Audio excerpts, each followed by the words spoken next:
your dick hard while Jeremy's in the back screaming, you fucking retard. Come on, guys, let's get this fucking show done. Tyler's got a black and white movie to watch for fun. Mood's just trying to work with what he's got, cause JP just sits looking at Carly like, bro, this chick's hot. You must be out your mind, bro, if you don't listen to us. Just jump aboard with Jeremy and take the short bus. You wanna diss our show? Bro, we got news for you. For every joke you throw, we dish out 22.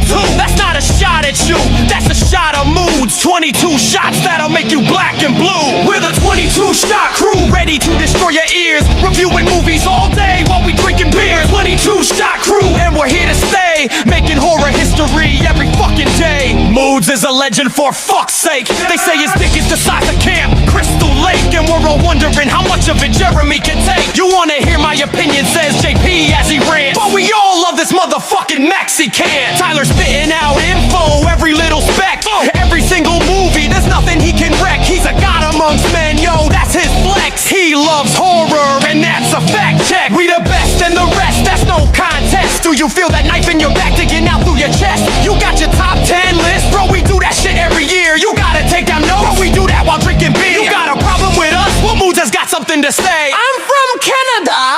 So before you get mad and hit that thumbs down, remember we will lyrically leave you like a clown that's down. So don't frown, we record everything that may occur. So buckle up, fuckers. Texas Chainsaw Massacre. You think you got enough to prove we're kings of underground horror things? We'll flip you the middle finger while we take our swings. There's no drug in the world that can cure those things. Our show keeps getting better, we're ahead by far. You can listen to us while you dumping bodies in the backseat of your car. So fuck you if you don't know who we are. It's the only horror show that will forever last. So if you think we're sick, then whip out your dick and listen to 22 shots. A Moodz and Horror Podcast.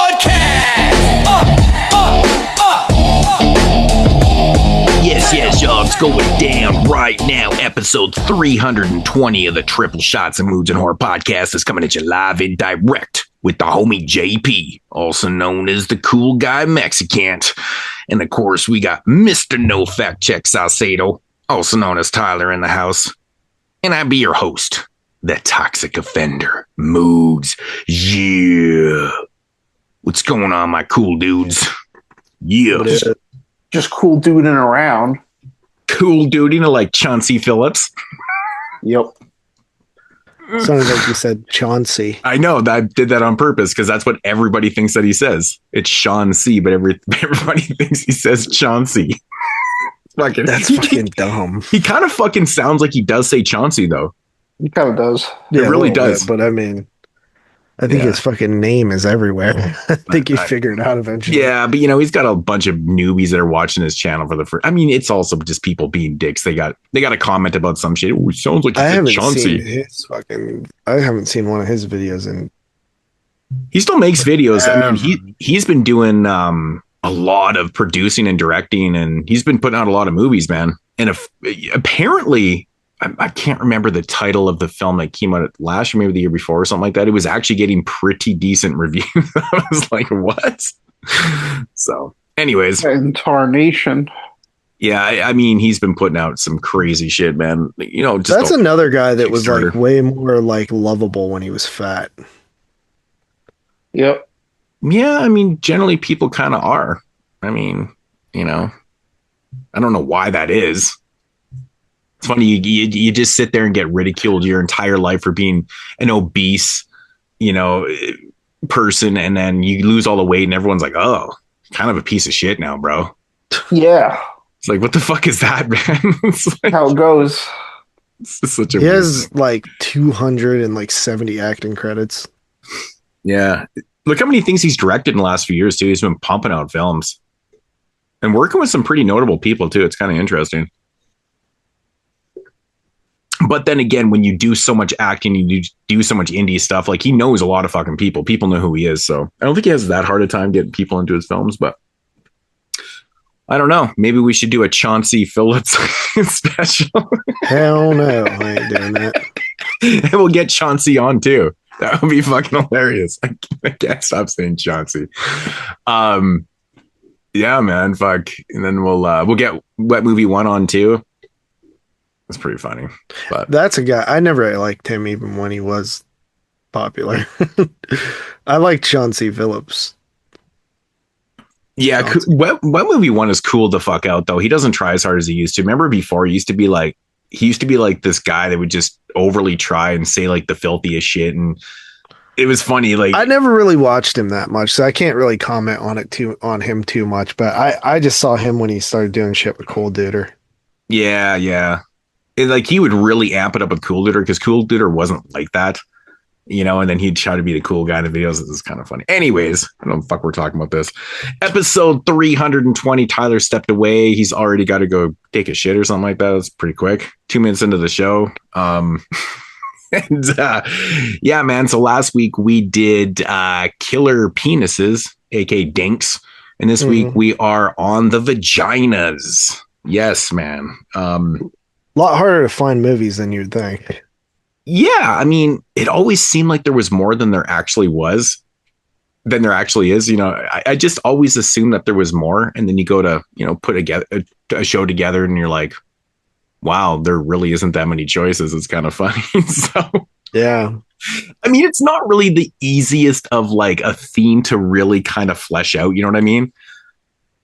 And it's interesting. I think there's one movie that did it really well. Yeah, I mean, it's funny too because these 3 vagina films this week are all quite different, like very, very kind of different. Yeah, but I think they all 3 mention vagina dentata. They do mention vagina dentata too, because I mean it's a real mythology, right? It's actually a real thing. So I mean, it kind of makes sense you throw that into the mix and stuff.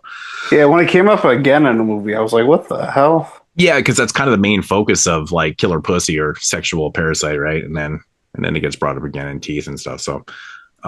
Do they mention it in Angst? Yes. They do actually. They actually do mention it. Yeah, you're right. See, you say it like that, but I say it like they mention it in Angst, and then they mention it in Teeth, and then they mention it in Killer Pussy, because that's how I watched them. Yeah, because that's just that's so weird. Like, why would you watch them out of order? I don't get it, man. I went Penetration Angst came on.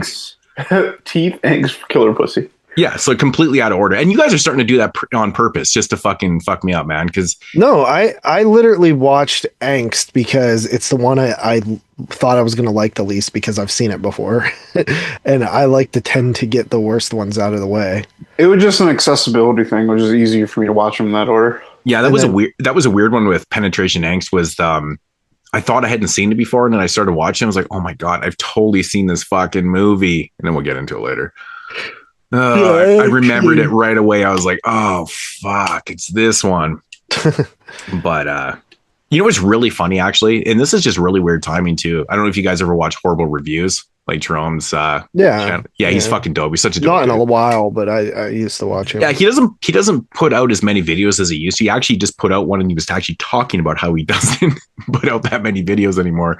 But when he does, they're like they're always bangers and shit. Anyways, he did a video recently called his favorite watches of 2025. And it was just random shit. It was horror films. It was drama. It's just a lot of worldly stuff and like that. But he had Killer Pussy on there. I was like, how fucking random is that? Like, no one ever talks about that movie. And here it is on his favorite watches of 2025 video. I just thought that was so bizarre that I watched this video and then I was like, oh, I'm going to be watching this in like 2 days. It's so weird. So, I remember hearing about that movie like when I first got on YouTube, and then nothing for years. I haven't heard anybody talk about it. Yeah, I remember it being mentioned quite often. I mean, really, it's hard to ignore a title like Sexual Parasite, Killer Pussy. I mean, it's just very memorable, to be honest, right?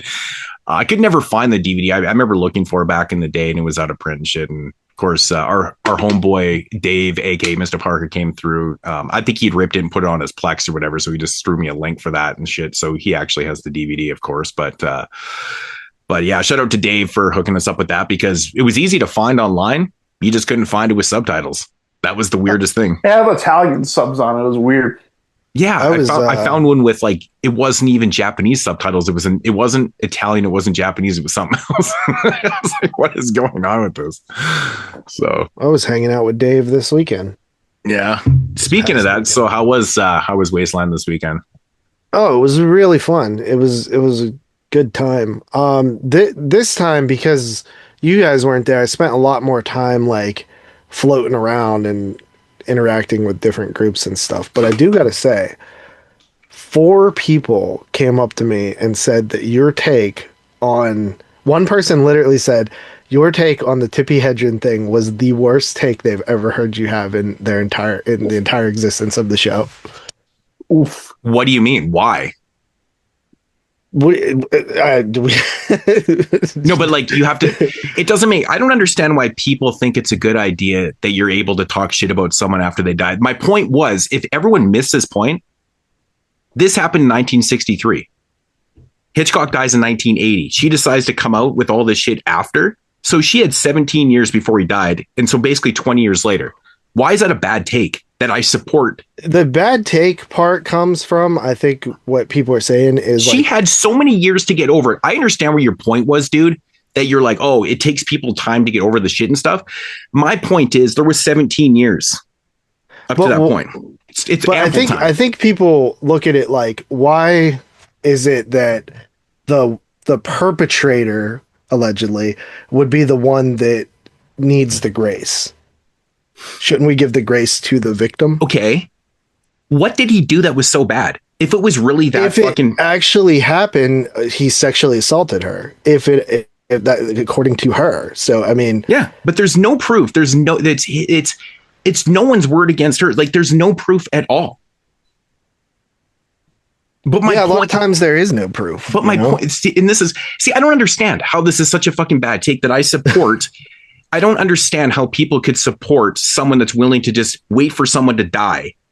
Well, and then she did try to say something. And I think a lot of people too were mentioning, like, one of the conversations, I think maybe was it Alex that I was talking to about, they're saying like, okay, this is a brand new actress who just got this big role in a Hitchcock movie. And that was another point that I had that you guys probably missed too, is that, you know, I mean, if it was sexual assault, I mean, that's whatever. It is what it is, but there's no proof. So I'm not going to go out. I'm not going to say, you know, that Hitchcock didn't do it or did. There's no proof. There's no proof either way. So, but the point is, she was a new actress. She was new to the business. And my point was, yeah, Hitchcock was known for being a guy that really wanted, you know, the best out of his actors and stuff. A lot of directors do this. They yell and scream at their cast and stuff like that because this is what they want to do.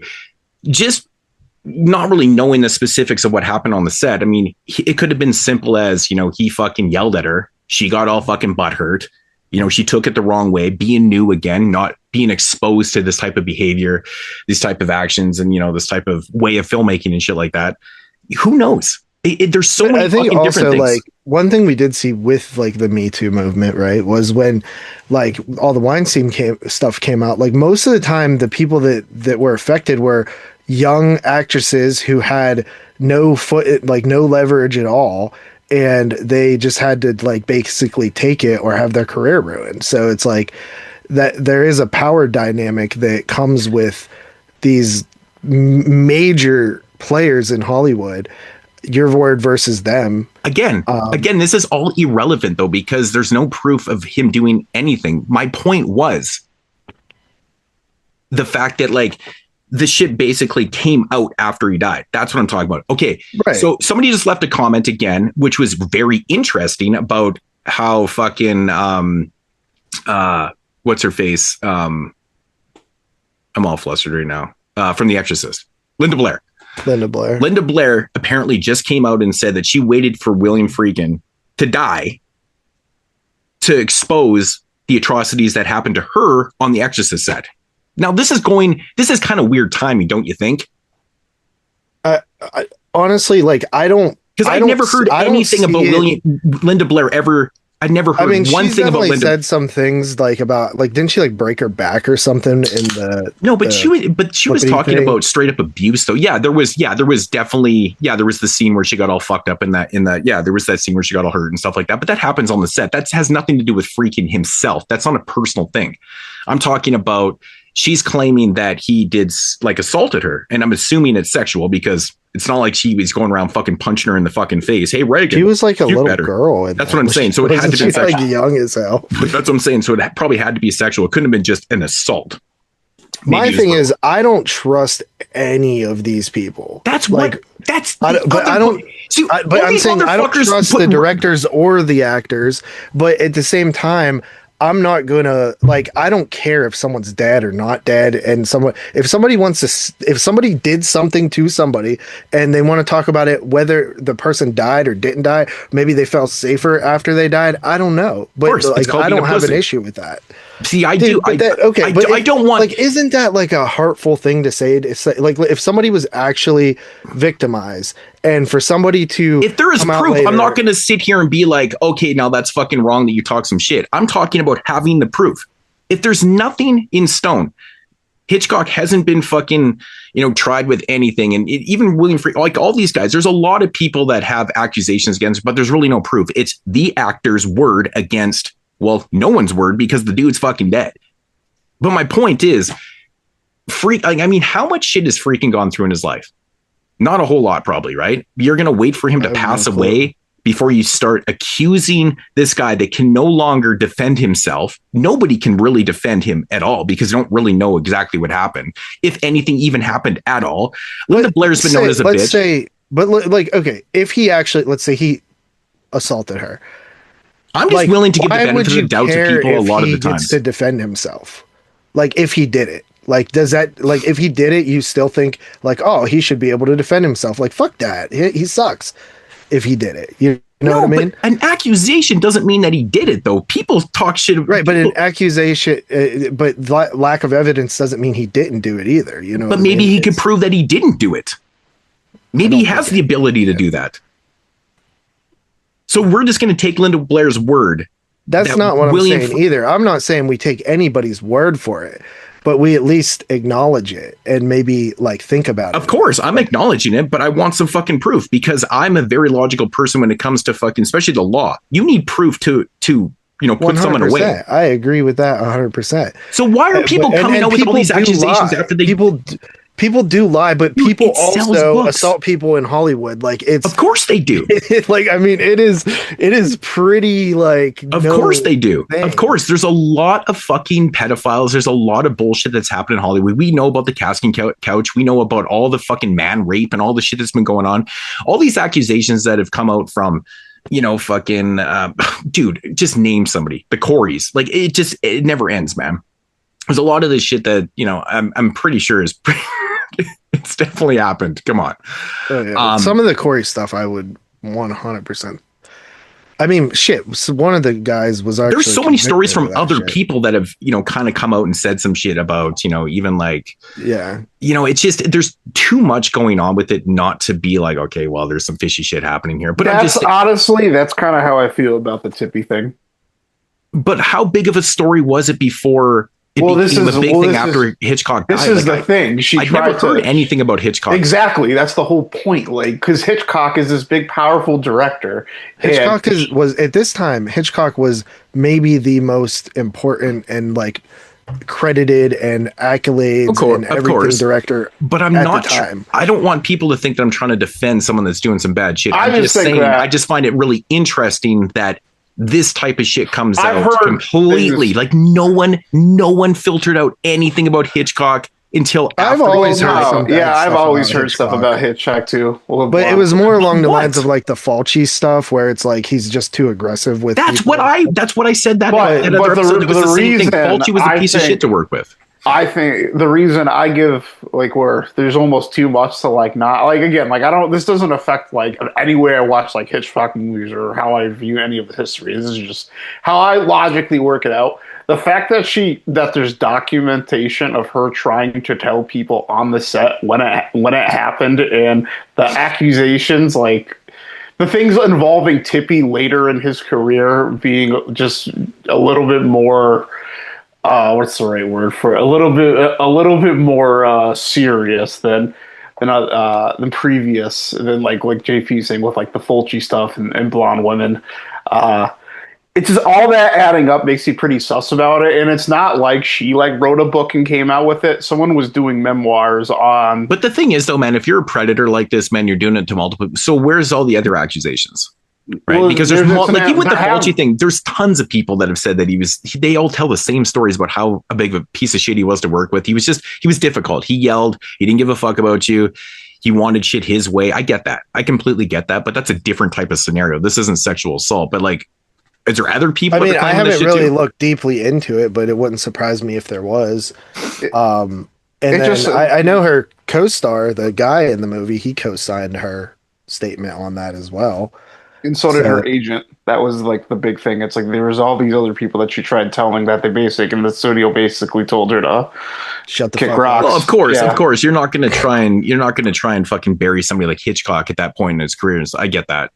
Even though she doesn't have works. the power, but she doesn't have the power to. That's the whole point. Yeah, well, that's the way business works, man. You can't bring down powerful people with No, but it doesn't one make- accusation, right? Like, It doesn't make it right. It doesn't make it right though, and it's like I'm not just going to write off some experience. And it's not as if she went and made this book herself or just came out one day and said it. Like somebody was writing memoirs about Hitchcock, and this was the first time she agreed to talk She's about like, it. you want to talk about publicly. Hitchcock? I'll tell you some shit about Hitchcock.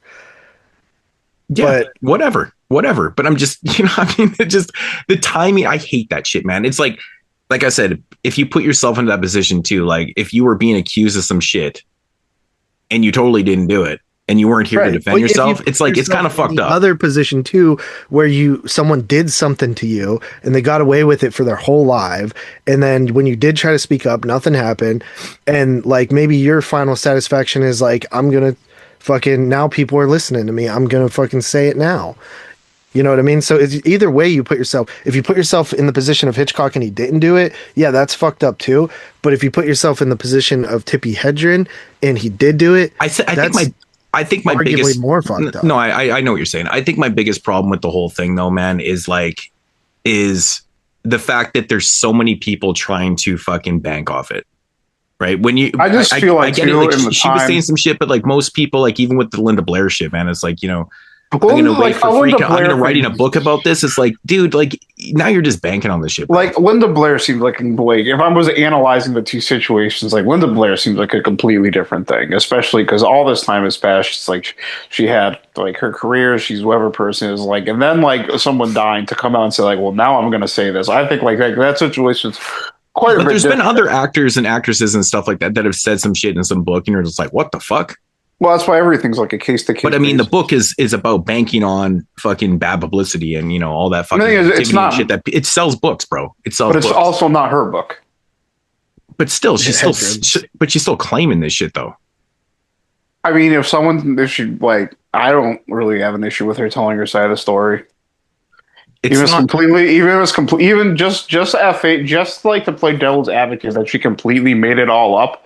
I mean, but even you're going to defend, like, I'm not the fact defending that she it. would I'm come out and just saying. say, even that she came out and said, I wait, like, now the freaking's dead, now I can tell my story. It's like, that just, Well, no, that that's just seems so completely. low. I think the Linda Blair thing's completely different. I'm not really even like would really take that serious. I know, but I'm just saying that was kind of proving what I was trying to say a lot with. I don't think they're the first same thing. situations though, because Linda Blair also didn't try to this like.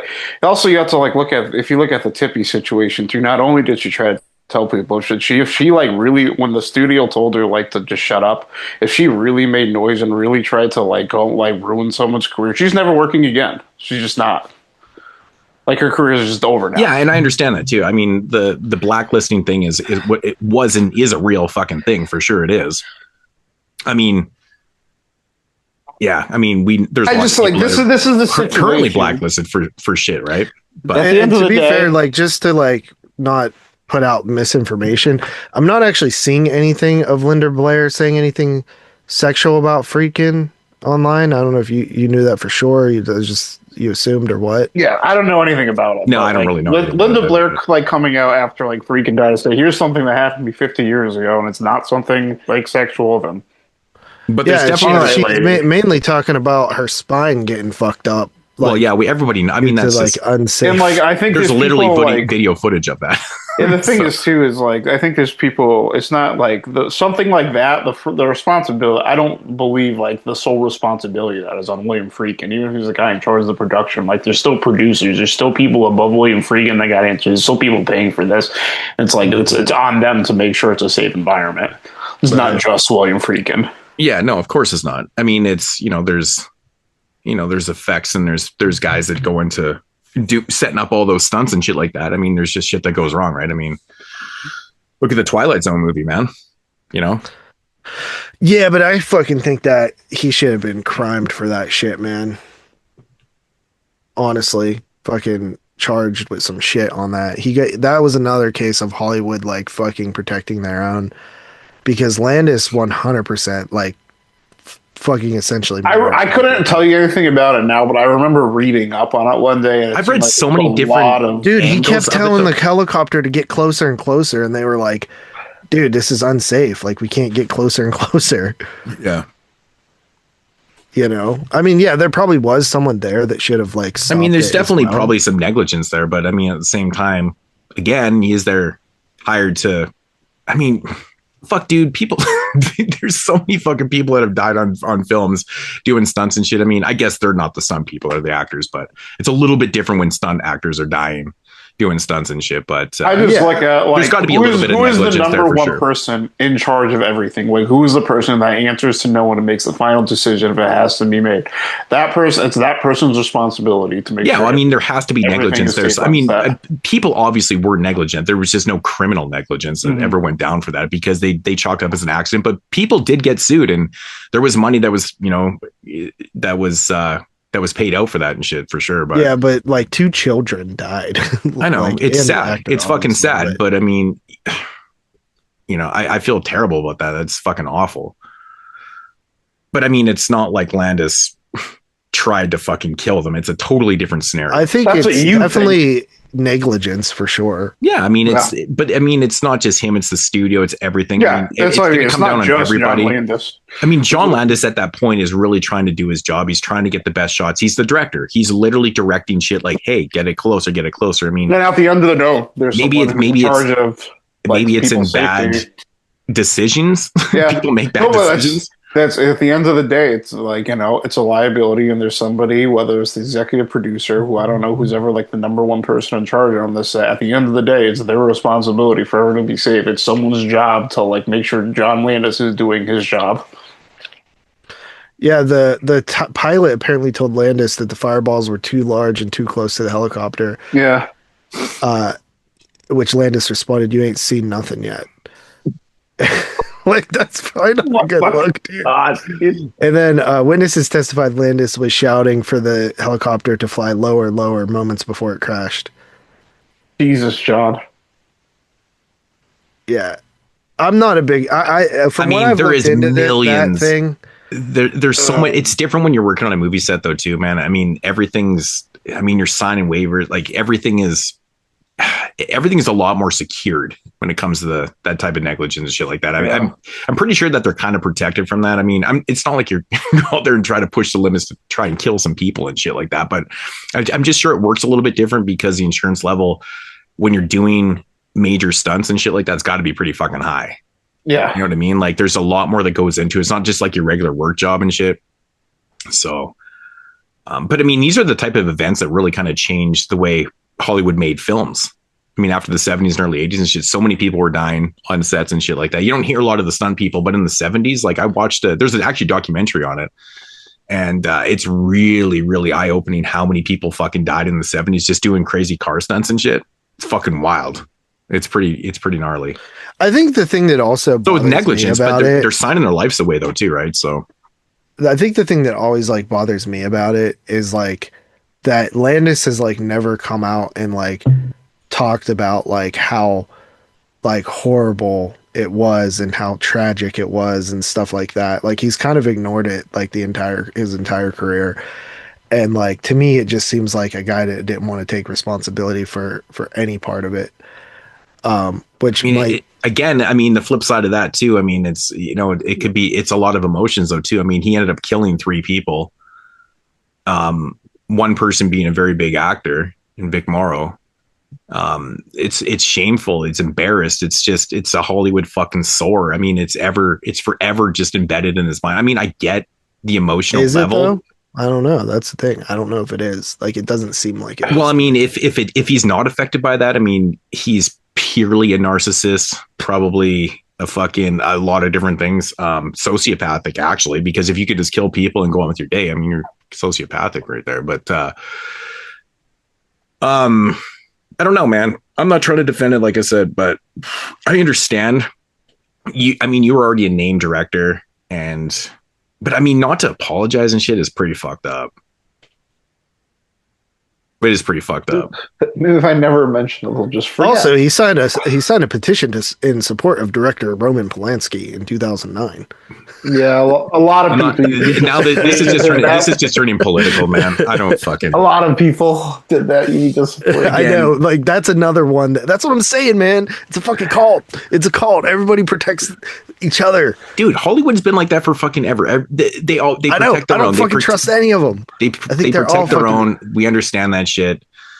I know Sam Raimi. But then again, you got to realize there's also people trying to take advantage of that situation or that system in that situation too, and you can just lie through your fucking teeth and try to get some shit out there. And I mean, but the thing about that though is there is actually like zero defense.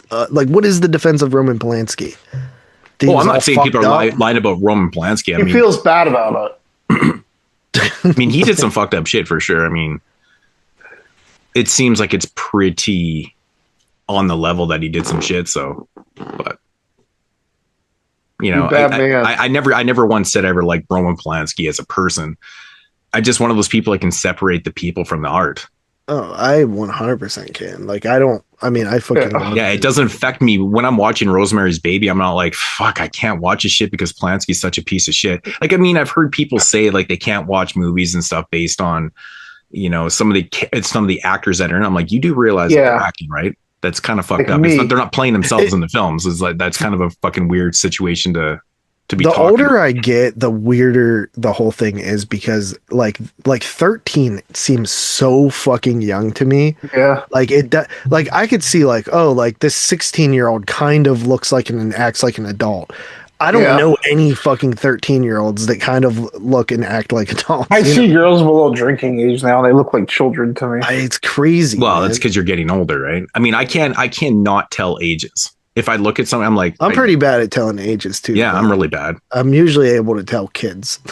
Well, kids are different though. I mean, when you get like a girl that's 15, 16, 17 years old, like, fuck, I mean, I look at a girl and I'm like, well, she's like 24.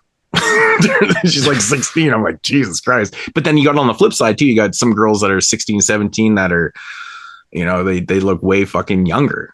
It's like, I don't know. So yeah, fucking nasty Hollywood, man.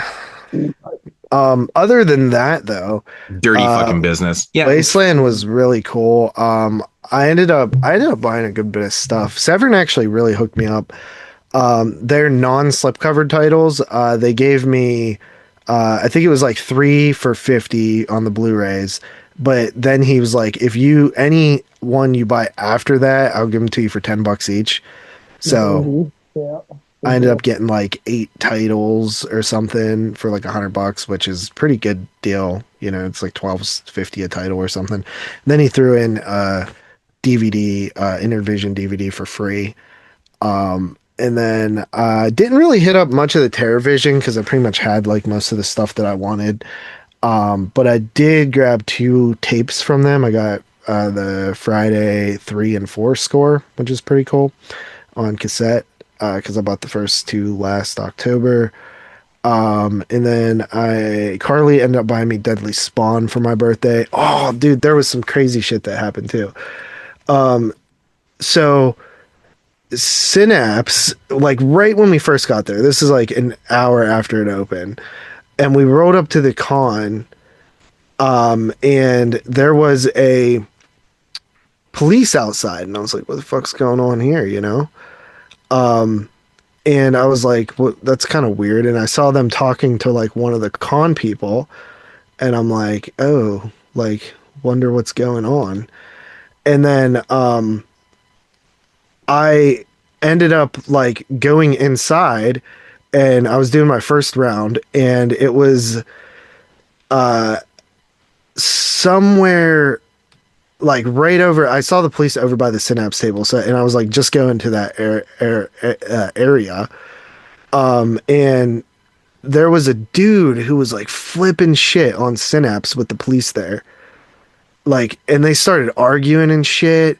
They were all like, and this is an hour after it opened.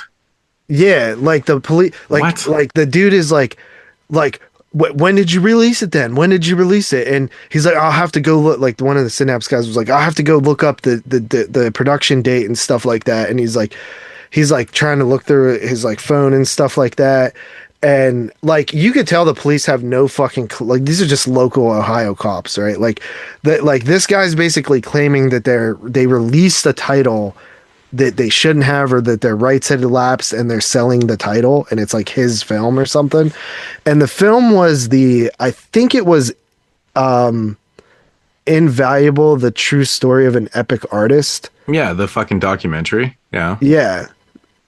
And I don't know if I don't know who the guy was that was arguing with them, but they were like, we released it in 2021. He's like, yeah, right. It was more like 2023 or something. Or no, they said 2023 and Synapse said it was 2021 or something, but it was like supposed to be like a 5-year thing or something. So yeah. I think like the guy was arguing they released it in 2021. So 5 years had passed, and Synapse, I think, was arguing that they released it in like 2023. So they're saying they still own the rights, and the police just probably don't even understand what rights to films are and stuff like that. They just look and like, well, it's not a local police thing. They can't do anything about it. It has nothing to do with that. That's a criminal thing. The guy that brought the police in was like, I'll fucking see you in court. And the police are like, yeah, actually, that's a great idea. like you guys work this out in court. Because Tom Sullivan's always at Wasteland, and that's a documentary about him. So was it not Tom Sullivan that was fucking arguing with them? Because that would make complete fucking sense. He's there every Wasteland. I don't think it was Tom Sullivan. Because he has his own room in the back there for his art and shit like that. I don't think it was him, because I'm pretty sure that I fucking sat there on a couch and listened to him talk for like an hour, and I don't remember him arguing with the guys. So who the fuck would be arguing them, right? Because it's about Tom Sullivan. Maybe the director, Ryan Mead, maybe. It could have been him, maybe. Could be him, yeah. I don't know. It could have been the producer. Who knows who produced it? So they were only allowed... So basically, the person arguing with Synapse table was saying that your rights have ran out on this and you can't be selling this anymore? That's what I kind of was getting, the vibe that was happening. And then like they're calling each other. He's like, well, you're a fucking asshole and stuff. And the Synapse guy's like, no, you're a fucking asshole. And the police were like, let's settle down. You go over this way. You go over this way. And I just think the police were probably like, dude, what the fuck are these weirdo horror people? Like, what the fuck's going on here?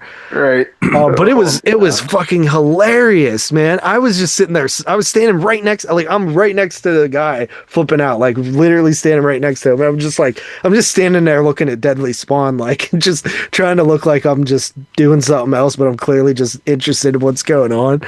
And it was funny as shit. Was the Synapse table like still making sales? Did you actually make the sale in the middle of the argument? Because that's pretty fucking funny. Later, but they did. When I did come back later, they did pull all those titles of that movie. I noticed. Oh, what if they really got called out on their shit? That'd be so funny. It honestly wouldn't surprise me. I mean, we've known like other companies, most notably like Code Red, having very like shifty rules when it comes to still putting, like, there's a lot of people who have claimed that they didn't own the rights to certain things that they were releasing and stuff like that. But who knows, you know? It could just be a disgruntled guy who feels like he got ripped off. It could be Synapse was right, you know? That's interesting. But yeah, it was it was really funny. Me and Carly were just standing there like, what the fuck? And then do you have the Blu-ray? Because they're probably gonna end up pulling it. I didn't buy that. I didn't. Because remember when they did it with Thriller also? Remember when Synapse like jumped the gun and like put out their Blu-ray or 4K, whatever it was, of Thriller? And then it was a Blu-ray, I think. Yeah, and then Vinegar Syndrome was like, no, y'all can't be putting that shit out. So they like pulled that. Yeah, but I think, like, I don't know what that was, because they still sell that Thriller. So I don't know if it was like, I don't know. Like, that situation was kind of weird too. Because I know like Synapse had the DVD rights for it because there's rights for different formats, right? And then no, I think it was just a Blu-ray that they put out. Yeah. So maybe it was they didn't have the Blu-ray rights. I can't even remember the whole story with that because I know when Vinegar Syndrome put out theirs, it was a 4K release, and that was the big controversy. And it could have even been something like the rights was about to lapse, so like Vinegar Syndrome started working on something, and then like last minute Synapse knew, like, because sometimes there's these weird clauses like where if you like you have a certain time period to release it, and then 5 years from the date you release it. Well, I think what happened with Synapse though too is that they had the rights they had the film rights to put out the DVD, right? So I'm thinking maybe they might have got all fucked up and then like, oh, we can do the Blu-ray kind of thing too, but maybe they weren't actually supposed to be putting out the Blu-ray. Right. I never actually saw that Vinegar Syndrome said that they weren't allowed to. They just said it was an inferior version. No, I thought there was something to do with, because they said it was, I remember when they were complaining about it and everyone was like, oh, fuck, that shit's getting pulled from the shelves and stuff. And I think some sites actually did pull the Thriller. Yeah, I think Vinegar Syndrome kind of was like, if you guys sell this on your website, we're not going to give you guys titles anymore. Some shit like that. So, but that doesn't mean that they weren't allowed to. It just means that they're being petty about it. It could have been. Yeah, it could have been just one of those internal things where it's like, well, you guys are putting out a fucking edition right before we're dropping our 4K. Like, get the fuck out of here, kind of thing. That's almost what I feel like it was. Like, it was more like they were allowed to. They just thought it was shady business to do it right before them after they put all this work into it. Because, like I said, though, like they had the rights for the DVD because they were the ones that put out in Region 1. It was Synapse that put out the DVD, 2 versions of it back in the day, right? But we all know that rights work differently. Like you sometimes you'll see companies release DVDs and then also the Blu-ray will come out from a different company because they picked up the Blu-ray rights to go and put out. Yeah, you don't see it very often because nobody's really doing that anymore. It's more like leftover shit that existed years and years ago. Like it could be like something like you said there where they had certain media rights for it for so long. But yeah, you never see companies be like, oh, we're just interested in the one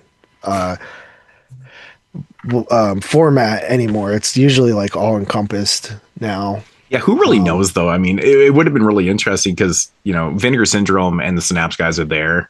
Could have just got them together and be like, yo, man, what's the fucking dealio? Tell us what's going on here. what was this shit about, man? Because I was always really curious because I picked up the Synapse because I was going to grab both anyways. I love the film. And I'm like, well, I'm just going to grab this for shits and giggles anyways because it was super cheap. Like usually Synapse stuff when it comes out is like kind of not that cheap. Synapse is ridiculously expensive. Their titles are cheaper on Amazon than they are at a fucking convention. It makes no sense to me. Makes literally no sense. I bought the other title I bought from them was the Jason Goes to Hell documentary, and I literally bought that because I talked to Felcher for like a half hour towards the end of day 2, and I was just like, I feel like I need to support this guy because he's always nice and talks to me forever. And that was he directed that, which was pretty cool. Yeah. But he did tell me, I think he said he has like 2 more Vestrons in the pipeline. He actually didn't do the new one, Stone Aged, because somebody at Lionsgate was like a really big fan of it, so they like took over the reins on that one. Which I actually really like Stone Age. It's like one of my favorite little comedies. I just wish Vestron wasn't fucking being stupid about the releases now. Sucks. I mean, it doesn't really affect me that much because I kind of just wait till they have their like Black Friday sale or something and they get them for like $12. I can't even get them. So it's crazy. And then he did say that the Prom Night 2 I think is on the way, and then 3 and 4 will be after that. Yeah. And then Fright Night 2 is coming soon as well, which we already know these were announced and stuff. But I think Fright Night 2 is a really big title. Like that's something that people have wanted forever. Yeah. Like that's like one of those grail titles that everybody has been begging for like 15 years. Yeah, because actually I like that film too. It's fun. Yeah. And then we can do the Prom Night franchise. Right. All that shit yeah, he was cool to talk to. I grabbed like a couple of indie titles as well. I think I grabbed fuck was it? The Last Thanksgiving from Justin from the Barn 3. And he talked to Carly a bit. They might work together at some point, which would be cool. Maybe in the Barn 3? No, that's already done. I know. Finished, good to go. But I think Did you talk to Zane at all there? There's a movie within the Barn 3 that they're doing next. She might audition for something in that. That'll be like next May. I think they're shooting. It has like Felissa Rose in it and stuff. It's like was Zane there? Who's Zane? Zane Hershberger, the guy that did all the photos for Carly. Oh yeah. He was right next to Justin. Yeah, I talked to him for a bit. He might have been even one of the people that said that your take was bad. Maybe. It's interesting because I talk to him all the time, man. Actually, no. He might not have been one that said that. So who else? Who is all these other dicks out there? They're not dicks. They just have an opinion that you had a bad take, which I also share that opinion. I think the take was not the best, but I have had horrible takes in my life as well. And we just have different. Dude, you've had so many fucking bad takes over the years. It's been ridiculous. I've probably had 10 times more bad takes than you. I think that mine is a little bit misunderstood. This might be like one of your first bad takes ever, actually. But I just think that I think it's a little bit misunderstood though, too. But at the same time, I get it. I mean, I get it. I completely understand why people wouldn't like the take. But I just, okay, so this is. I think where you're coming from is like. Well, where I'm coming from because I'm one of those people. I am scared absolutely shitless of being like going to jail for something I didn't do. Yeah, and I feel for people. And I feel for people that maybe are being thrown underneath the bus a little bit. I'm not trying to defend. Yeah, and I think where that becomes like kind of like on a tightrope is like. I get where you're coming from with that too, but whenever you're talking about anything like where somebody possibly could have been a sexual assault victim, it's like you don't want to lean too heavy towards the possibility of being on the side of somebody who might have done that. But at the same time, it's also just as were people bad. Thinking I was siding with the fucking assault? I didn't even know what the fuck it was. It wasn't that you were siding. It's just that you're not willing to give the same grace to somebody that might have been a victim. So it's like, but I see where you're coming from too, because in my opinion, lying about something like that should have the same punishment as actually doing it. You know what I mean? Like, I think lying about that is one of the most like sick things that you could do outside of actually assaulting someone. But like so I get the heart of where you're coming from. I understand. I just, I read a lot of just bullshit, and like it just seems like there's so many people coming out, musicians and actors and stuff like that are commenting on other people's memoirs and books that they've written and stuff, and they're going, this shit isn't even fucking true. Because I feel like, and that was one of the angles I was coming at too, is like, if you're writing a book, maybe you don't have enough real spicy shit in there. You're going to spruce up the stories. There might be some truth to some shit, but then you spruce up your shit a little bit more to, make it a little bit more jazzy and shit. This happens. I mean, it's so hard to take you serious with a fucking eye patch on, dude. I know I've got a San Francisco backdrop. like this entire time we've been talking about such serious I totally shit, forgot it was. And I was just like looking over at him with a fucking pirate hat and an eye patch on. I forgot it was on. It's not like I'm sitting there looking at myself in the camera. That's really San Francisco in the background. But yeah, I was actually just reading something about somebody was commenting on, who the fuck was it? David Lee Roth? I can't remember. Somebody was commenting, but he's crazy anyways, but about something that was in someone's memoir, and they're like, that was complete bullshit. That shit didn't happen. It got me thinking. I was like, you know what, man? People be fucking sprucing up their books and shit, man. Or the memories are just a little bit skewed because the shit happened in the 70s and 80s, and their brains are all fucked up too from drugs and shit. There's also another, like, Corey Feldman actually talked about this in his book. Yeah. And he said that whenever the stuff with Micheal Jackson came out, where he was allegedly like molesting kids and stuff, Feldman actually like insinuated that some strange shit happened with him as well.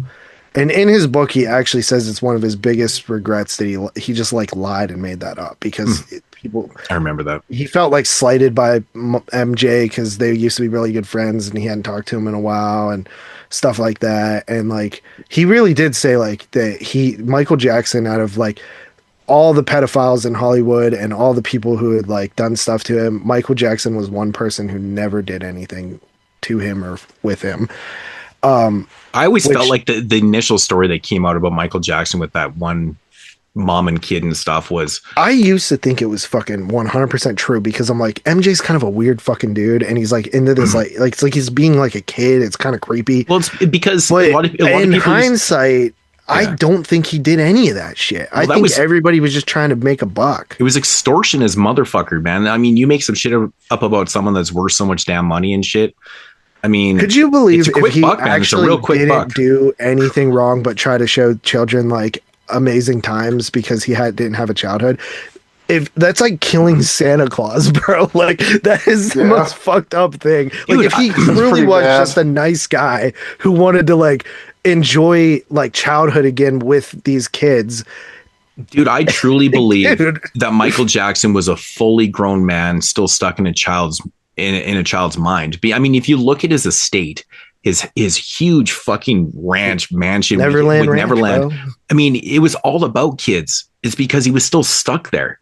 I mean, he wrote songs. He did everything for kids and stuff. I mean, some people would be like, "Oh, he's writing songs about kids and shit." I was like, "Fuck, man, fucking lots of people do, man. They're not being, the finger's not pointed at them for being a pedophile kind of thing." But I mean, I truly believe that, some accusations can really fucking just ruin people's minds about shit. Everybody, man. Well, nobody definitely. ever really looked at MJ the same way after that. No, stuff, they didn't. man. And that Like, first extortion and you're talking case- about the king of music, right? Yeah, like yeah. this is the best guy, and he even like he came back from it a little bit, but like it still was a heavy dark. He was a cloud. perfect target though, because you're right, because he was considered to be a weirdo because he didn't really have a proper childhood, because he was raised in the music biz. He was raised to be a star. He was always in the limelight ever since he was a young kid. He never got to enjoy normal life.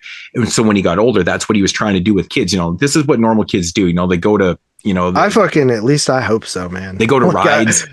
And That's another that's one the way I where, see it. Like I would love for him to have not done any of that shit, and Of just course. been like a I mean, guy. I don't know for sure. Nobody knows for fucking sure, but I truly believe in my heart that first case that came out was the craziest extortion shit ever. They're just like, well, he's an easy target, man. Easy fucking target. They Dude, were smart fucking about it. Aaron Carter came out before he died and was saying that his mom, like he came back from somewhere and there's FBI agents in his hotel room, and his mom's like, tell him what happened with Micheal Jackson. And he's like, what the fuck you mean we rode four-wheelers? What are you talking about? And like he even said that like his mom tried to get him to jump on board with that lawsuit shit. Yeah. That's fucked up. Easy buck, man. Yep. Yeah. I mean, the guy was literally worth fucking hundreds of millions of dollars. Like, we can get, a couple million here, a couple million there. Come on, man. I mean, it wouldn't be the first time in, this type of world that this shit's happened, but he's an easy target, bro. He was a weirdo. like, I mean, You would straight hate to up. think that it did happen. He did do some weird shit with kids, but like at the same time, it's like, man, I really hope he didn't. I mean, people take shit the wrong way though, too. It's like, if Micheal Jackson was considered to be like a man child, even if he was sitting on a couch with someone, I mean, people would take that nowadays as like, oh, he was a little close to that kid. It's like, yeah, well, so is the fucking teacher teaching the elementary There is kids, too. one It's like, weird thing. I guess there was one weird thing that Corey Feldman said in his book. He said at one point, Micheal Jackson showed him a bunch of pictures of penises and vaginas that had different venereal diseases. But like, then you look at it and it's like, yeah, that probably not the most appropriate thing to show to a 12-year-old. But at the same time, is he almost saying like, don't go out there and do this Yeah. stuff? don't put Know your what I dinky mean? in some nasty Yeah. stinkies. That's Yeah. what he's trying to say to him, bro. There's plausible deniability with that. Yeah. But I don't know, man. Again, I can't vouch for it. I don't know, It's man. weird. It It's is weird. weird. Like It is weird. I want to advocate for it, but there's plausible deniability of making a bad judgment call. It is, man. It's not like you And should again, afford. there's a difference between making bad judgment calls and making bad decisions than actually being a pedophile and being a piece of shit. You know, I mean, It's nothing you there's a could fine hate line it, where nothing people anyone- have a hard time dealing with that shit. And, you know, I nobody knows for sure except for the people that are the accusers and or the victims. But, I mean, heaven forbid, man. I love Micheal Jackson growing up. I mean, it's just devastating. When that shit was breaking, bro, I was like, oh my God, are you fucking serious? Yeah, I was pretty disheartened. Micheal Jackson is a pretty amazing artist, dude. Other than that, what else did I do? Obviously, I drank a lot and had me and Tyler were time. talking about how you probably didn't stay up till 5:30 like you do with us drinking. I was up pretty late the first night. I got really like fucked up though towards the end there, and I don't think I was up that late. It was like 3 a.m. probably. And I think the second night, me and Carly left at the same time, and I think it was like 2 a.m. There was still a lot of partying going. Still up at 2 a.m. Crazy. Yeah, but I actually started a lot earlier on Saturday. I think I was down there by noon. That's really early for you. Early for me, yeah. But yeah, it was pretty cool. You know, hung out with Steve and his wife, the Gross brothers. Dave was there for a while. Jeremy, Sophie. Like Dave's Jeremy, right? Yeah. Who else was there? Goblin O'Reilly and Pixie Puke. Cage. Alex. You guys remember Alex? We met him last year. I see one of the pieces of shit that told me cool, dude. that said I was a probably. Who's I don't know the name. The only way I know him is I actually remembered his name this time. I talked to him for a bit more, but he has a Blair Witch stick figure tattoo like behind his ear, and I always notice it. He's got like a bunch of American traditional style tattoos, right? I would have to see He's him got to remember. glasses. Because he wears camo a lot too. I've noticed. Yeah, I'm bad with names. I think I think he might be friends with Dan or something. Yeah, I know who you're talking about. He's got glasses. Usually wearing a hat. Yeah. He's a cool dude. I like him. Yeah. Now, do you think do you think that one you would year have I told me talked to to him a my bunch. face that I had to shit fucking? Yeah. Okay, that's good. See, now if nobody can say that shit to my face, then that's just that's bunk. I'm gonna go and talk to JP about this shit. This guy's got whack fucking takes on shit. Come on, bro. It's all Zane said we should do. He said he was listening to a show, and he said we should really do the Wrong Turn franchise. And I was like, I think we were just talking about that recently. Yeah, it's probably the time to do it because I don't think there's going to be any more. They did a remake and they didn't bank off that, so. Yeah, there's really don't they do pretty? pipeline. I'm pretty sure that we might be not doing a fucking follow up to that. So yeah, I mean, with the exception of one film, it's actually pretty fun. Yeah, there's only really one like shit bomb in there, number 3. Real shit bomb. Fuck, that one's bad. But like, I like number 4. Number 5 is pretty fun. 6 is all right. The remake was okay. It's not great, no. But the first 2 are really good too. Yeah, it's definitely something that's been written down. It's definitely down the pipeline and stuff. But I think if those prom night films actually drop this summer, which I don't know if you mentioned the date that they were actually coming out, but we wanted to do them because they're all so different, kind of fun. So and Felsher also, I think the next one might be Hunter's Blood that's coming out, which is like a Deliverance sort of thing. Cool. Did you ever see that one? Hunter's Blood. Yeah, Hunter's Blood is awesome, man. Love it. Yeah, I think it's like stuck on VHS or something, but that was a really cool one. It's great. I think did we not? What year did it come out? I think I watched it. There was a year where I watched it for a year. I know that. Yeah, I definitely did too. Seen it. Yeah, something in the 70s. But yeah, met up with a bunch of people that we're friends with and stuff, and it was a good time. A lot of people were kind of talking about like, oh, there's only supposed to be like 2 more Wastelands and stuff. And there were a lot of people that were bummed that were talking about how it sucks there's no October show and stuff like that. Yeah. Did you get a photo op with Fred Vogel? I should have, honestly. His photo op was really dope. I know. I saw the pictures and I was like, oh fuck! I wish I was I there just for feel that, a little fake because I'm not like the biggest fan of the August Underground movies. right. But I haven't seen them in forever. But that's a show we could do too.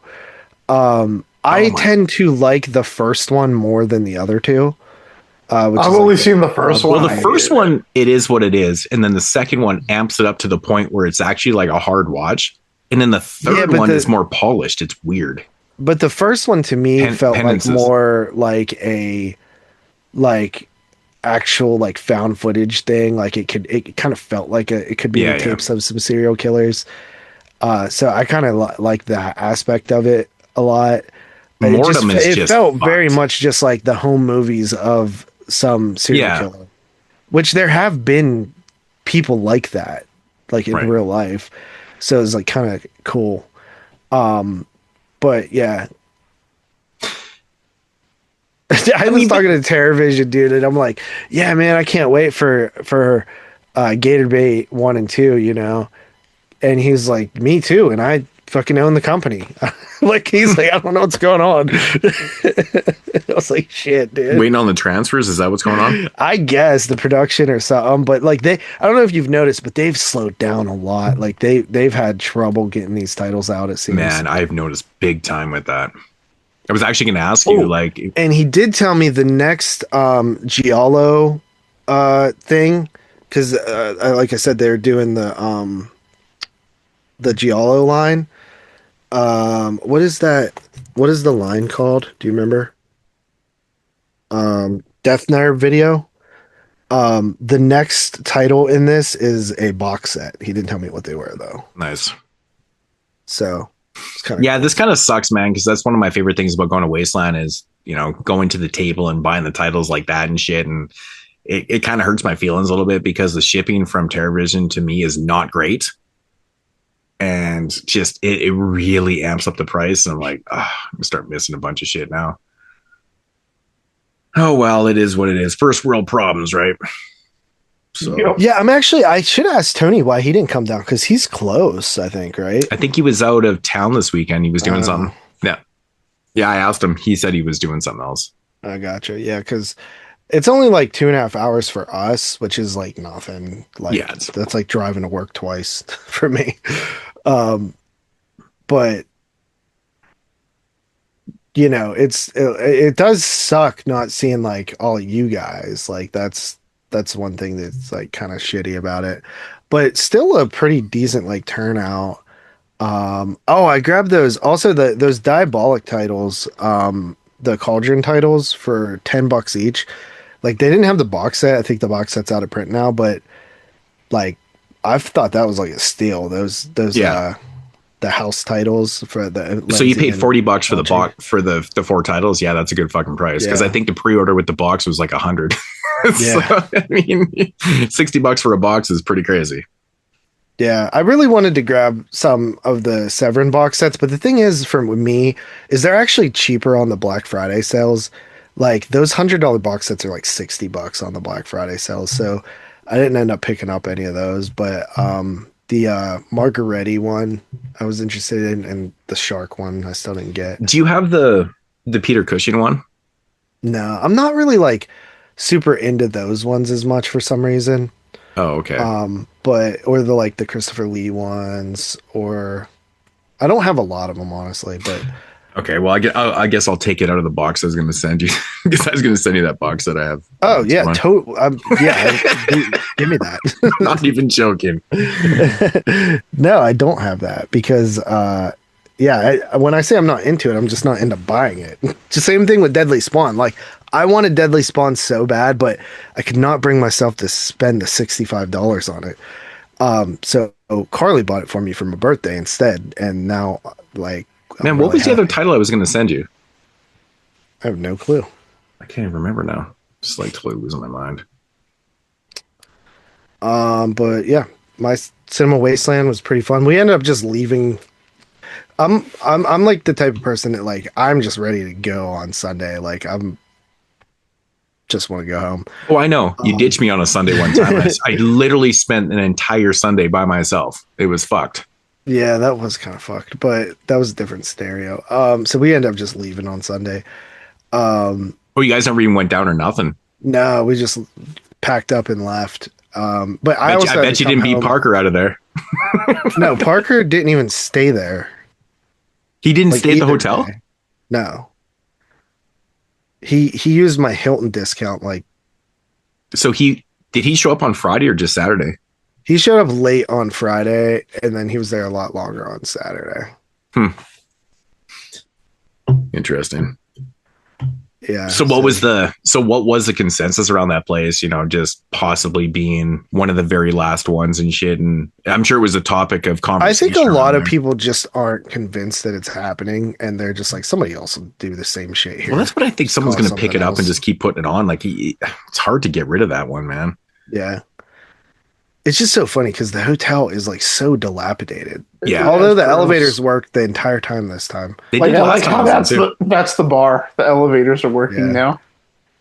But it's just funny when you work in the industry, like you just see everything wrong with that place. You know what I mean? Like it's just insane.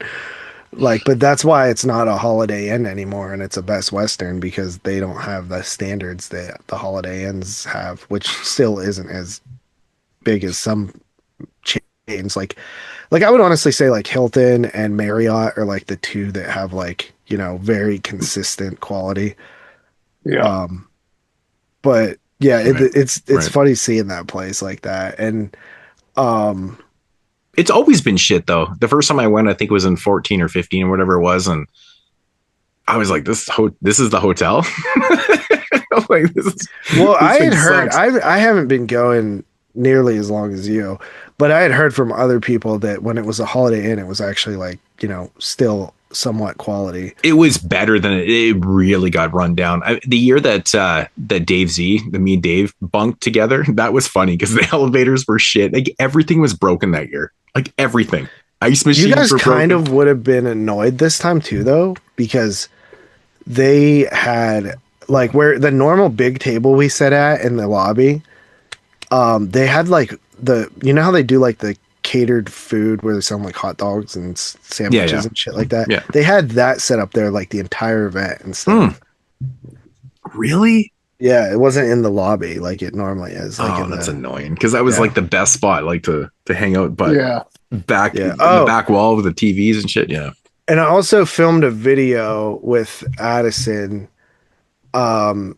drinking nasty like pops, like ranch flavored and bacon flavored Yummy.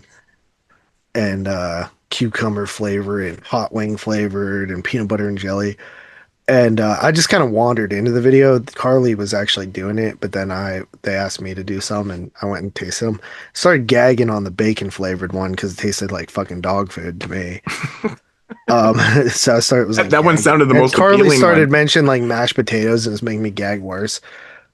You don't like mashed potatoes? No, I think we've had this conversation, on Dude, here. that's crazy. My kid hates them too. It's a Makes me texture thing. gag. hmm Weird. I love mashed potatoes. And then Carly ate some fucking sardines and Vienna sausages too, which was pretty gross. I love sardines. Vienna sausages are gross though. Ugh. They were wrapping the Vienna sausages with the sardines.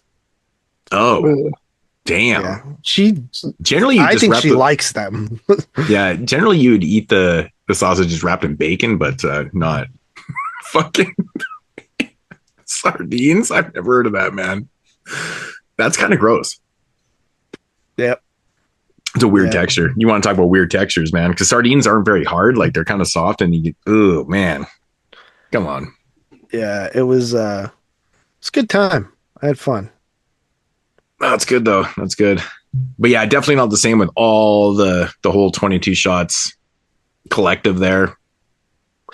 Yeah, Yeah. yeah. But that's cool And- though, man. I was jealous. I mean, And it's like at this point, it's like Carly knows more people than I do. Like there were way more people coming up to her knowing who she is than me. it kind of makes sense because she's appearing in all these movies that all these weirdos are watching and shit. So, There was and I don't one mean dude that who, in a disrespectful way. I'm a weirdo too. So there was one person who came up to her and recognized her from Dave Parker's YouTube channel videos. that's random. Interesting. not her like movies or anything, but Dave. And she said that happened twice, where somebody was like, "Oh, I've seen you in. You're a real person. I seen you in Dave Parker's YouTube channel." How many reviews has she done with them? Because I'm assuming I don't even know. Maybe only a couple. That's pretty crazy. Yeah. Wow, interesting. Damn. Well, that's cool, man. Hopefully Wasteland returns. We know that there's no October show this year, but hopefully the next April is not the last one. So, but we'll have to figure out something else.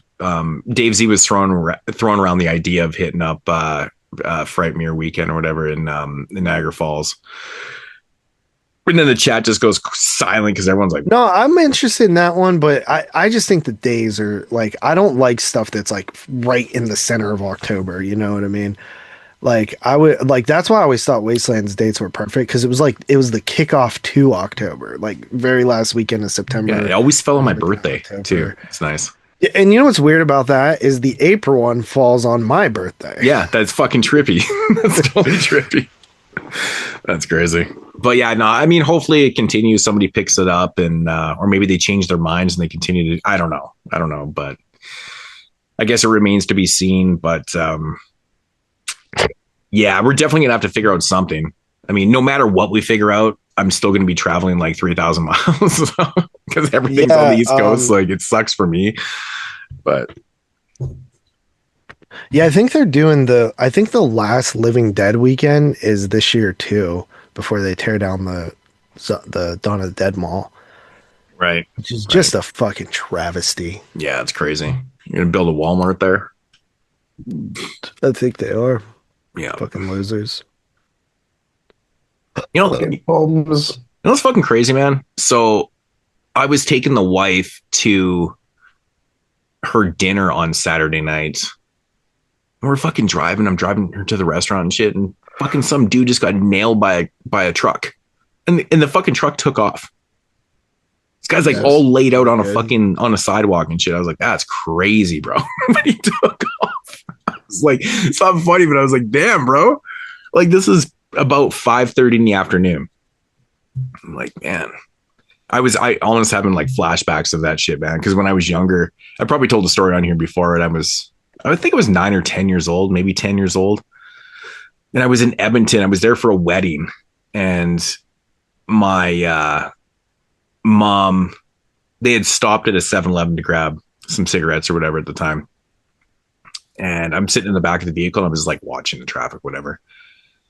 And I saw a girl get nailed on a bike in an intersection and like totally died. I saw some guy get nailed a couple years ago and die. Yeah, man. But I was like 9, 10 years old, and I'll never like be able to unsee that. Cause like I got out of the vehicle. I was like, whoa. And I was like looking, and then she was like not moving. Oh my God. It was crazy. Never forget that shit. So I was kind of like giving me flashbacks of that right there. I was like, instantly, I just kind of thought of that, but he was moving on the ground. There was people helping him and shit. So, but yeah, it is what it is. Man, you know what's fucking crazy? Speaking of driving, so I've been waiting all week for the gas prices to go down. I filled my truck up yesterday because I had to. It cost me $206 to fill my truck. Absurd. Absolutely. Yeah, like the thing with gas prices is I don't even like. I'll like casually look at them, but like it doesn't fucking matter because it could be $400. I still have to pay it. Like, Well, no, that's the beauty of running the gas industry, or all those people in the gas, because it's like an essential thing, right? So prices don't really matter, but obviously the prices are jacked up because of the war and shit. But I mean, seriously, like $206 to fill a truck is absolutely fucking absurd. Thank God I only have to fill my truck I drive basically back and forth to work, but it'll be a little bit more now that I'll be heading out to the cabin every weekend, because that's a little bit further. Obviously, it's like an hour drive, right? Hour there and back. So, so that's going to add up, man. Hopefully these prices go down, because that's just ridiculous, bro. Like I'm like, it's literally the most I've ever spent on a tank of gas in my life. $206. Crazy. Fucking sick of that. So yeah, fuck that shit, man. But on a weirder note, I was looking at the new Blumhouse Mummy movie, That shit is 2 hours and 14 minutes. I don't know if we mentioned that. Oh, that's absurd. I saw the runtime. I was like, what the fuck is going on with that 2 hours and 14 minutes? Yeah, I don't know about that, man, because Blumhouse kind of loses me a little bit, but that just seems absurd as fuck, bro. Crazy. Yeah, it seems a little excessive. Does it not? Like, when was the last time you went and seen a horror film in the theater that was 2 hours and 14 minutes? Like, that's, I mean, there has been some 2 hour plus films, but that just seems crazy for a mummy movie, man. I don't know. I agree. Absolutely bad shit. So, I know we'll be talking about this when we get into Box Office Brawl, but so Bloody Disgusting did an article called "Up to Snuff: 10 Horror Films to Watch After Faces of Death." So we'll get into Faces of Death a little bit. I haven't seen it yet, but of course my theater's not going to get Faces of Death. Give me a break. They don't get anything up here. So anyways, I thought it was an interesting article to write. But anyways, the films listed here are Peeping Tom from 1960. Ironically enough, I actually watched that this week. Again, Hell yeah. I watched my 4K that I'd picked up a while ago, unwrapped it and watched it and shit. And it's just an amazing film. Really, really good stuff. But I thought that was really interesting, was listed here. Effects from 1979. JP, didn't you just bring this one up too? Yeah, that was one that I saw at the drive-in one time. Yeah, crazy. That's so fucking weird. It's like the really random Tom Savini film with Joe Pilato, my man Joe Pilato. Yeah, that movie is like really known around here specifically because it is like super Pittsburgh. Like Right. All Pittsburgh cast like made out here, like just super Pittsburghy. And it's also notorious for being shelved until like the mid 2000s when Synapse put out the DVD. It was like 25 years later, some shit like that. So I think that was the first time it got released. It's on Blu-ray now, but the first time it got released, I think, was in the 2000s sometime. Then Videodrome from 1983. It's an interesting choice. Special effects from 1984, the Larry Cohen film. I don't know if you guys have seen it before. I like it though. It's fun. No, I've heard of it. I've never seen it though. No, it's fun. Evil Dead Trap from 1988. We've covered the Evil Dead Trap films some time ago. What is this list? It is Up to Snuff: 10 horror movies to watch after Faces of Death. Did you not miss the little spiel about how we'll be talking? No, about I just couldn't remember that you like. I couldn't remember like if it was supposed to be like a snuff film list or like something like that. I mean, it has its moments here. Benny's Video from 1992. Yeah, isn't that crazy? Benny's. Michael Hankey's film there. We just watched that for 92. Really interesting, cool film. Mute Witness from 1995. I know this one just got its due from Arrow Video, which I thought was a really weird release, but it's still a good film. I think I have like an old DVD. But anyways, Thesis from 1996, another film that we watched for the prep of 96. I'd never seen it before and became a top 10er. Total hidden gem, man. That's a great movie. Love that one. From 2001, we got August Underground. So conversations are just coming full circle here, aren't they? Mm-hmm. Fred Vogel's Underground classic. And then from 2013, we have The Den. What? Interesting. That's a random one right there. I actually like The Den a lot. I think it's pretty good. I think like all these movies are pretty good. Yeah, it's actually pretty cool. It's interesting, but I don't know why they decided to make a list like this, but they did. It's kind of cool. There's also a bunch of news stuff. I have a bunch of it up if you want me to. Sure. Study of it. First thing I thought was pretty cool. Evil Dead, Cabin Fever, and Cabin in the Woods are returning to AMC theaters. Nice. So it's going to be April 24th for Evil Dead, May 1st for Cabin Fever, and May 8th for Cabin in the Woods. I think that's awesome. I'm definitely going to try to see Cabin Fever and Cabin in the Woods if possible, because I never got to see those in the theater. Evil Dead I've seen multiple times. Nice. So yeah, that's pretty cool. The Insidious Out of the Further trailer is supposed to release today, I think. It might already be out. Which I guess I wasn't sure if that was actually coming out this year, but because sometimes they announce those Insidious movies and they always come out like years after they announce them. Yep. I guess that's it has an August 21st release date, so could be a future show if we decide to do because as of now they're saying this is supposed to be the last one. So we'll see. Eli Roth's Ice Cream Man teaser trailer came out, and I was like, I didn't know if this was supposed to be a remake of Ice Cream Man or if it was like its own thing. I'm still I think confused. it's supposed to be its own thing. I mean, but like it's weird because it has the same title and the teaser kind of poster picture, whatever, has that like bloody ice cream, which is like the R-rated artwork for the original film. Yeah. Like what? It's the same thing. So I don't know. I'm confused. I hope I mean, if he does a remake, I hope he does it completely different. But Yeah, I can't. It doesn't. You would just think if it was a remake, they would say, yeah, "This is a remake."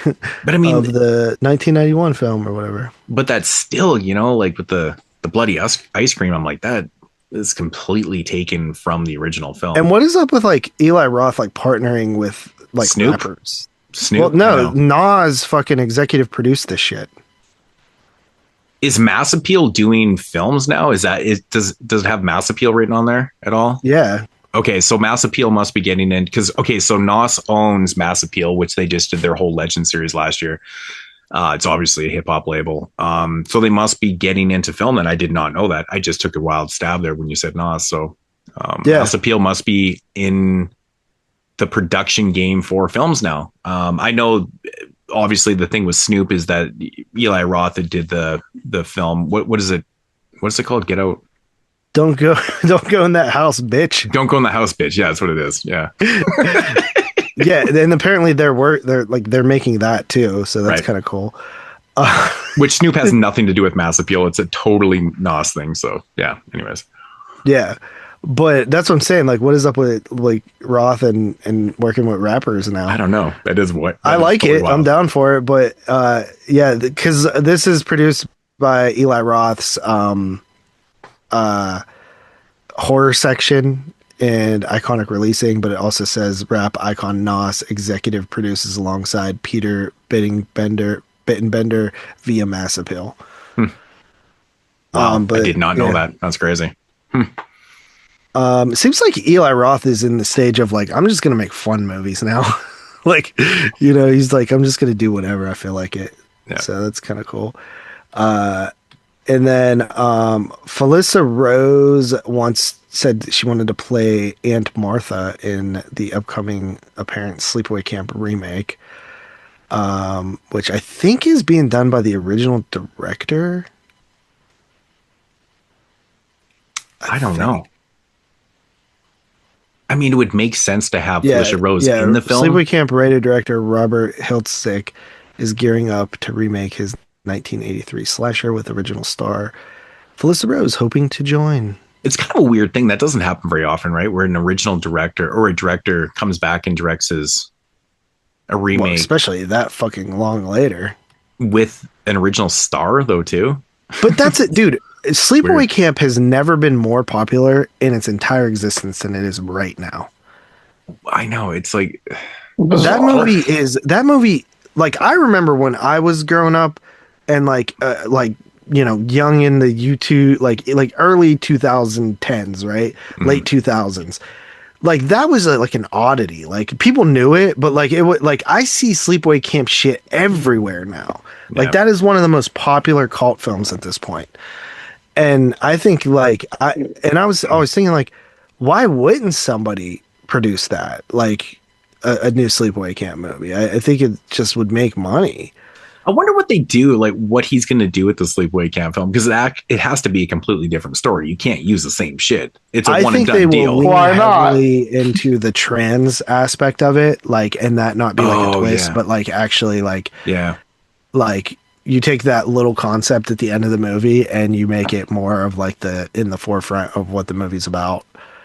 Right. But this guy has only done these movies. Like, he did Sleepaway Camp 1, 2, or no, he wrote 1, 2, and No, actually, he didn't write those ones. Actually, I don't think he didn't direct the sequels. he just directed the original and Return to Sleepaway Camp. Oh yeah, and Return. Oh wow. Yeah, but he's pretty old now. I think Well, he's born in 57. Yeah, he's old. But I guess we'll see. Maybe he owns the rights. This is something that is like just even crazy to me. The Burbs, starring Keke Palmer, gets renewed for a second season. I forgot that they even did a fucking TV show of The Burbs. Wild. I didn't remember they did. Yeah. Yeah. I wonder how wild. it is. I don't know. It says the series has generated 1.7 billion viewing minutes. I mean, I guess it does kind of have a setup. Like when you watch the movie, you could totally expand that into a TV series because it's like all these different characters on this block. Like it makes complete sense to make a TV series out of that narrative. I kind of want to see it now. Like it totally makes sense. If you have interesting characters like the original Burbs film, like Corey Feldman. If there's one person Tom that probably Hanks. seen it, it's probably Mike. He watches a lot of new TV. Yeah. Yeah. So where Dude, that's does that common. stream? Where does that play? Peacock. Okay, so that's why. Okay. It said it was in Nielsen's U.S. original top 10 for 4 consecutive weeks. I don't know what that means. It's funny. But I think haven't like heard Nielsen's is good. anyone talk about it. Weird. Me neither. I forgot it even existed. I thought it was a movie. Like I thought they remade like they did a movie for. But I will say though, for a TV adaptation of a movie, The Burbs works in long form. It really does. Like in my mind, right away, it works. So interesting. What makes it? Yeah, work? and I'm kind of curious.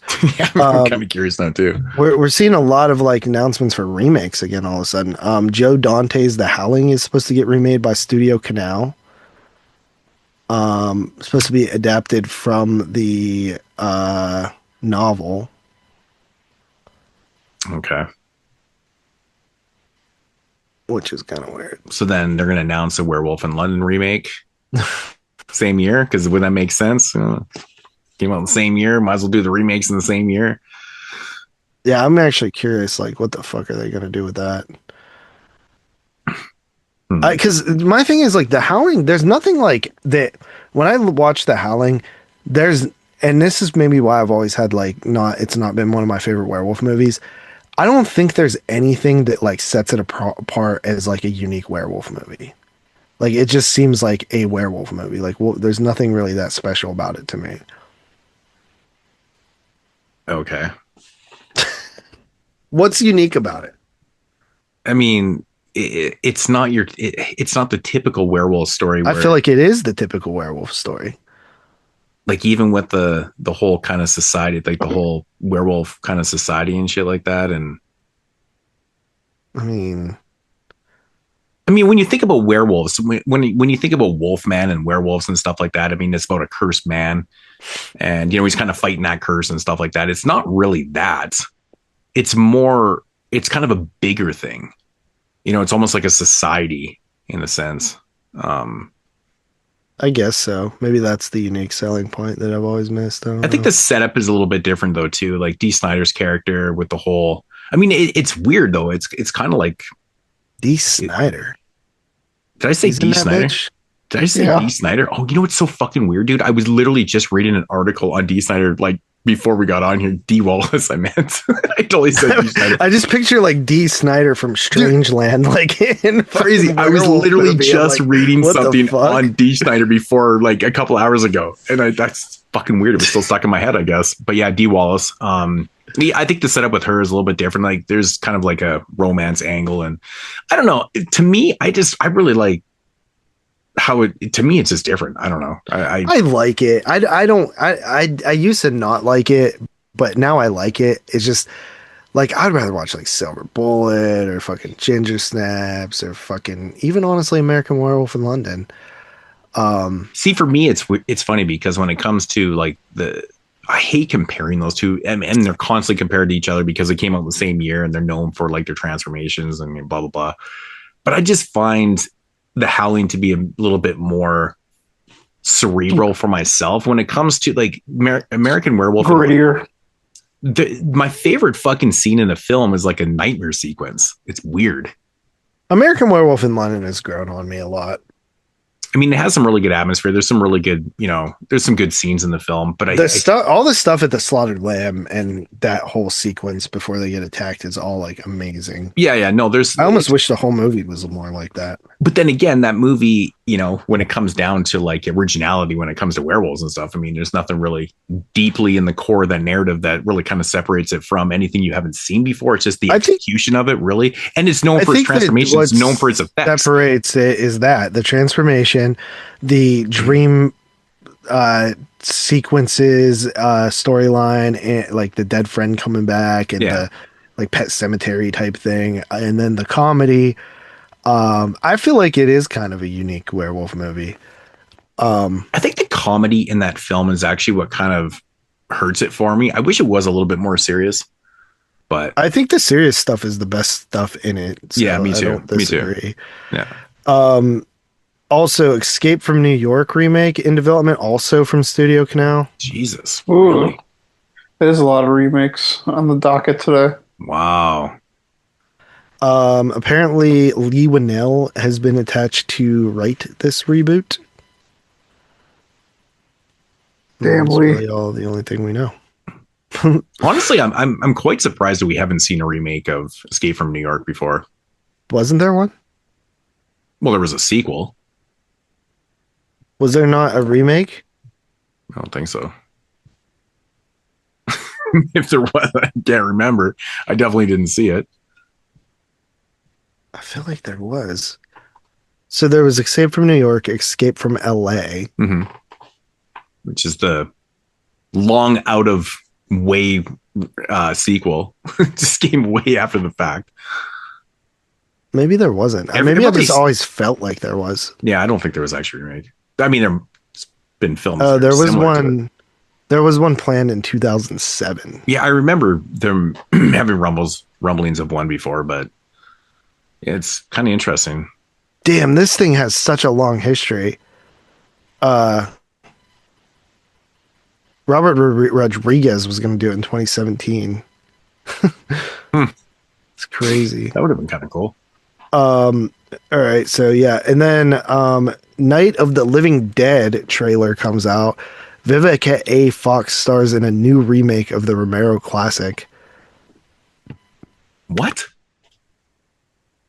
Yeah. Did that just break today? Idea. What the fuck? Really? Like, there's just straight up remaking Night of the Living Dead. Brittany Underwood, Robert Carradine, Miko Hughes, Zach Ward, Rob Van Dam. Rob Van Dam. Adam oh my Huss, gosh. and Vivica A. Fox. I don't even know what to think of that cast. It's like really bizarre. I gotta look at the trailer real quick to see how good or bad it Yeah. looks. But Rob Van Dam? Are you fucking serious? I can't even take that serious, bro.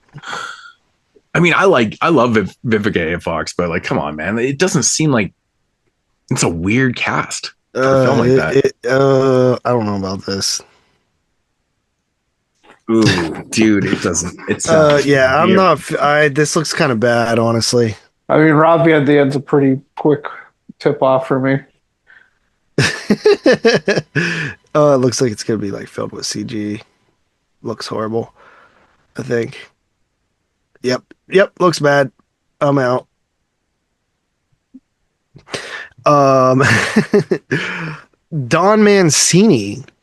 So as we know, the Child's Play series did get canceled from the Sci-Fi Channel, but Don Mancini is writing a new scary Chucky movie for theaters. Let's see here. What did they say? Don Mancini has revealed more at Steel City Con in Pennsylvania this weekend, which I believe was this weekend. I didn't go. I was in Ohio for that. During that, Don Mancini revealed at the con this weekend he's currently writing a new Chucky movie, and the film will harken back to the approach of 2013 film Curse of Chucky.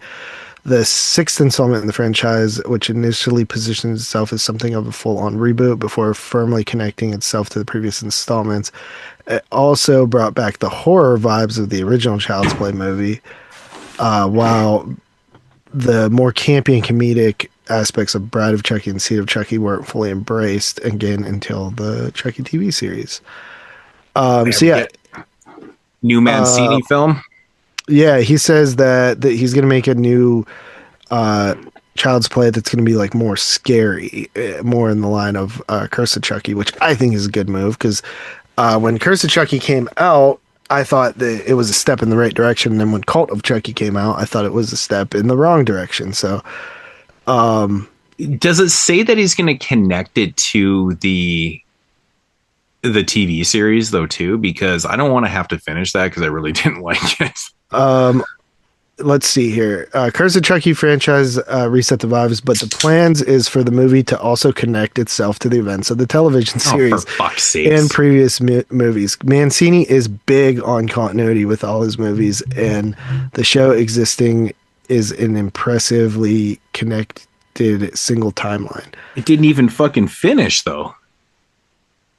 I don't know if it did or not. Like, didn't they cancel that shit like after? I don't think it ran its course. I really don't. So I guess that's, start making movies to finish up the narrative, I guess. But yes, I think he wants to bring this one back to theaters, which I think would be a good move too. Hopefully they. Oh, I would love to see a Chucky film in the theater again. It's been forever. Seed of Chucky was the last one, I think. 2004? Yeah, I saw it in the theater. It's crazy. Saw Bride of Chucky too, which was fucking sweet. In other news, the long-awaited sequel, Behind the Mask 2, The Return of Leslie Vernon, is actually apparently officially on the way. That's crazy. Fuck. Yeah, Leslie Vernon. Woo! It's kind of crazy that that movie was 20 fucking years ago. What are they going to do with the story? Does it say anything? I remember the original idea I thought was a prequel. Yeah, but the thing with those movies is you really could just bring him back because it is a commentary on slasher films. And we know that fucking Jason has been blown up and came back, and his whole idea was to transcend and become one of the big boys and not just like a regular serial killer. Yeah. So you could just easily just be like, make it supernatural, You just go from the first one. I mean, at least when does it really get supernatural in Friday? Probably part 6 kind of thing. Definitely. Yeah. When it gets beyond. Yeah. I mean, if you're going to go from the first Leslie Vernon film to the second, and so all of a sudden, like, just supernatural, it seems like a quick jump. I don't know. I am curious to see how this does, because I do remember back in like 2012 or something, 2011, they did try a Kickstarter thing for it and it failed. So I'm curious to see like how it would do now. I've always What said year was that? 2006? The movie came out in 2006. No, I meant what was the Kickstarter? It's like 2011 or 12 or 10, somewhere around there. So just before like the major resurgence of horror. Yeah. So it was kind of in that dead period. Yeah. But I'd check it out. I'm curious. I know they wanted to make it for a very long time. Yeah. So. I mean, why not? I mean, most of us that love the original film are going to go back and check that shit out for sure. So. And then the last little bit of news here, I thought just was kind of interesting because we've sort of talked about this for a while. Shudder has secured the rights to the original Tales from the Crypt series. And we've talked about the idea that it's kind of weird that this never got like a Blu-ray release, but also kind of weird that it didn't really ever get a chance to be on any streaming service. Like it wasn't on even HBO Max, which is kind of weird. But what I'm curious about is if it is new transfers or if it's just the original transfers, because they're, as far as I know, we're not HD transfers anywhere. No.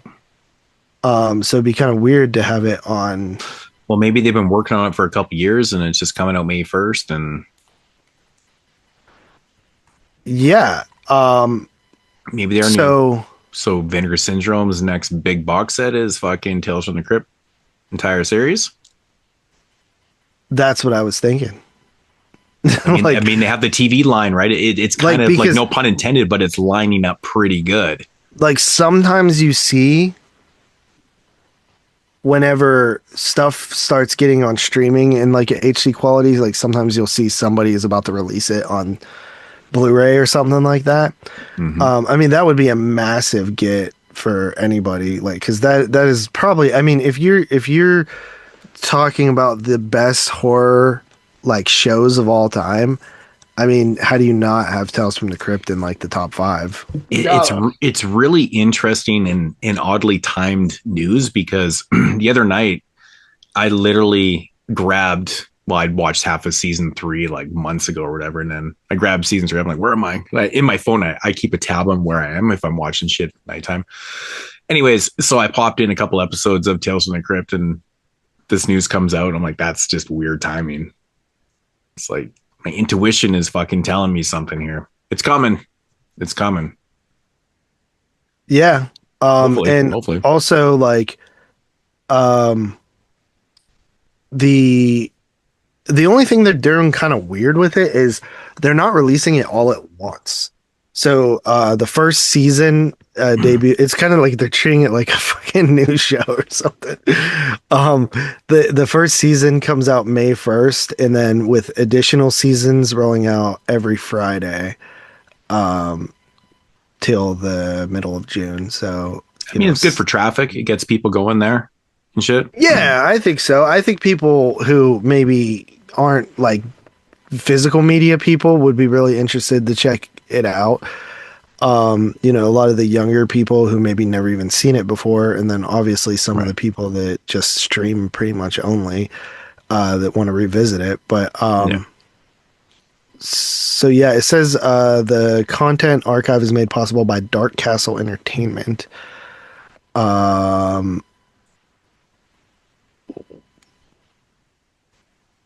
Yeah, which they say that the streaming announcement is a monumentous occasion. The series' complicated rights history has until now prevented streaming debuts and remakes. So it sounds like they finally worked out their rights issues with Tales from the Crypt. Yeah, that's cool. I mean, obviously something's coming, because when it comes to HBO series and shit, like, they have always kind of kept their own, and it's never been really kind of divvied out. They don't really give the rights out to a lot of people. So this is kind of an interesting move. I mean, I can't really think of too many HBO series that have been on different networks. You know what I mean? So something's got to be happening with it. Yeah, I wouldn't be surprised if we see like a new show now. Yeah, something's definitely going on with it. And it seems like the voice of the Crypt Keeper, John Kassir, is still kind of involved in the series, because this announcement came with a teaser that was voiced by John Kassir, and they did this surprise like teaser trailer for the streaming at the Overlook Film Festival. I'm going to let people handle your pronunciation of John Kaiser in the comments, so I'm just not going to sit there and correct you. But is it Kaiser? I think it's Kaiser, yeah. I think it would be I would pronounce it. Yeah, I would pronounce it just the same way JP did. Then people are going to be like, no, Moodz is wrong. It's actually no. I think it's John Kaiser. I think it's John Kaiser. Because there's no I, Kas. There's no. I would feel if it's Kaiser, there would be an I somewhere in there. Maybe that's just the way I've always pronounced it, because you know me, I'm always pronouncing shit wrong. If it sounds good to me, I just stick with it. I don't really give a fuck. Yeah, I would have thought it was John Kassir. I think it's John Kaiser. I swear I've heard people say John Kaiser, man. But then again, you know, it could be wrong on that one. So who fucking knows? Who fucking knows? But yeah, some pretty interesting news there for sure. That Night of the Living Dead thing just kind of caught me right off guard. You walked away, but it looks pretty bad. Yeah. It's fucking ridiculous, man. Oh, fuck, man. Speaking of something. Oh, yeah. So this is a weird one. So it got me thinking because, and this is not, I'm not going back to the whole tippy thing with in the birds, but this is the birds related. So anyways, I got thinking about it after our boy, he left a comment saying, oh, he agreed with your guys' take on the birds, not, just being just random kind of thing, right? Which is totally fine. I mean, I agree with that too. I mean, my whole thing with the birds was just, putting some context into, like, maybe like kind of come up with a commentary to make it a little bit more not so random. You know what I mean? Especially coming from Tyler, I have a hard time understanding how he could look at this and not try to figure out something in his mind to make it a little bit more not so random. It doesn't lie. I kind of always leave ambiguity open in movies. What's that? I always kind of leave every ambiguity open in movies when I can. I like that it's ambiguous, that it doesn't it doesn't give you an answer. Just it makes it scarier that one day the bird just decided to attack, and then one day, and for whatever reason, they decided to stop. Yeah, my brain's a little bit different. Like sometimes I love ambiguity in films. Sometimes it just depends. But when it comes to something like the birds, where like, I would honestly rather a movie be as ambiguous as possible. Coming from the guy that pulls the craziest commentary out of fucking what's the movie that you but that's just what I believe about, like, whatever movie, and that's like part of what I think makes ambiguity in movies great. No, but I'm talking about what's the one the fucking the TV Glow. Yeah, but that's what it means to me. I can see somebody like, I don't get that at all. I'd be like, well, that's this nice. Is exactly what my point is. I'm like, so when I watch the birds, like, I see something completely different than you, and I'm like, and everyone's like, oh, well, I agree with you guys. So I did something that I generally would never do, because I knew this guy is such a big Hitchcock fan, and I just wanted his take on it. So my old film teacher, yes, I did email him. I'm not going to drop his name on here because I don't want his name associated with this, because, just in case I don't want him to get in shit, his name being on here. Anyways, anyways, I know, because when I was in his film class, we used to talk about film, and he was such a big Hitchcock fan. He's actually reminds me very much like you. He loves all the shit that you love, like really immensely. But anyways, so I wanted to get his take on my view of what I thought, what it could be. So he got back to me, and the reason why I have his email is because he used to host these movie nights on Tuesday nights, and he used to host a lot of film festivals and shit like that. And the way you bought tickets was he'd email everyone that was part of this group, and then you kind of went through the email and stuff. So that's why I have his email, for the people who are thinking I'm just a fucking weirdo that tracked down his email and emailed my old fucking teacher. No, I actually have it because that's the way you used to pay for tickets. But anyways, so I threw him my idea of what the birds meant to me and stuff, with the whole pecking and, disrupting the whole thing and blah, blah, blah. And he's like, you know what, you're bang on with that. But he did say exactly what I said, though, too. Hitchcock probably didn't have any intention of that, but the way you interpret it makes complete sense, given how the narrative plays out in, for you, and the way your mind worked it. And he's like, it's actually a really good theory, because, and I gave him an example. I said, the biggest thing was when Tippy's character first meets, the other girl, basically the other girl, and then the shit starts going down and stuff like that. It's like, it makes complete sense. It makes complete sense that she was a disruption, and this was, kind of a metaphor for disrupting, the feng shui of the small town and stuff like that. And I was like, yeah. But again, he agreed with you guys. It's not, Hitchcock probably didn't have this in mind, because he was probably just making a Killer Birds movie that was meant to be ambiguous. But there's nothing wrong with pulling out an idea or commentary like that and using what you see to create a metaphor in your mind. If it works better for you, that's the way it works for me. And like, when I watch the film, like, there's some films I completely love having ambiguity to 120th degree. Like, I don't need to know shit at all. I don't need to figure out commentary. But for some odd reason with this movie, the way it presents itself to me, that's the only way I see it. It's like the weirdest thing. Like, I just see, like, the way it's happening. It's just, I don't know. It's kind of hard to explain, but that's the way it goes down. But I just thought that was it took him a few days. I didn't think he was actually going to email me back, but he emailed me back like a few days later. And I was like, oh man, good to hear from you, man. And so we had a conversation about other shit too, but it was kind of interesting because it'd been years since I talked to him, and yeah, but cool guy. But yeah, he threw in a lot of like other different insight and stuff. And cause he's a Hitchcock, like fucking total nerd. So, but I did not bring up the whole, I did not bring up the accusation shit. By the way, what do you think about this? No, I did not bring that up actually, because that was one thing I did not want to fucking hear about. But, which, it would have been, it wouldn't have been disheartening me to be like, your take is terrible on that, because it probably is. I don't fucking care. I really don't care. That was too funny. But anyways, it was interesting, and I just wanted to shout out that everyone thinks that my take on that shit was bad. Fuck you. No, I'm just joking. I don't care. No, it's not even a take. It's just an interpretation of something, right? Everyone's interpretation. Yeah. And we go back to like what I was talking about a few episodes ago about art being all art's subjective, right? Like, I mean, people like shit for their own reasons, right? You can't tell someone that, JP loves Blink-182. I can't stand the band. I can't tell them that I truly believe too, like once an artist release something, it's like it's not theirs anymore. Whatever I take out of it, whether that's what you meant or not, is what it means to me.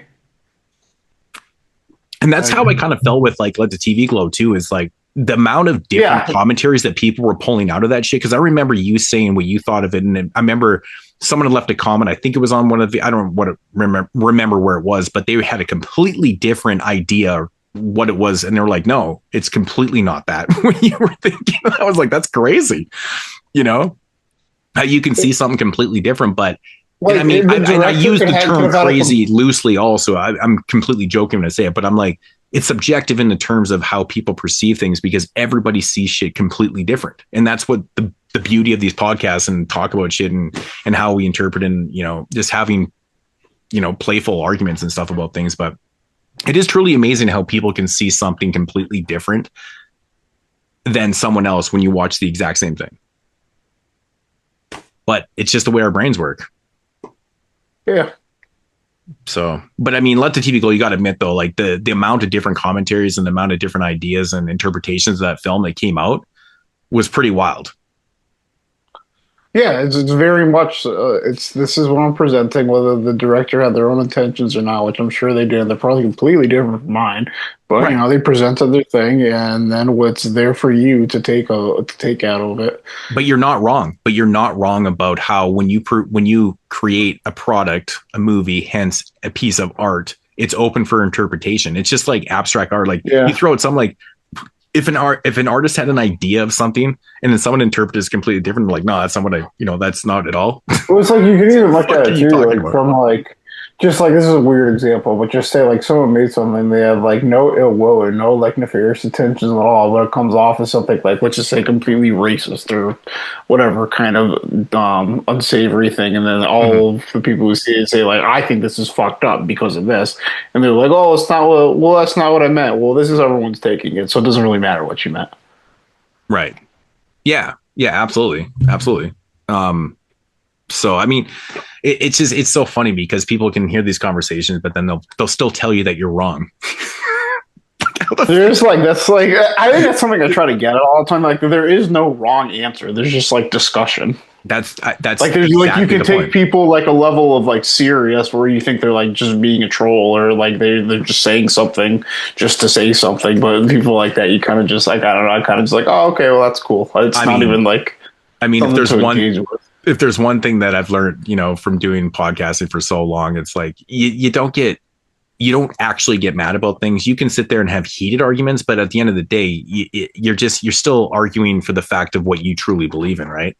It's the same thing as like people coming up to JP and saying, "Oh, Moodz had the worst take ever." It's like, I don't give a fuck. It really doesn't bother me. I'm not going to get mad about that shit at all, because it is what it is. It's how you interpret it too, though, right? And I respect that. If you don't agree with me, that's totally fucking fine. I would not expect people to agree with everything I say, everything you say, everything JP says.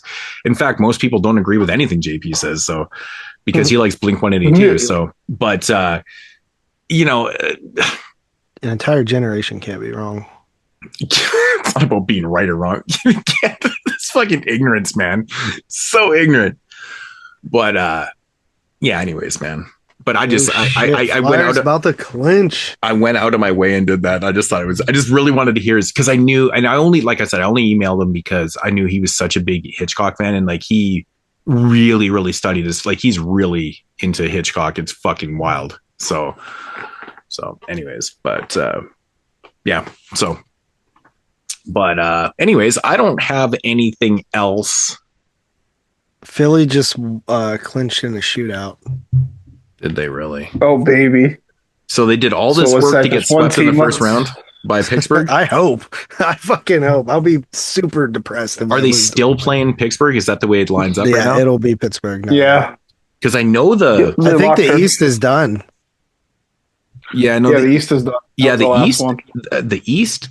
Oh, man, Buffalo's playing Boston? Buffalo. Well, the seedings. The teams are locked with the seeding, isn't it? Right now, Buffalo will be playing Ottawa. Oh, no, Buffalo will be playing Boston right now. Carolina will be playing Yeah, Ottawa. that's in Montreal's playing the Lightning, Hurricanes. Man, I mean, I'd rather play Buffalo than Carolina. you know what's absolutely fucking wild? Is that the East has all the good teams. Like half the good teams in NHL are going to be out in the first round. There's like 3 good teams in the West, and then like one other good team with the serious flaw on it. Dude, you know what's bullshit? The Gold Knights are playing Utah. Oilers are Golden playing Knights the are Ducks. going nowhere. So that means that 2 of those teams are moving on. Give me a fucking break. Like It's so weak, dude. Oilers obviously an offensive powerhouse, but we got some serious question marks behind the blue line and beyond. If the Oilers aren't scoring 5-6 goals a night, man, they're going to... I don't think it's guaranteed that the Knights are playing the Mammoth yet. I think the Knights are... That's just how it's lining up right now. There's only like 1 game left, so... They might be playing... Maybe it actually is guaranteed at this point. But it's looking like the Kings are probably going to be the last team. Well, So as of now, it's saying Colorado, Kings, Dallas Stars, Wild. I mean, these series they're going to go 4 games. Yeah, it's going to be Dallas Wild, which is nuts because those are 2 of the 3 good teams. Yep. I'm really not a fan of how they actually like divvy up the matchups. Well, it ends up real messed up in that one. Like it ends up messed up in the East too, where whoever comes in first, but like you're either going to get like the Lightning and the Canadians. Or Dude, how the fuck are you getting Montreal and the Lightning in the first round? That's what I mean. Like both, like honestly, like the only thing that concerns me about Montreal, it could be. It does. We don't know yet. Yeah. Like the only thing that really concerns me about Montreal is how inexperienced they are, how young they are. But like that seems pretty fucking good. Yeah. It's going to be pretty interesting coming out of this the first round. Yeah, like that team's so young too that they're just going to have the gas.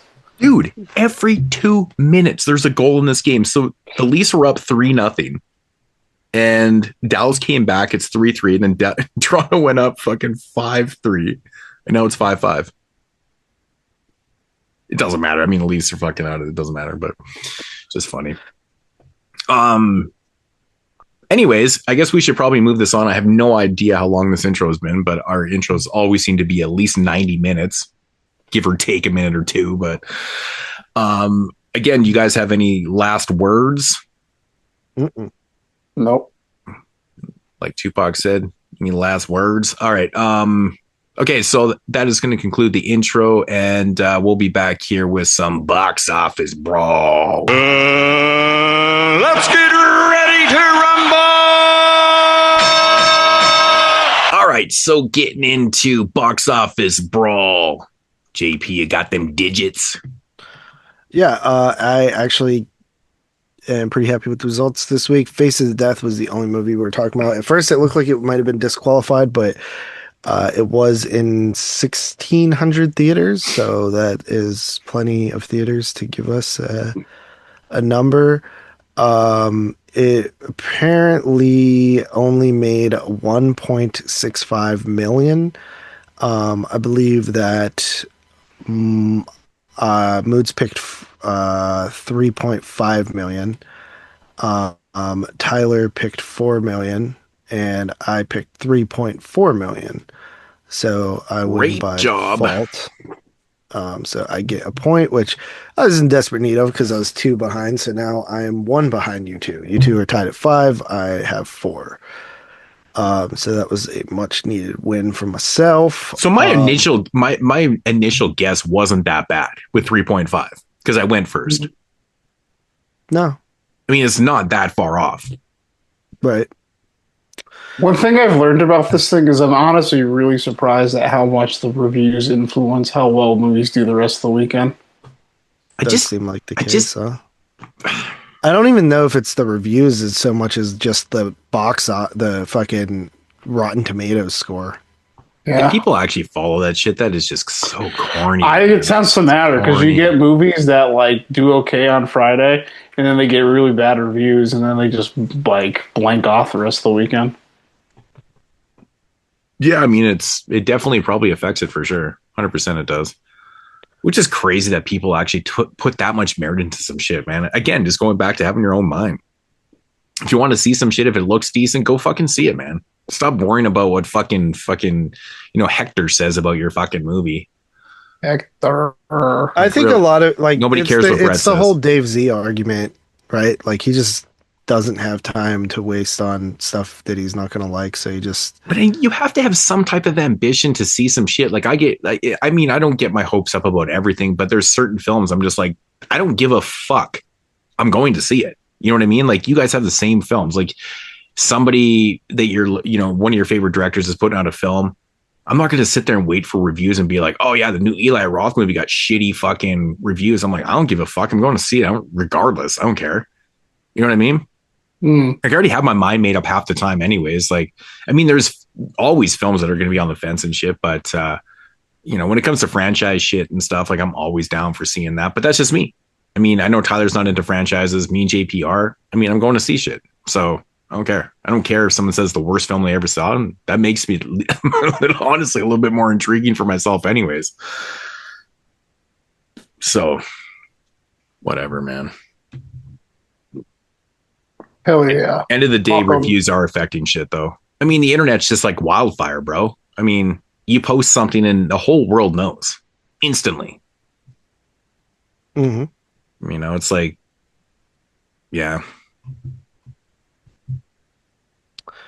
Yeah. Okay. So I don't even know. What, you deep in thought there, buddy? Oh yeah. I'm trying to get the stuff together for the next title. Do we? So the title this week, I believe it's just the one, is what Dan said. Been using Dan's recommends here. The title this week is Lee Cronin's The Mummy. You ever wonder like why sometimes the fucking director's name is in the fucking title of the movie?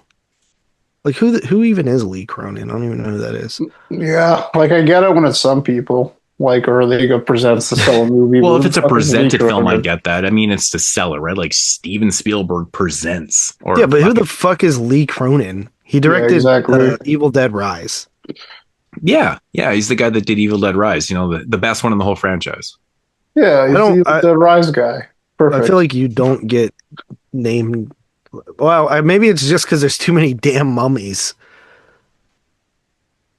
There's a million movies named The Mummy. Yeah. I mean, The Mummy is like one of the most generic titles of all time. So yeah, this one follows the young daughter of a journalist who disappears into a desert without trace. 8 years later, the broken family is shocked when she returns to them as what should be a joyful reunion turns into a living nightmare. I don't know if you guys saw the trailer, but that girl is fucked up on return. No, I didn't see that. I would be like, burn it. This movie looks like a completely different like mummy movie. Like it almost looks like a possession movie, like an Exorcist film or something. I was getting heavy Exorcist vibes from this. Yeah, I could see it though, man. I mean, this guy doing Evil Dead with the possession stuff and that type of angle, demonic shit and stuff.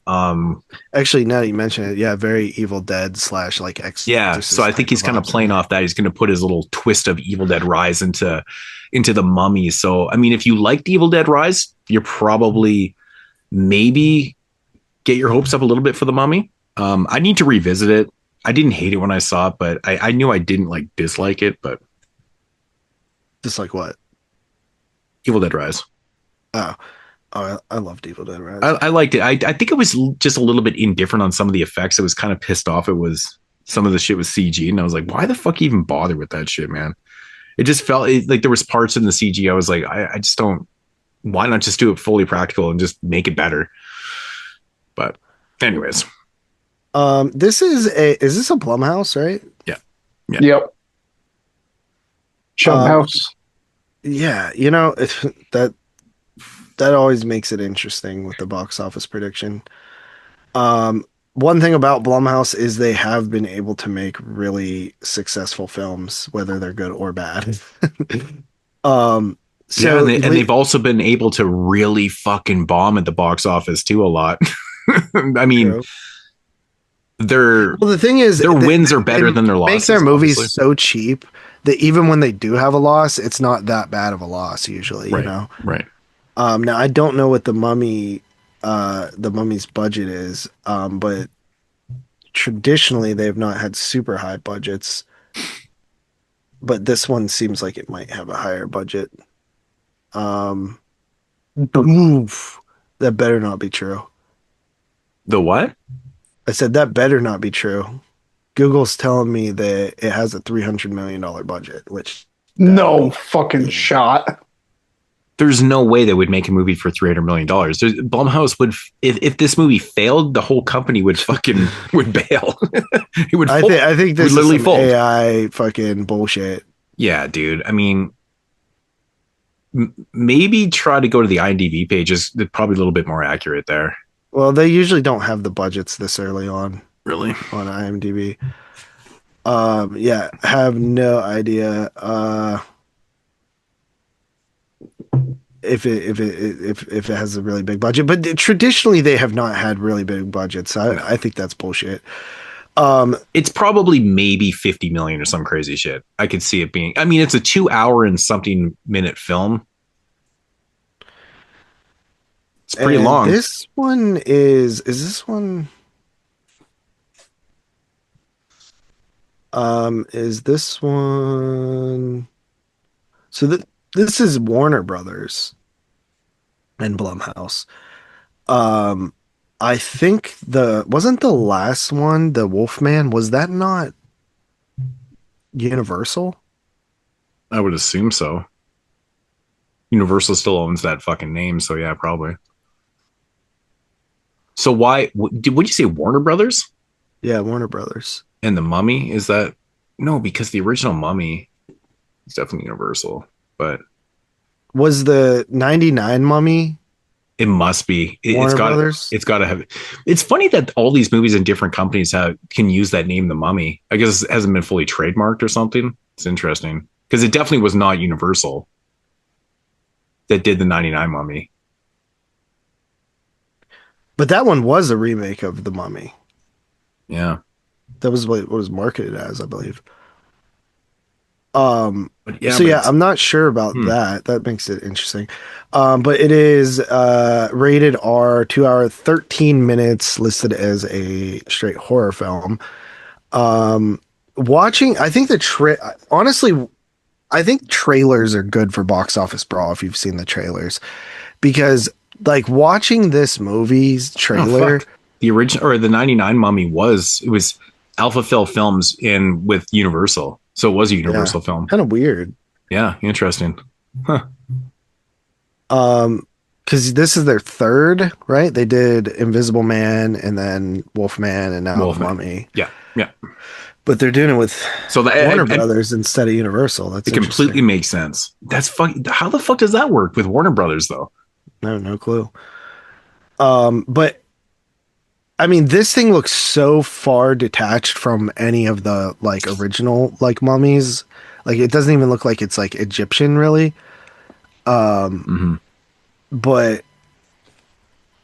okay, so watching the trailer, I feel like it has those like visuals that look like scary that I feel like general audiences like to see, that might make them want to go see the movie based on the fact that it is like creepy as hell looking. But it also kind of looks like that Blumhouse creepy, but that's that seems to work on general audiences more than like us. Kind of polished, right? Yeah. Yeah. The runtime is kind of a turn off. Not that it would have made me want to. I saw the like teaser trailer. I think when at a movie I went to a little while ago. The teaser trailer actually was really good. Yeah, because this one that is on IMDb is like 2.5 minutes. And I'm like, that's a long motherfucking trailer. Because the one I definitely saw in the theater was maybe 30 seconds. It didn't give you a whole lot, and I was like, wow, that actually looked really interesting. And then I realized I was like, wow, that's Blumhouse. Yeah. So sometimes trailers can really persuade you a certain way, but I don't know if I want to watch this full 2.5 minute trailer because that's a lot of fucking trailer. And I'm not really they definitely show a lot. I don't want to do that. I'm not going to do that because I'm not really into that.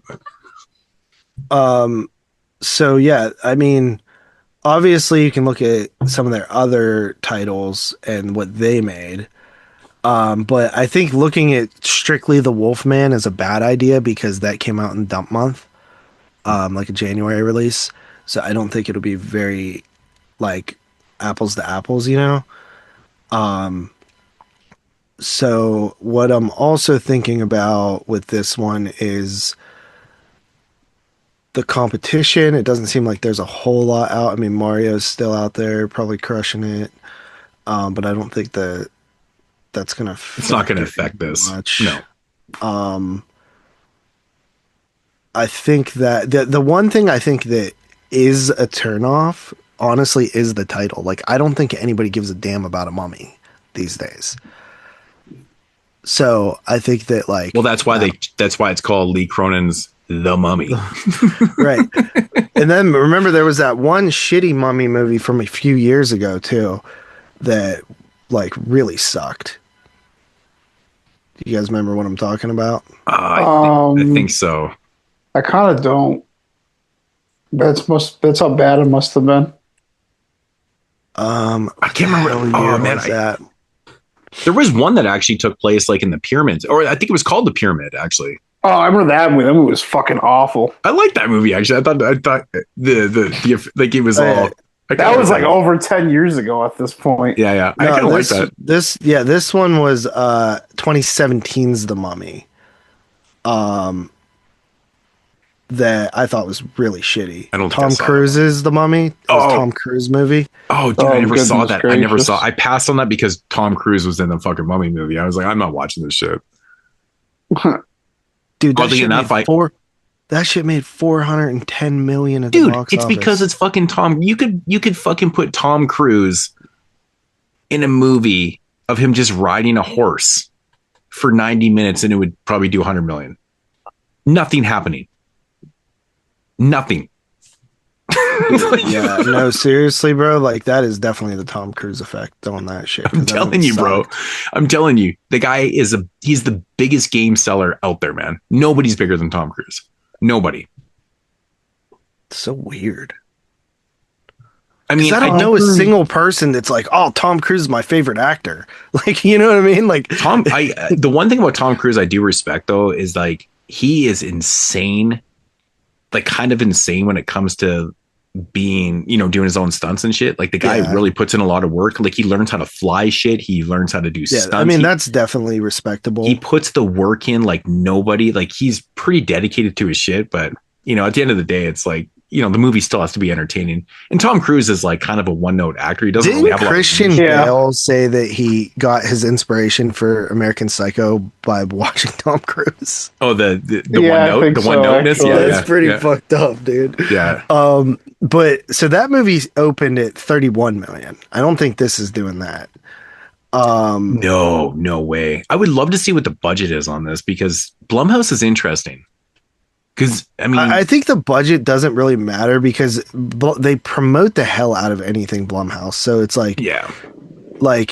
we already know that they put a lot of money on the. They probably do 40% of their film budget, and probably just on promotion. Maybe even 50. If they're producing a film for $50 million, I bet you they're putting 25 to 30 million in just promotion after the fact. I know I'm getting super fucked on this for sure by you guys. So I'm almost leaning towards I don't know how to even predict this. I have a number in my mind right now. I'm just kind of curious where you're coming in. So, all right, I'm gonna say 16.5 million. Okay. So that's. I guess I'm second. Yeah. Okay, so my initial number was 12, and you said 16. So now I'm just curious on where to go with 12. Don't be a pussy. I'm going to say 12.5. All right. I'll go with my gut because I had 12 in mind. I'm like 12.5. Okay. I feel like this worked out better for me than I expected. I'm gonna go 16.6. Ooh, you're going high. Okay, so this is working out good for me because I think that. Okay. Yeah. Yeah, and I have some room to play with too. This actually isn't the worst for me, but if it goes over, I'm fucked, obviously. Yeah. But I was trying. My original guess was like around 14, but I didn't want to get undercut, so I was like. But then again, I mean, dude, like. The thing is, like, I've been seeing trailers this movie for months. That's the thing. Like, the promotion is there on this thing. Oh yeah, yeah. I can't see it doing worse than Send Help. But do you think it does? But remember The Bride too? Like, I feel like but I think that movie that had a ton of press, but that movie just seems so far away from like. What a general audience. It's a very niche thing. I think a lot of people weren't interested because they didn't really understand what they were seeing, probably even in the trailer. Yeah, I think so. This definitely looks more clear cut. Like you know what you're getting into with this one. Yeah. Is that it? Yep. That's the only movie. Mm-hmm. Man, things have really cooled down. Really cooled down. Yeah. We better get that film because I want to go see it. So, but okay. So that is Box Office Brawl. In the entire first quarter of the year, we had like really Scream was the only like big banger, like big money maker, kind of interesting. Yeah. Makes it more impressive now after looking back at what all's come out, Right. All right. Once again, that is Box Office Brawl. I am the devil, and I am here to do the devil's work. They will say that I have shed innocent blood. What's blood for, if not for shedding? I like to dissect girls. Did you know I'm utterly insane? Have you checked the children? What do we do? Why don't we just wait here for a little while? See what happens. All right, so getting into the dubs. What'd y'all watch this week, guys? I just got the 2 titles this week. You watched 2 movies I guess just disc. Physical, yeah. Yeah. But in general, I didn't really watch a lot of movies outside of that too. I've been plugging away at the In Search of Darkness still. I think I got like 2 hours left on there. It's 6.5 hours. And I heard that they're doing a 70s one next. Yeah, I just heard that too, actually. Yeah. It's pretty cool. But yeah, so I watched Embalmer, which you guys talked about on the show. What'd you think of it? Sin Bin. I thought it was fun. Yeah. It was all right. It was kind of like I like the like urban setting and stuff like that. Little rough footage wise at times, but he just needs more kills. Yeah. Like and then the second thing I watched was The Last Man on Earth from 1964, which is a Vincent Price film. I've saw this in the drive-in actually. But yeah, it's basically the I Am Legend story, based on the novel Richard Matheson. Yeah, basically about a doctor who's like the last dude on Earth, and there's a plague that basically turned people into like vampires. And he's just, trying to fucking be a human when there's nobody around. Sees a dog at one point and he seems so desperate to have any kind of companionship.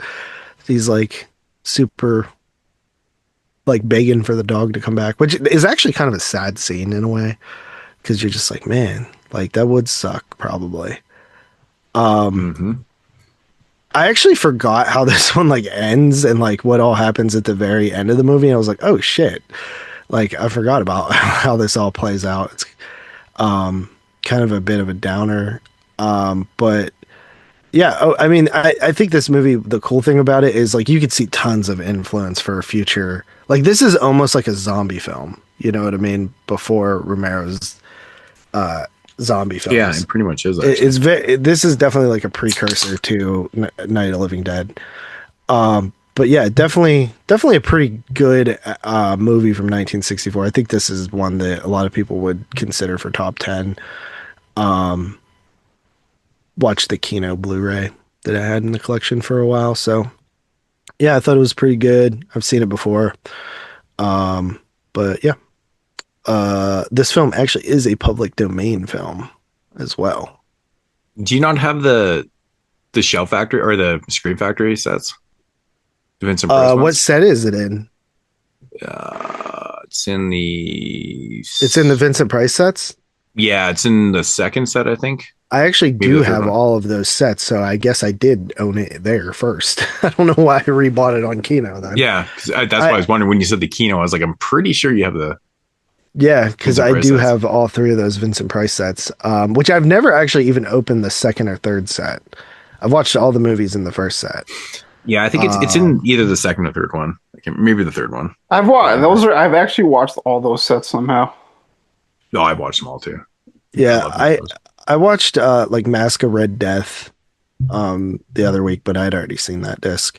I'm such a dork for that film that I actually bought, because I know it's in that set, and then I bought the solo release after Scream Factory released it solo.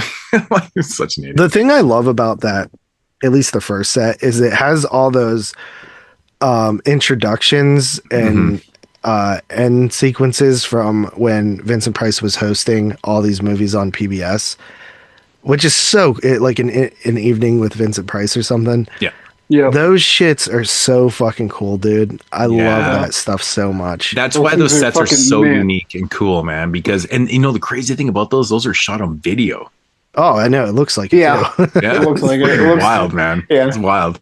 But it's just like, I loved when TV was about that type of shit. You know what I mean? Yeah. I saw somebody someone made a video the other day that they were posing the question, why do like modern people not know shit about older movies?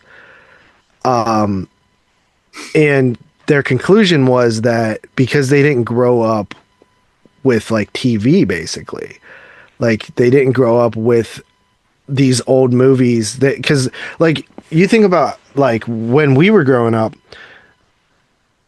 any network, like there was all these new networks, right? Like a network for music videos, a network for cartoons, a network for comedies, sci-fi films. Like you make a really good point with that too, because thinking about it, like in the late '90s, I would like stay up and I'd watch Nick at Night, so I'd watch shit like the Brady, all that old shit. Yeah, I'd watch shit like the Brady Bunch, and like did I watch the Brady Bunch because I wanted to watch when I was like 7 because it was on. Exactly, it was on. I was like, all right, and then you ended up liking it. But exactly, that's what they're saying is when these networks were coming out, they were 24-hour networks, so they were on the entire day, you know, minus maybe like 4 hours of infomercials at night, and they didn't have enough original content. So what they did was they bought vaults of past content to fill in their newly produced shows, to have stuff that was on outside of that, where these modern kids did not grow up with that, where there's so much content now, new content, right? There's so much new content. Like you look at Netflix and it's mostly new content. It's ridiculous. Yeah, it's like almost all new. It's almost all honestly insane. It's all so TV. These kids didn't grow up being forced to watch old shit that came out 30 years ago like we did.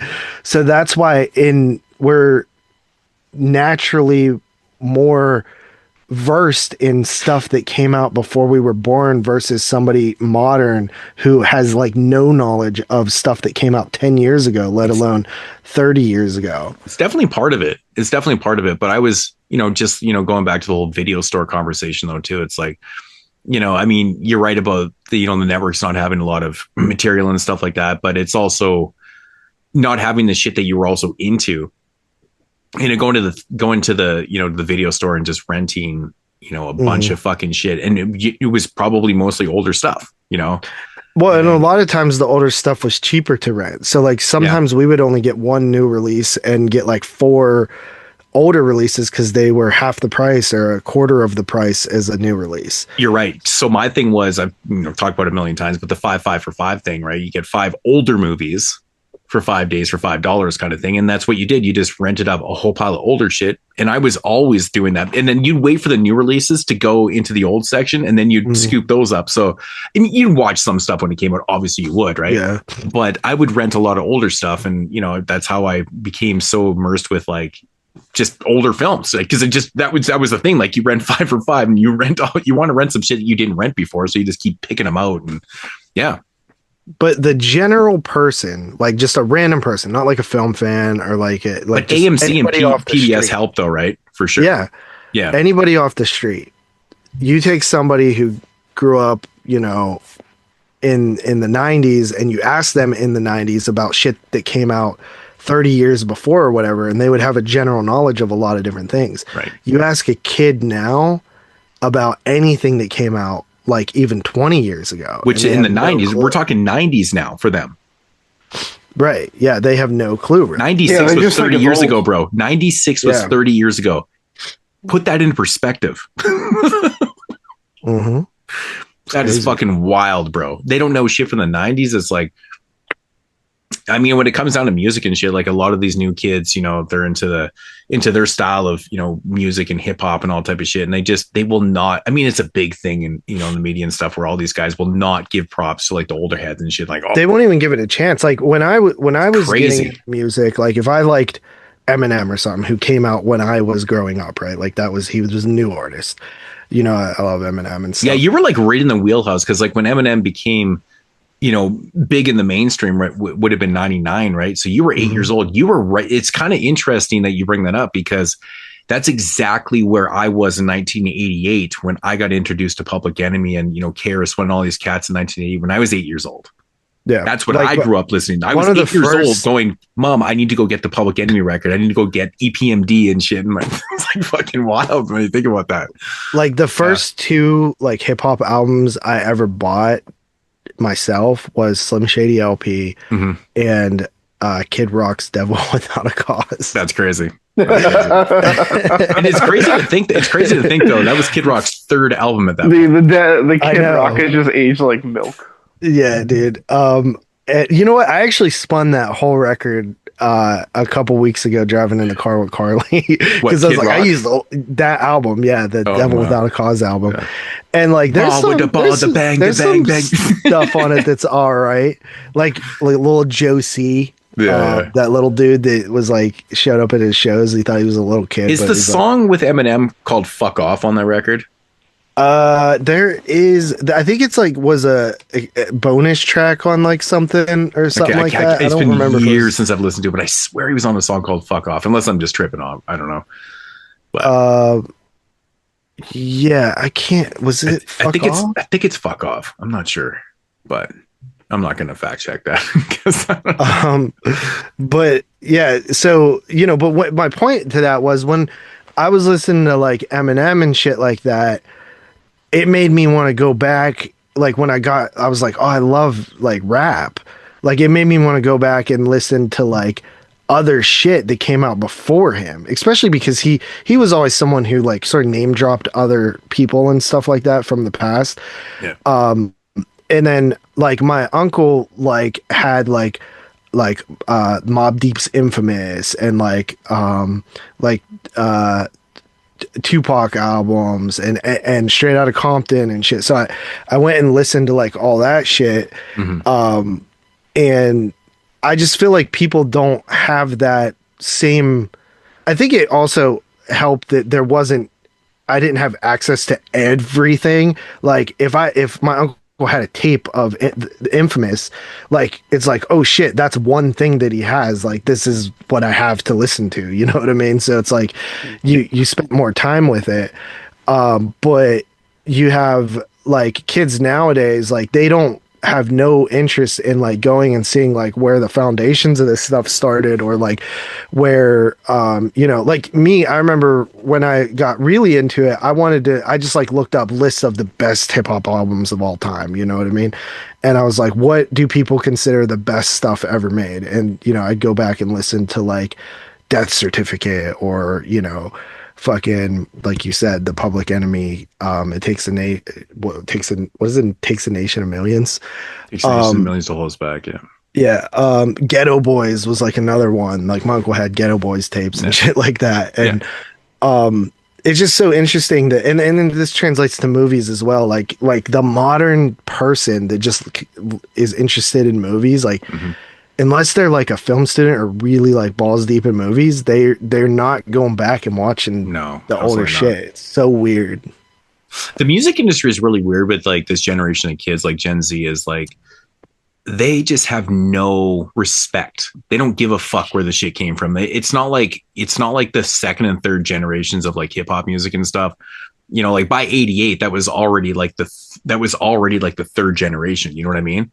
You know, by the late 90s and shit, it was, you know, it's already gone through so many stages and shit. And it hit a point where they're just like, nah, these are old fucks. Nobody gives a shit about them. And that's where the only genre of music where I can actually think of where age is a big deal is hip hop. Younger kids and people are like, oh, fuck, man, you're rapping over if you're over 30 years old and you're rapping, that's fucking whack. Like my favorite rappers are still rapping and they're 50 plus years old and shit. And these guys are still killing it. But it's the only genre where age is a big fucking deal. Like you look at rock music, you look at no one's criticizing Mick Jagger for running on the stage at 75 years old and shit. Like nobody gives a fuck. BB King was still playing when he was like 90 fucking years old. Nobody gives a shit about the age. Like, oh, it's BB King. That's fucking awesome. But if you like, oh, some rappers out there 90 years old, these younger kids like, he's fucking old grandfather, blah, blah, blah. Like I just saw a post today. I think that stigma has left a little tiny bit. And I think also a lot of it was like the bravado of rap and like the competition. It's similar to like boxing or something like that, where it's like once you're an old person, you're not capable of doing it anymore. So I think that was a little bit of factors into hip hop as well, but it's not real. It just, which is totally crazy because like, I mean, you look at guys like KRS-One who are still sharp as fuck and doing their shit. Like they're in their mid 50s, you know, pushing 6 years old. Ice-T just made a post today that he's got a brand new tour and he still performs all his hip hop stuff and he's performing his body count stuff also. Jesus fucking Christ. That's creepy, man. The wife just came in with a fucking head, literally holding a head. Stop it. That's weird. Okay. But yeah, no, Ice-T just made a post today. He's like, I'm literally doing like a rap tour, but I'm still doing the body count stuff, which is crazy because like, you know, he's in his late 60s and still killing it. It's fucking unbelievable. You know, it's just whatever, man. Yeah. And some of those guys, like you just like Ice-T doesn't seem like, it's not like what I've always said about Snoop Dogg, right? Like Snoop Dogg has been Snoop Dogg forever. Like he's the same fucking person that you always have seen him as. Ice-T's the same way. Like they just feel timeless because they're the same guy. Yeah. Yeah. Ice-T is still so dope though, dude. Like I've seen performances of his body count shit. Like, and that's his metal band, you know, like, and he's crazy out there. Like this is fucking wild. Like it must be so weird for him to like be on, you know, Law and Order SVW. Is it? No, SWV. SVU. Yeah, SV. Yeah, that's what it is. Yeah, SVV. Special Victims Unit, dog. SV. Yeah, that's right. Okay. And, you know, just be Ice-T on there. It's like crazy. You know, he's broke for the summer because the show's done recording and, you know, you're just going to go do a bunch of tours and shit. Like, it's such a weird life. It's crazy, you know? But yeah, and he also just had, like, I've always just loved Ice-T, like, as a personality. You know, he's should talking read about his books. horror movies and shit. I have read one of his books. Yeah, he's amazing. Oh, I've read. I remember like the first chapter is like when he first like realized what racism was because he was like a little kid and right. there's some like shit, some neighborhood kid. Like he's literally the realest person I've ever. Well, I was gonna say I've never met him, but like just I feel like I know him because I've grown up with him, like my entire life. And he likes horror shit too. Like I saw him talking about movies one day. He was talking about Martyrs and shit. I was like, that's dope. Dude, he mentioned shit. You're like, really? Yeah. I just picture him and Coco curling up to some Martyrs. He's like, this shit's fucked up. You know what I mean? Do you ever think that he goes back and watches Leprechaun in the Hood? Dude, I hope he does. But no, Ice-T has always been amazing, and I love him in movies and shit too. Like he's awesome. Yeah, for sure. Yeah, no, he's a dope personality, man, and just always keeping it real and shit, man. It's amazing. But yeah. So those were the two movies I watched. Had nothing to do with Ice-T, but no, definitely did not. Okay, so I guess I'll go. Tyler's not here. I think I watched like 20 films since we last recorded. Jesus Christ. But yeah, not all these are discs watches. But the first one I did watch on disc, so I picked up the 4K of the Criterion 4K of Peeping Tom. This is a rewatch for me. First time for the 4K, of course. Peeping Tom is one of those films where I just get so drawn into the character of like our lead character in this film. It is absolutely an amazing performance. And I love the idea of this movie where, he's basically a serial killer. And, his whole thing, he works like commercials and movies and stuff like that. But his whole thing is like, he wants to capture, the reactions of death, on video and shit like that. And this idea in 1960 is so crazy to me. It's really so far ahead of its time and just kind of unique and stuff. It's a very early proto slasher film. It's not like overly graphic by today's standards or anything, but there is some moments where you're like, damn, that's kind of fucked up. But there is a reveal in the film where, you get this reveal where I don't want to ruin it for people who have never seen it before. So I'm not going to say anything, but there is a reveal in the film where, it kind of all makes sense as to what's happening. And it's really fucking disturbing. It's like more disturbing than really what he's doing, but it's kind of like he's the product of what was happening to him before and stuff like that. It's kind of interesting. But really fantastic film, man. I know Tyler's probably got a lot to say about Peeping Tom, but it's just like, I think the biggest thing for me is the dude that plays Mark in the film. I think he's like a German actor, but his performance, a German dude. Yeah, he is so good in the role because you can't trust him because right away what he is, but he plays the role so well because he gets immersed in these people and he's like he's kind of like that dude that like is interested in these these women and stuff like that, and it plays out so psychotic. It's super psychotic. It's almost like to the point where it's like highly narcissistic and like just sociopathic, and it's crazy, man. It's a crazy fucking movie. I think what a lot of people might not realize about this movie too is the guy that made it was like a very like well-respected like non-horror classical like British director that made like who's part of a directing duo that was responsible for like some of the best movies of the last 25 years in the UK. So like this was like a real like risky like hard left turn of a movie for him to make, and he made it without his partner. Yeah, Michael Powell did the film, and yeah, it's quite interesting. Like I said, it's the timing of it too. 1960, like to dive into this type of territory. You know what I mean? With the reveal with him and like what his father was in the industry too. And it's just like some of the stuff in the movie too. It just even like I feel like this movie's got the first like real sleazy just little slasher kill where it just like has nudity for a second for no reason, which is kind of shocking in 1960. Yeah. It's a weird setup too because like there's characters that live in his house. It's such a weird oddity, like just renting out rooms to people and shit. And I really like this movie. I think it's shot really well. Like the 4K looks beautiful. The acting's amazing.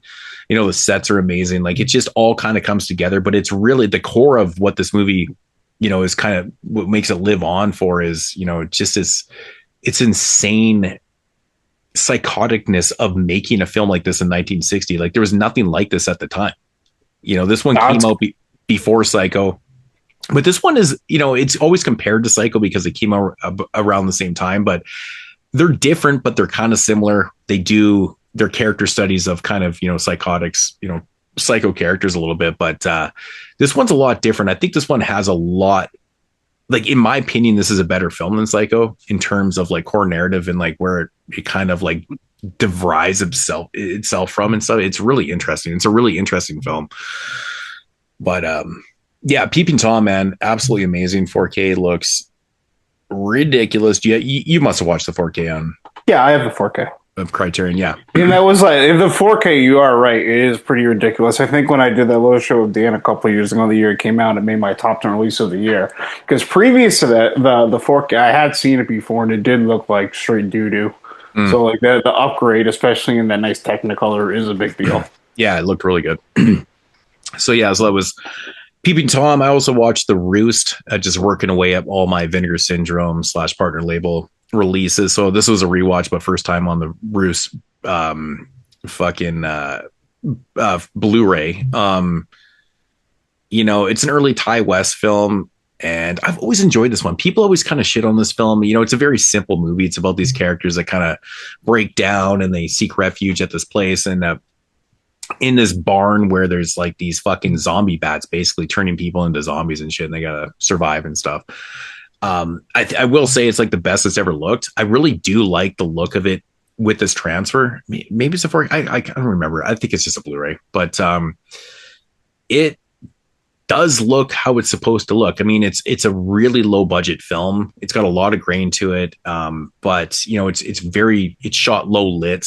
But it does pop though. It does actually look pretty good. It's definitely gonna be a lot better than your old DVD, but I'm still a big fan of it. I really like this film.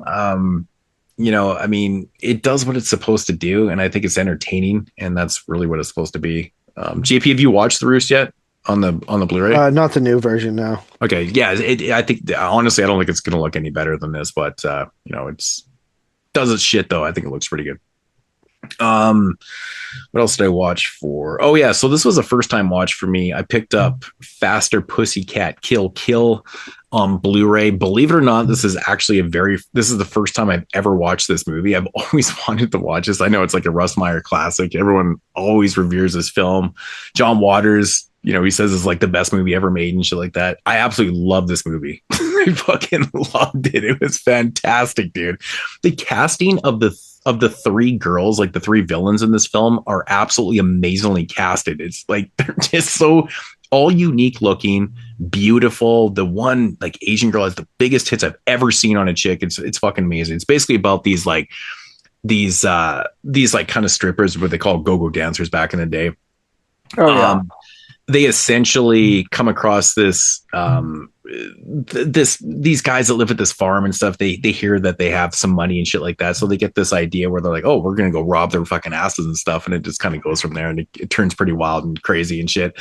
But the whole movie's like set in the desert, so it has that type of feel with these hot women. It feels really hot and shit, and they're like kind of like biker chicks, and it's fucking amazing, dude. Some of the sequences, some of the fight sequences, death sequences are pretty awesome. It's sleazy.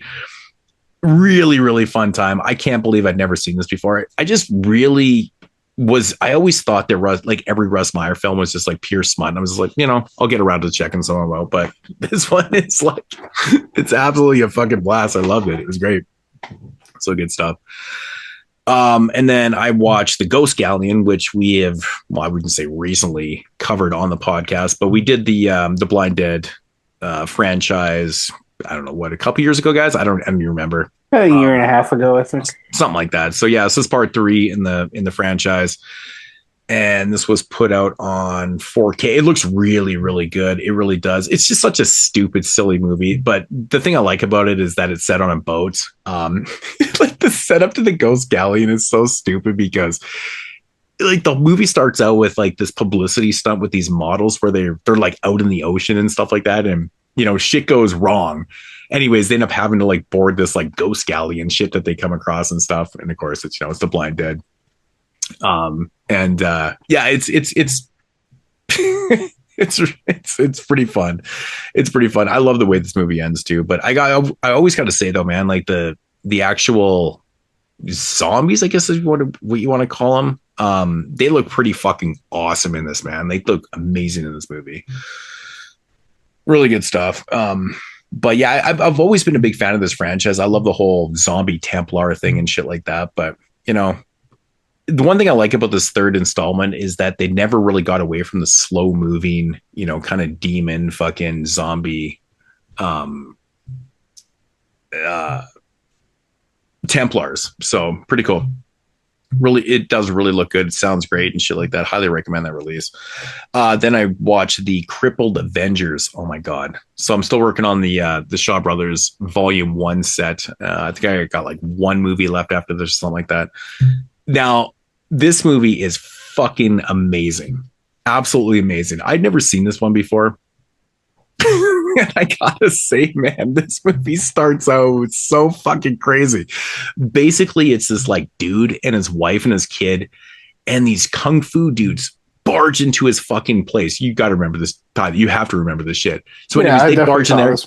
So they barge into this fucking place, and they're just all pissed off at this dude. And so what they do is they kill the wife. They just like slaughter the wife, and they cut the kid's arms off. It's like, what the fuck? This is crazy and starts. Yeah, and like that's something that's like that does not happen in these movies. Like, no, that's what I'm saying. Every once in a while, they'll like have this build up, or like someone gets like a limb chopped off or something. But it's like that's such a rare occurrence for these movies. Then it just keeps happening.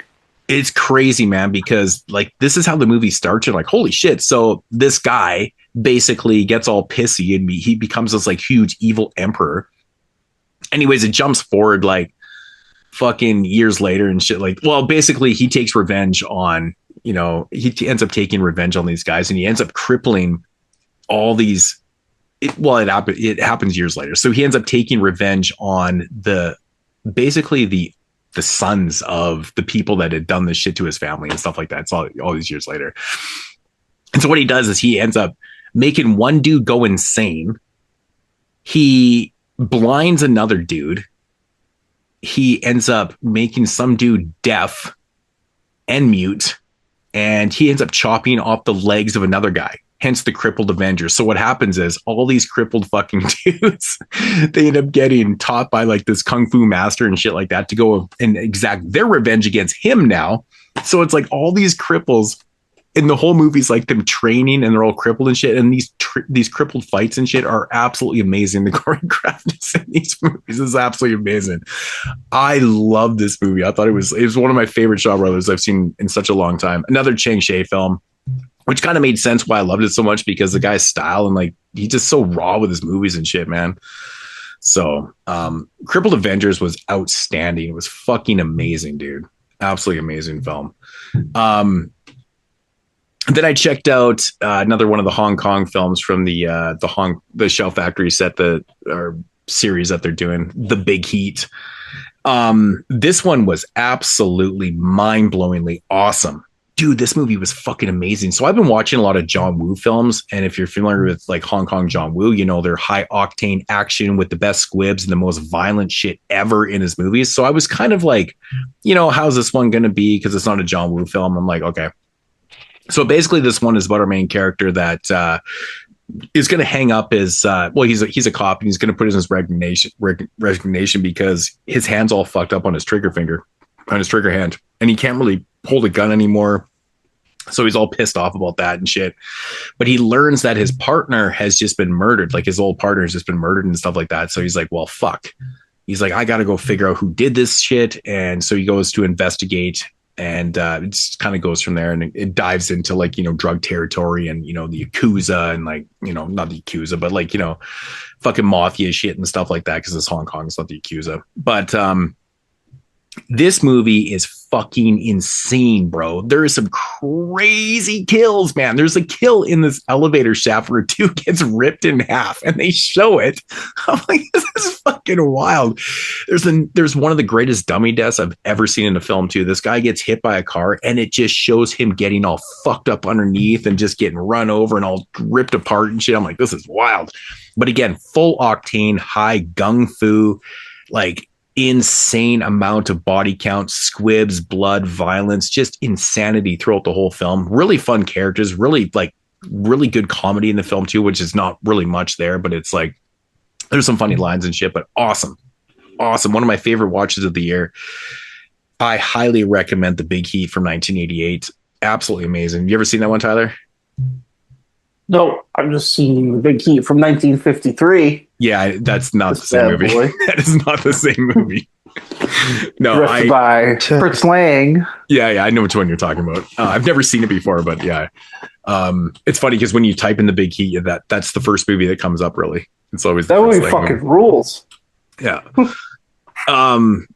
So that was another disc watch, and then this was not a disc watch. Then I watched Vital.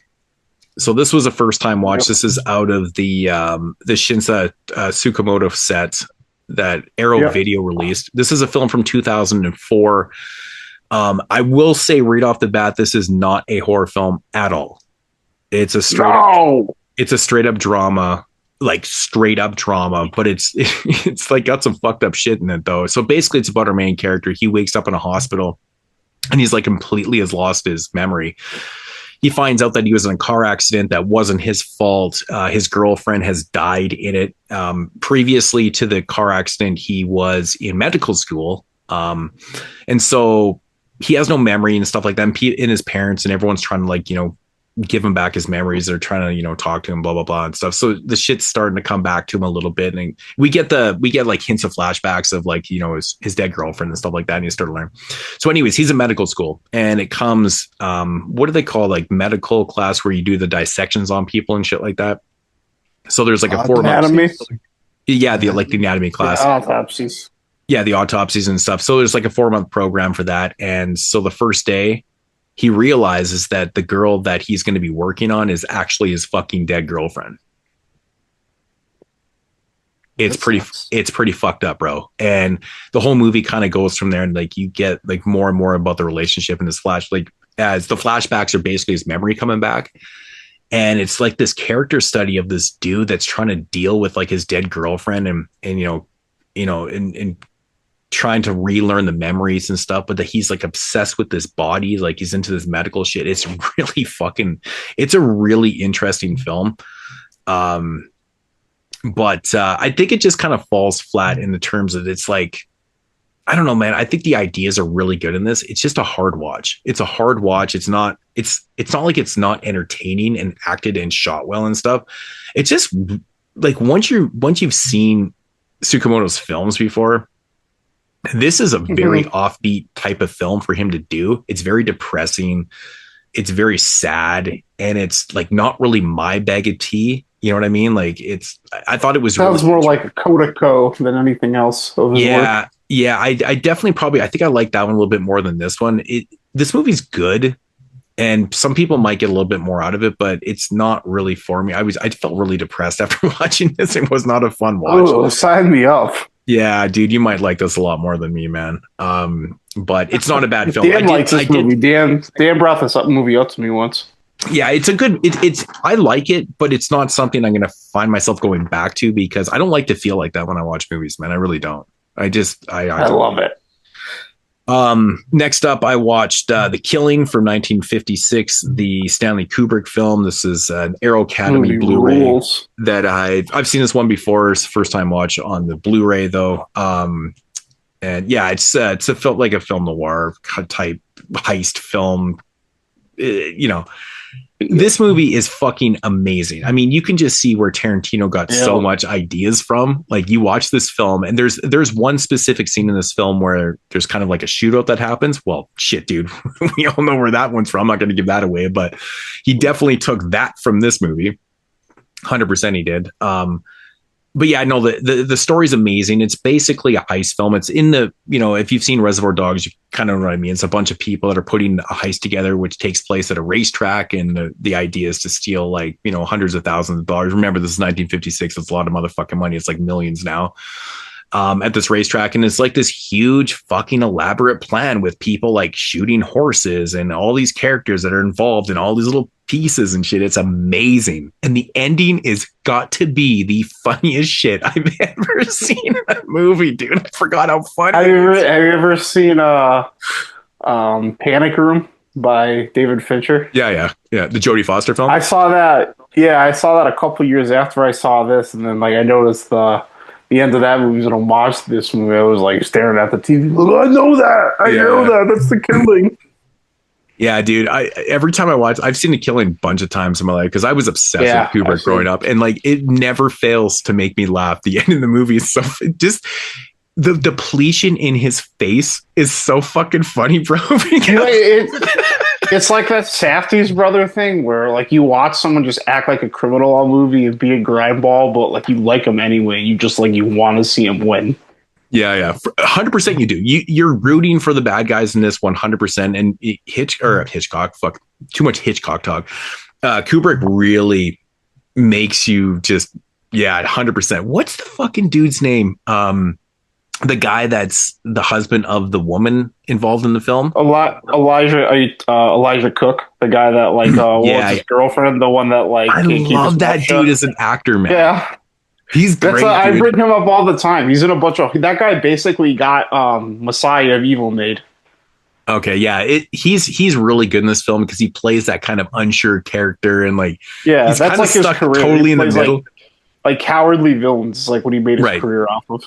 Yeah, but The Killing's a 10 out of 10 for me. I absolutely love this movie. It's so fucking entertaining. It's amazing because you think a film like this that has so many characters, so much plot, so much development, so much progression in it would be a long film. It runs like 85 minutes. Yeah, it's like 86 minutes. It's crazy. Short. There's not a second wasted in this movie. There isn't, man. It's perfection in filmmaking. Like Kubrick couldn't have started this. Wait, this isn't his first film, but this is like his first real movie. It's like his first real movie. Yeah, it's like his third movie, I think, but his first real one. Yeah, because Killer's Kiss, I think, came just before this. Killer's Kiss came before this. The movie's like an hour and 7 minutes long, and Fear and Desire is like a movie no one would have seen if Kubrick had his way. Yeah, no, I think that was more of like a kind of like a student. Well, and that's another one that's like that movie's like 64 minutes long. Yeah. And then I think that I guess no, because Killer's Kiss actually comes on the Criterion Blu-ray of this movie as a special feature on the Arrow Academy. It's a feature on there too. Yeah, so you get which is funny because when what's their name? Kino put this out on 4K. They separated them. They've made you buy Killer's Kiss on 4K because they fucking did that with all the Bava films and separate cuts and oh my god, stop with that. I love Kino, but come on, that's criminal. Dude, like I like paying for. Well, you could tell that practice is so frowned upon now because they don't seem to do that shit anymore. Yeah, like paying for like paying for 4K of The Killing is one thing. That's understandable. You're gonna make people fucking like pay. You're just slapping Kubrick's name on it and getting people to pay for this 4K of this movie that people are gonna be like, that's it. Yeah, and like the Arrow Academy back in the day, grab that shit on a fucking sale would have been like what, £5 or £6. You get two movies. It's amazing, like super fucking amazing deal. Then I watched a bunch of pussy movies. Actually, I watched a movie before we recorded today, so I popped in Massacre. Me too. Because I knew JP was going to be super late like he was. So I'm like, I probably got lots of time. So again, just knocking off the fucking Vinegar Syndrome titles again. So I watched Massacre from Andrea Bianchi. We reviewed this during Director's Spotlight years ago, actually. I think that Donna Nelly was on that show. I will say right away that did that movie suck? It's not. Yeah, we gave it like a total shit. I think we bashed it pretty good, but we watched a really, really bad transfer of it. Like this is like a 4K. I wouldn't say it doesn't really look that great even on 4K. It's really grainy. It's a 4:3 transfer, but it does look pretty good for what it is. It just has a lot of the grain and stuff. It's just a weird fucking wonky like giallo slasher type film. It has like the whole police and investigative angle to it, and it acts like a giallo, but at the same time it just like plays out like a slasher kind of thing. It's a weird thing. It's one of those kind of like movie in movie things where they're making a movie within the film, and basically the filmmakers at one point in the film they're like, oh, we want to make this horror film even more real, so they call in like this medium and they do like this seance shit, and then they kind of may or may not have like conjured up like the soul of like Jack the Ripper, and someone may have got possessed and stuff, but like there's like people getting slashed up by this red glove killer, by the way. And, it's sleazy. There's lesbian shit. It's super sleazy. There's nudity for the sake of having nudity. There's lots of gore. There's lots of blood. It's a ridiculous good time. It's a perfect film to throw on with your friends and just have some beers and shit. Even though it is subtitled, or it's not subtitled, it's actually in Italian. There's no dub track for it. So, but I mean, you don't really need to follow the dialogue too much. And this is not like the biggest thing, but I will say one thing: the reveal in this film is so fucking stupid as to like who's doing the killing. It's ridiculous. And there's actually a part before this where it's just like a total head scratcher. Why they even throw it in the movie? This couple dies, and you're just like, what? Why? Like, what the? It's got those type of moments. Not the worst watch I've ever done. It's it's a really bad kind of late 80s Italian, very influenced, American style kind of slasher / giallo kind of thing. But it's still kind of fun for what it is. The funniest thing about the movie for me, I'm watching this movie today, I'm like, I recognize the music in this. I'm like, what the fuck is this from? Yeah, it's the same guy that did the music for Rats and like a bunch of Bruno Mattei films, like Women of Violence in Women Prison and all those type of things. It's the same fucking score as Rats, pretty much. So the music is fucking amazing. It's pretty amazing. There's differences within the score, but like the main theme for Rats is totally through this movie. I'm like, it's where all I can picture was like fucking rats. The whole time I'm watching this film, I'm like, I know this shit, man. I'm like, this is crazy. Damn, I gave that shit a 1 out of 5. So like a 2 out of 10. I'm sure I'll be higher now, right? It's not that bad, honestly. You can definitely have some fun with it, but I think we were giving Don and Ellie shit for not being low on it or something. Yeah, I think he came up like he was pretty fucking high on it, man, for sure. But yeah, that was all the discs watches. Like I did a lot of like kind of digital shit. Like I watched The Trip, the fucking Roger Corman film from '67. I'd never seen it before. That's just part of the Tarantino challenge, and I watch anything else, which I'm probably the only person in the world that would like this movie. It's directed by Woody Allen, Jason Biggs, Christina Ricci. It's kind of a play on like Annie Hall a little bit. It kind of feels like that a little bit. I really enjoyed it. It's fun because I'm a big Woody Allen fan. So what other random things I watched? Capture from 2026. I thought it sucked. The Monster of London City from '64. I thought it was okay. It actually shot pretty well. It's not like the most interesting story. It's like a Jack the Ripper thing. It's kind of boring, to be honest, but it's really well shot and acted and stuff. It's a German version of like Jack the Ripper. It's kind of an interesting take. I did watch a movie called Touch Me. You guys heard of this one? Yeah, I know this is a new one. You guys were talking about this. Someone said it was like an American Pinky film. Yeah, I could see people. Yeah, I mean, there's definitely moments where, yeah, I mean, there's some maybe some possible hentai shit in there and stuff. It's really interesting. I really loved it, man. It's one of my favorite watches from 2026. I hadn't heard anybody talk about this. I just thought it sounded interesting. Plus, I love the lead actress that's in it too. So I wanted to check it out. Olivia Taylor-Dudley. I think she's so sexy. I don't know. And then she just like the opening 10 minutes in this movie is like a monologue of her in a doctor's office explaining basically the movie you're about to watch and shit. And it's like so fucking executed so well. Loved it. Absolutely loved this movie. I thought it was really, it's not going to be for everybody. I can see this one being very decisive because it is really wonky and out there, but there's some crazy sequences. Like, the lighting is great in this movie. The acting's really good. It's a very unique narrative and idea. It's really cool, man. It's a really interesting film. I watched Mutiny in Outer Space from '64. It was okay. It's kind of boring, but I'm pretty sure you watch it, Tyler. It's okay for what it is. I don't remember at this point. Yeah, it's the fungus film in outer space where that sounds familiar. Yeah, it's the fungus one where they go to this planet or whatever and end up bringing this fungus back to the space station and shit. And yeah, it's okay for what it is. It's pretty cheesy. I did watch Battle Royale from 2000 again.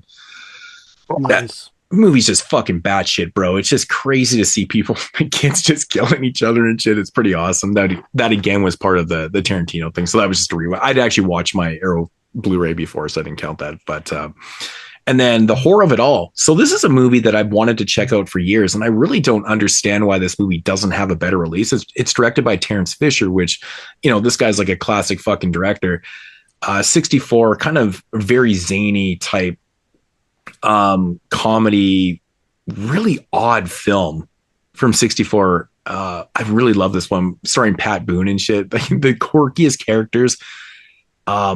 The comedy works so well in this movie, though. It really does. It's written really smart. It's really funny and shit like that. I really highly recommend the horror of it all. If you guys haven't watched it for 64, definitely. I think I've watched it. The title sounds familiar. I thought it was really good, man. And it's got some really interesting twists and turns in it too. Like I didn't really see the ending coming at all. Yeah, it's basically just about this dude played by Pat Boone that, you know, he goes to, I think it's set in England, obviously. And he wants to marry this, you know, his girlfriend and shit like that. Goes to her family's big mansion and shit. And you end up meeting all these quirky characters, and it just kind of goes from there. It kind of plays out like one of those films where, you know, there's some money at stake and family members are being picked off one by one kind of deal. It's kind of like one of those type of stories. And, yeah, it's really fun. Really, really fun film. I know Tony really liked it too. Kind of took me by surprise, to be honest. But so anyways, that's the majority of the shit that I watch. Yeah, that's pretty much everything. So all right. Yeah. Just a little update on the first time disc rewatches. I knocked off 65 out of the collection.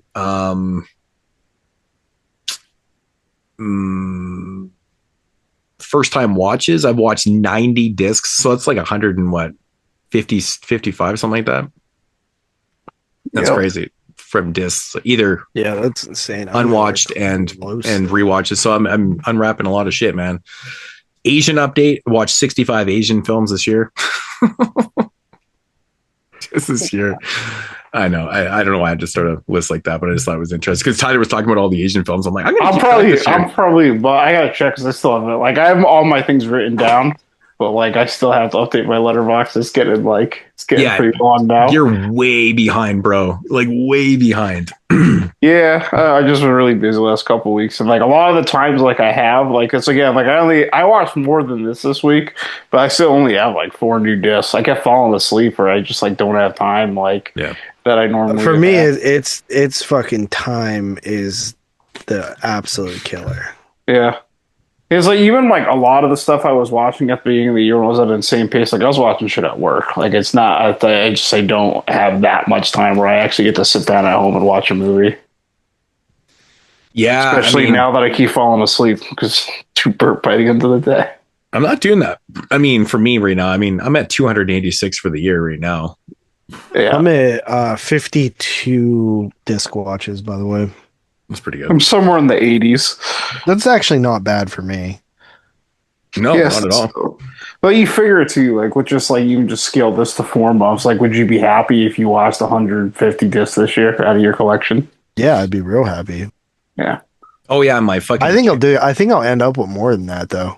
Yeah, like you'll get more slow times with a year again. Like right now, you're probably like it's just been nuts. It's the same thing with me. Like once honestly, like some of the titles later on the 100 Years Challenge, I actually own on disc as well. Mm-hmm. Right. My Tarantino update. So again, I started this when I found the challenge and I had 44 already knocked off on here. I'm up to 77. So damn.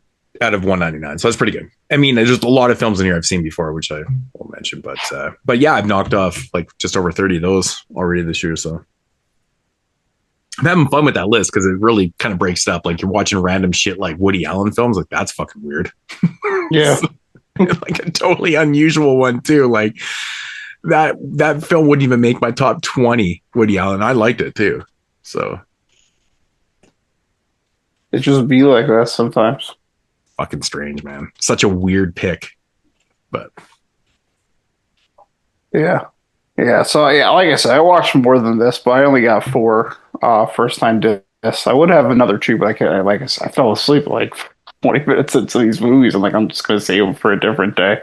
Probably the highlight of my week was rewatching The Last Temptation of Christ, which ironically I know Moodz doesn't really like. But I can't stand it. for whatever reason, that's Friday. My girlfriend wanted to watch it. And so we watched it. But yeah, I'd seen that movie before and had watched the disc before. But yeah, certainly a 4. Starting out with 1, JP actually talked about it a little while ago on Sin Bin. That's from Connie, and that's I believe it was 1974 film Bye Bye Love. This movie it's like a counterculture movie that turns into a bit of like a crime road movie. So there's some individual things about it that are pretty interesting, but I actually think you liked it more than I did. Really? Okay. Yeah, it just like I've seen this type of movie done before. It kind of feels like there was a lot of influence from Funeral Play of Roses that probably came out a couple years before this. I think that came out in '69. It's also a Japanese movie that features a non-binary person going to the crime underworld. This movie kind of seemed like not as experimental as that, but it was still experimental in its own way, but more of like maybe some French New Wave influence into it. But I think there was just a little bit about it that I was a little bit cold to, and a little ambiguous that it didn't completely work for me. It was like I said, there's some things that are interesting about it, but then there was times in the movie that I was kind of just like, what the fuck is even going on right now? Like, what is this? Like, this just seems like the director's just telling him to do shit and saying you work it out. But it's philosophy for everyone, but it was an interesting enough watch. But if you're not already going to be in Japanese experimental movies or this time period, I probably would stay away from this movie, to be completely honest. After that, I started to jump into my Kino sale. I watched another movie that was a bit of a dud. It was Andre Detoff's film Pitfall. This seems like a really kind of seedy drama type noir where it's not necessarily like this crime movie, but it's that like gangster dealing with the consequences of his actions and trying to like live a life beyond away from crime, and but the world's not done with him type of movie. And it centers around his incarcerated lawyer, his girlfriend who seems to be drifting from him, and another person from the crime world. But this movie, it seemed like description-wise, and just by the ethos of this movie, it seemed like it was going to be a lot more interesting than it was. But I found these characters like that not the most interesting. It stars Dick Powell, who's not one of my favorites, but he's fine. Andre Detoff, I've seen a couple movies from him before. He's probably best known for the House of Wax remake, the one in the 50s. And what's that other movie he did? You just blew so many people's minds because you were like, they were all expecting to say, the one from the mid 2000s. It's the Day of the Outlaw, which is it's probably the best snow western that's not The Great Silence. That movie's pretty good. But yeah, so I was interested in this movie based on him, just based on being a noir I hadn't really heard of. But yeah, it's one of those movies I picked up on a Kino sale, completely blind. That's all I really knew about it, and it was all right. I didn't like hate my time with. It's only like 80 something minutes, but it's another one that's like I'll probably never watch this again, and then it didn't leave much of an impact. What was the name of it again? Pitfall. Yeah. But unless you're really into noirs, again, this is a movie I probably wouldn't recommend unless like you're already into this and you're fine with just watching like a solid mid movie. After that, this one I kind of put on while I was cleaning. I was doing some cleaning down in my basement, rearranging my room. So I always like to put on movies I've seen a million times, as you can pretty much listen to them while you watch them. So I threw on my 4K of Happy Gilmore, and like I talked about Billy Madison a couple weeks ago, just a movie that I've been watching since I was a little kid. It's Happy Gilmore on 4K is what dreams are made of. It's a movie I could just watch forever, and I'm always going to laugh at that. And Billy Madison are legitimately two of my favorite movies ever made. And I'm very glad Kino put those out on 4K for me to own forever. And lastly, I did get one in today. I tried to watch a short once, but I guess I could have watched a long one if I wanted to. But I watched this again from my Kino sale. I picked up I don't even see who directed this movie. It's some German guy I never heard of. But yeah, I watched a German film from Curtis Bernhardt. It was a silent film from 1929 called The Woman One Longs For. It was really short. I've been trying to pick up some more silent stuff from Kino. I haven't seen a ton. That's why it's kind of interesting to me to grab some of these titles that I've never even heard of. And anything German really in that period, you're kind of coming out of the German impressionistic area where there's films like Faust and Metropolis, Nosferatu, the Cab of Dr. Caligari, like films of that ilk, are the German films of this movement. They were obviously very influential on what came after it because they're very mood driven. And even this movie it was definitely more so like a drama, but it had this like really like mysterious, ethereal quality to it. And it's essentially about this man who's traveling to his wedding or going away on his honeymoon, and he meets this woman in a chance encounter on a train. And just the way sometimes the music in these movies kind of goes off the wire and it ends up sounding hokey, and those are usually where movies go wrong with me. A perfect example of this movie, which I always say people are a little bit shocked because I'm not the hugest fan of this movie, is Hacks On, where sometimes the music goes off the rails in that movie and it's just like it's hokey to me, and it kind of puts a damper on the movie. But this film didn't do that at all, and it really gave it was essentially this like circular, disjointed movie about just like this man and woman like chasing each other and like just finding roads where like their happiness never works out. And it's definitely not intended to be a horror movie, but the way that this movie was shot with some of the cinematography and the editing and the black and white and just like the real moody downbeat like music, where you can see a lot of influence to early horror movies. I ended up really enjoying this movie a lot, and I felt like foundationally it was really a gem in creating this type of atmosphere. But most importantly even in 1929, when you're filming a movie in Germany and you need a woman to play your mysterious, ethereal beauty who's just going to steal the focus of the screen, who do you cast? Well, you cast none other than the most sultry actress of the golden age, Marlene Dietrich. And she is crazy young in this movie. This is the youngest I've ever seen her. She doesn't really have that confident, like, gravitational pull that she had on Sternberg movies, or that she had when she was doing like all this cabaret singing, or just like being like, there's movies I see it with her in the late 30s where I just think like people must have seen this woman and then thought she was like the fucking hottest woman on the planet. And that's really not the case in this movie, but she does like this. It was interesting to see her in this like less like more confident, more like mysterious, like controlling role, but like still commanding the attention of the movie. But of the disc, this was definitely my highlight. I didn't know anything about this movie. I've never heard of this director.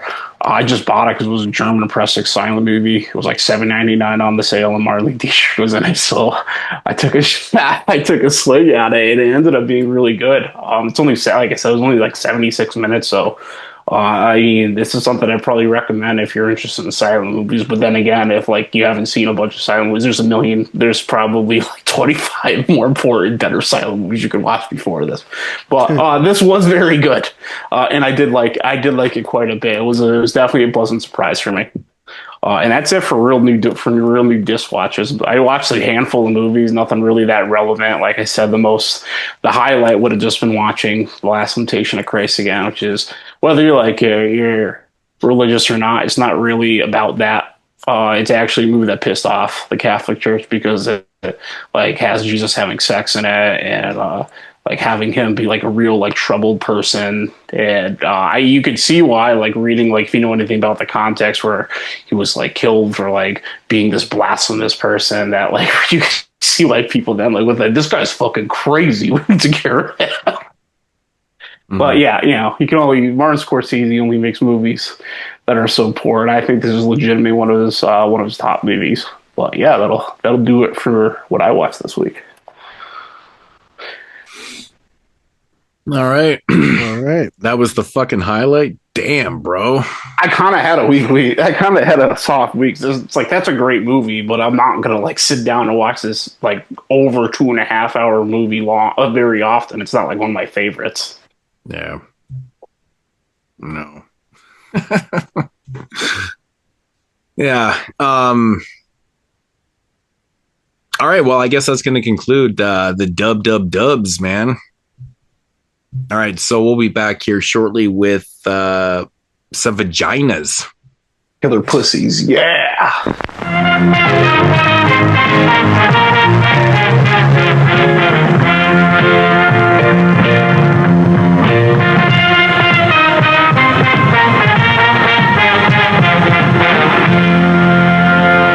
And now, our feature presentation. All right, so getting into the featured reviews here on episode 320, Killer Genitals. Did I just put too many syllables in there? I think I did. Genitals, yeah. I just said genitals. Genitals. So last week we did dinks. Obviously, we're doing vaginas this week. Vaginas. Gotta do some vaginas. All right. So we already know your favorite word for fucking dick is dink. I love dink. What is your favorite word for vagina? Moose knuckle. Moose knuckle.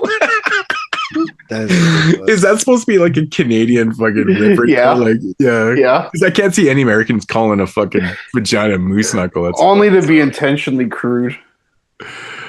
Oh, dude, man. I mean, honestly, I'm not a big fan of like the really crude words. Like, I mean, cunt is gross. I think snatch. I think snatch and twat are nasty words too. Yeah, I'm a big fan of gash. Gash is probably the worst. That is a gross word too. That's really disgusting. I actually prefer to like. I think vagina is funny as hell because no one ever says vag. I always liked vajayjay. Vajiji. Yeah, I say vajiji, but. Seems like very, like that was the word that we said in like high school to not offend the girls we were hanging out with. Mm-hmm. Yeah. So I must have missed that memo. I think my thing was always was vag. Like I said vag a lot and they used to offend girls though too. It's like just kind of shortening it up. You don't say vagina, you say vag. It's like, I think it works. But anyways, we're going to take it back to 2003 with a film called Penetration Angst. Also known as just Angst in some places. Yeah. This one is something.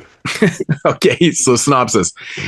Helen suffers from a psychotic dread of penetrative sex. Her lovers are consumed by a vaginal monster that leaves only their clothes behind. Fleeing to London, she does well picking off sleazy punters. What? Fleeing to London, she does well picking off sleazy punters. Who the fuck says the term punters? Until Virginal Dennis finds her.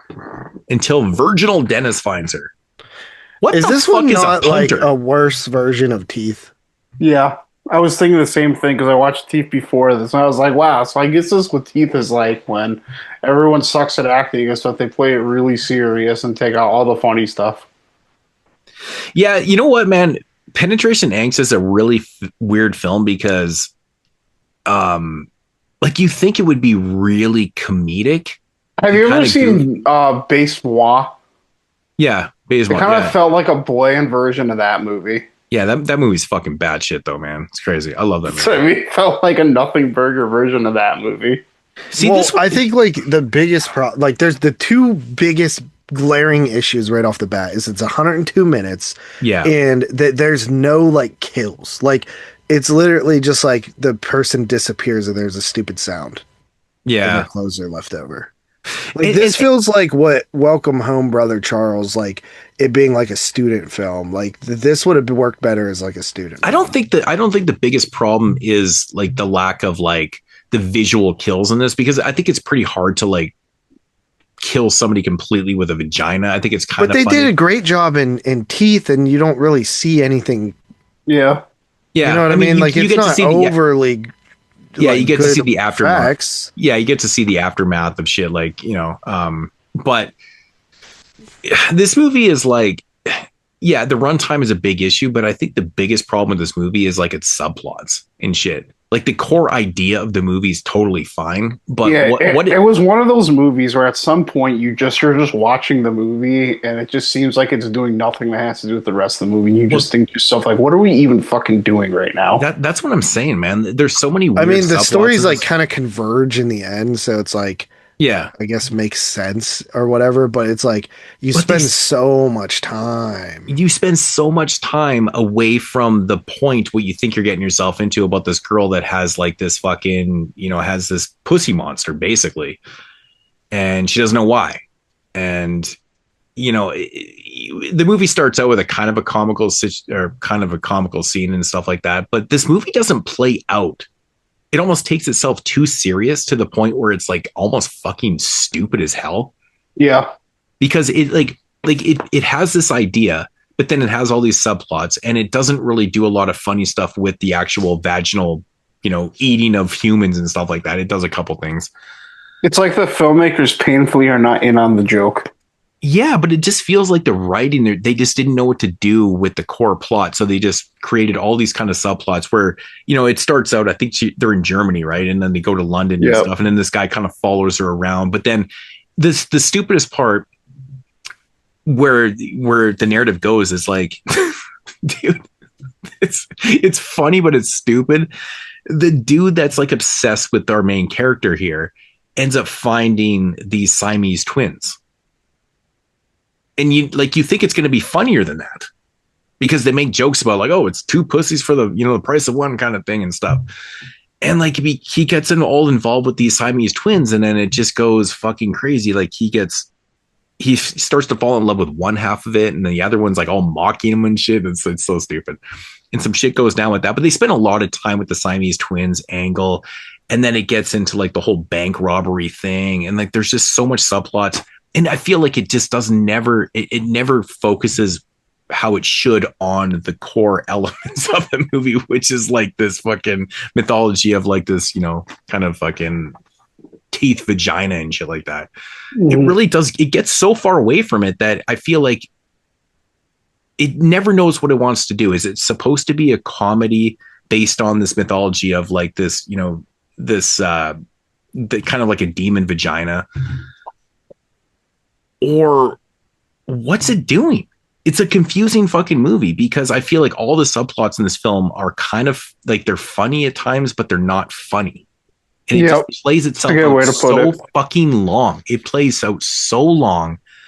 I couldn't tell you how many times I checked the fucking time watching this movie. I'm like, oh my God, this thing is way too long for what it is. It spends way too much time away from what it's supposed to be doing. Not enough kills. Even the sound effects aren't that funny. They're not even funny trauma-esque sound effects and shit. Mm-hmm. Like there's just nothing really redeemable about the movie. This is an absolutely fucking horrible movie. The funny thing is, I liked it more than I did the first time I watched it. Yikes. Because I don't remember liking it very much the first time I watched it. I wanted to like this movie. Why. I wanted to like this, but I just didn't understand why they. I mean, first of all, the screenplay is so bad. I mean, you wrote this script. You have this general idea, and you just don't know what to do with it. I mean, this movie could have been so good. I mean, could have been a lot better, I should say, if they had to cut it down probably about 25, maybe 25 to 30 minutes. If you made this movie 70 minutes and you focused more on our main character and her journeys, and even throwing in the idea or the backstory of why she possibly is like this and stuff like that, like that's fine to throw in there, but you keep it about her, right? You don't have to have all this other shit. Like cut out the whole fucking the shit with the Siamese twins. I didn't even hate this stuff with the Siamese twins stuff, but it's just like I don't think either story is that interesting. So it's like they swapped one story for one that was less interesting with another one that's less interesting. I mean, so you're not wrong. I mean, even the vagina thing is not that overly interesting, even though you get some reveals and you're like, okay, whatever. It is what it is. It's not even very well done in the reveal. Exactly what's happening. I mean, that's kind of like what they give you with that, but they still play off like the mythology of like the demon vagina or the tooth vagina and shit like that. So it's kind of like take it with a grain of salt type idea, It's weird because they play off the idea of like it's trauma. But is it? Is that what causes it? I don't know. Doesn't seem they, like they handle it way better in Teeth. Exactly. Like everything, like this, it's kind of funny because like this movie is very similar to Teeth. Yeah, it's like a really bad version of it. Yeah. Well, at least Teeth has a focus, right? It focuses mostly on her character and her journey through her disability, I guess you want to call it, or whatever it is. And it throws in, I mean, it peppers in these certain ideas that lead up to the ending, which makes why, Teeth is such a better film, right? It focuses on, it has a main focus where this film doesn't have that focus. I feel like this one is like, it's a film with like extreme ADHD, not even ADD. It's not even hyperized. It's ADD. It's just all over the fucking place. And it feels like, I mean, you're right though. It does come to fruition, but you have to realize by the time like the robbery thing all comes to, with them and the motorhome and stuff like that, how fucking long does it take to realize that that's his Helen, his love? I mean, it's like so fucking stupid. The only part in the film, the problem is you do not give a fuck by the time you get there. Like you're just like, dude, this movie sucks. Dude, the only part in the film that made me laugh is when she fucking leaves him out on the beach and he burns his penis and gets sunburned on his dink. That shit's kind of funny to me, actually. But otherwise, man, this is just a fucking narrative mess. Too many subplots, way too much time spent on the non-core element of the film. Not enough kills. You're totally right about this shit. Like, what is there, like fucking maybe 3? It just does not understand the assignment at any level. It punts. Oh god! But if you really look at it, like the time period that this came out, the idea is not bad. Like the Killer Vagina movie, right? Like we've already talked about. Like there's not that many of them. No. And so the idea itself, like you actually created something that was kind of original for the time and not really. Well, in theory, is this not one of the first ones? Because this is the first one. There's a few more of these, but like there's not. Like what's before 2003 for Killer Vagina shit? Kind of crazy, actually. I mean, when did Bad Biology come out? Oh, after 2008, I think. Yeah. So I mean, it could be the first. So yeah, I mean, it's entirely possible that it's the first. Which, I mean, could have did a little better, I guess. I mean, I will say though, like her absorbing these men in her vagina, it is pretty funny. It's comical in the sense that like there's very minimal cleanup. So when she leaves Germany and she kind of accepts her fate as like what she is and stuff, she just becomes a hooker in fucking London and starts like fucking basically just feeding her vagina. Because that's one of the things that we didn't talk about is that like her vagina basically kind of talks to her and like, it has like a hunger to it. Right. So she just kind of falls into that trap and she's like, fuck it. That's what I'm going to do. But being a hooker is like the perfect setup to like, go and feed your vagina because, guys are always there kind of thing. I mean, there's decent ideas here for what it is, but she's not very sympathetic at that point, though, either. You're just like knocking off dudes. But then again, all these dudes are kind of sleazy pieces of shit anyways, but it is what it is. But I think it's funny, though, like the idea of the vagina just absorbing people and shit is a great way to kill people because there's so minimal cleanup. All there is just a ball of clothes left and or a rubber. Yeah, but that shit don't translate good to film. Like that's not entertaining. No, it's not entertaining at all. It's stupid. It's just I thought it was going to be a lot better. It's a great way to kill people if you got minimal cleanup.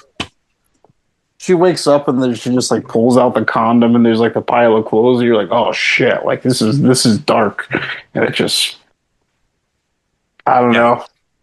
Yeah, it's like the peak. And I don't. Again, like with the. Like, I can't tell if the movie is supposed to be, like, funny and it's just, like, a shitty British funny that it just doesn't translate to me or if it just sucks. No, it's not, though, man. I think, like Tyler said, man, they kind of fucked up the assignment on this, man, because you take an idea of a pussy absorbing people or eating people, but you do it so... You do it boring. so bland, so fucking dry, hence for lack of a better term for a pussy, but it really is like, it's like a dry pussy joke, man. It's like there's just, that's the most confusing thing about this movie, is that there's times in it where it's trying to play itself completely serious. It's taking itself way too serious, when the assignment is clearly to be a little bit more funny, because the idea of being absorbed by a pussy is completely ridiculous. It's funny. How do you not execute that idea better than this? It's crazy. Like, there's moments in this film where she like gets abducted by this fucking dude, and it becomes all serious and shit. She's like all tied up and stuff, and like she's like dying in there and stuff, and it's ridiculous. Like, it's such a mixed bag of emotions too. You're like, what the fuck am I watching? Is this supposed to be funny? Is it just not funny because the situations are stupid, or is it poorly written? But it's a little bit of everything, really. Yeah, I don't know what the fucking filmmaker. I would like to actually hear a commentary on this, just to hear what their thought process was in the making of this. Because, I mean, face it, man, Siamese twins. I mean, after some shit goes down with the Siamese twins and shit, like, it's kind of funny because you can totally see her arm underneath the shirt. It's just bad filmmaking, but like, I don't know, man. It's just, this movie is so fucking stupid. So stupid.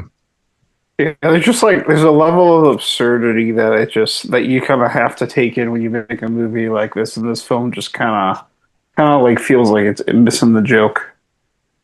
I mean, there's moments though, right? Like when the dude goes down on her and her pussy grabs his tongue and shit, and it starts stretching out of his fucking head, and it's clearly like a really bad effect, but it's, you know, it's supposed to be funny.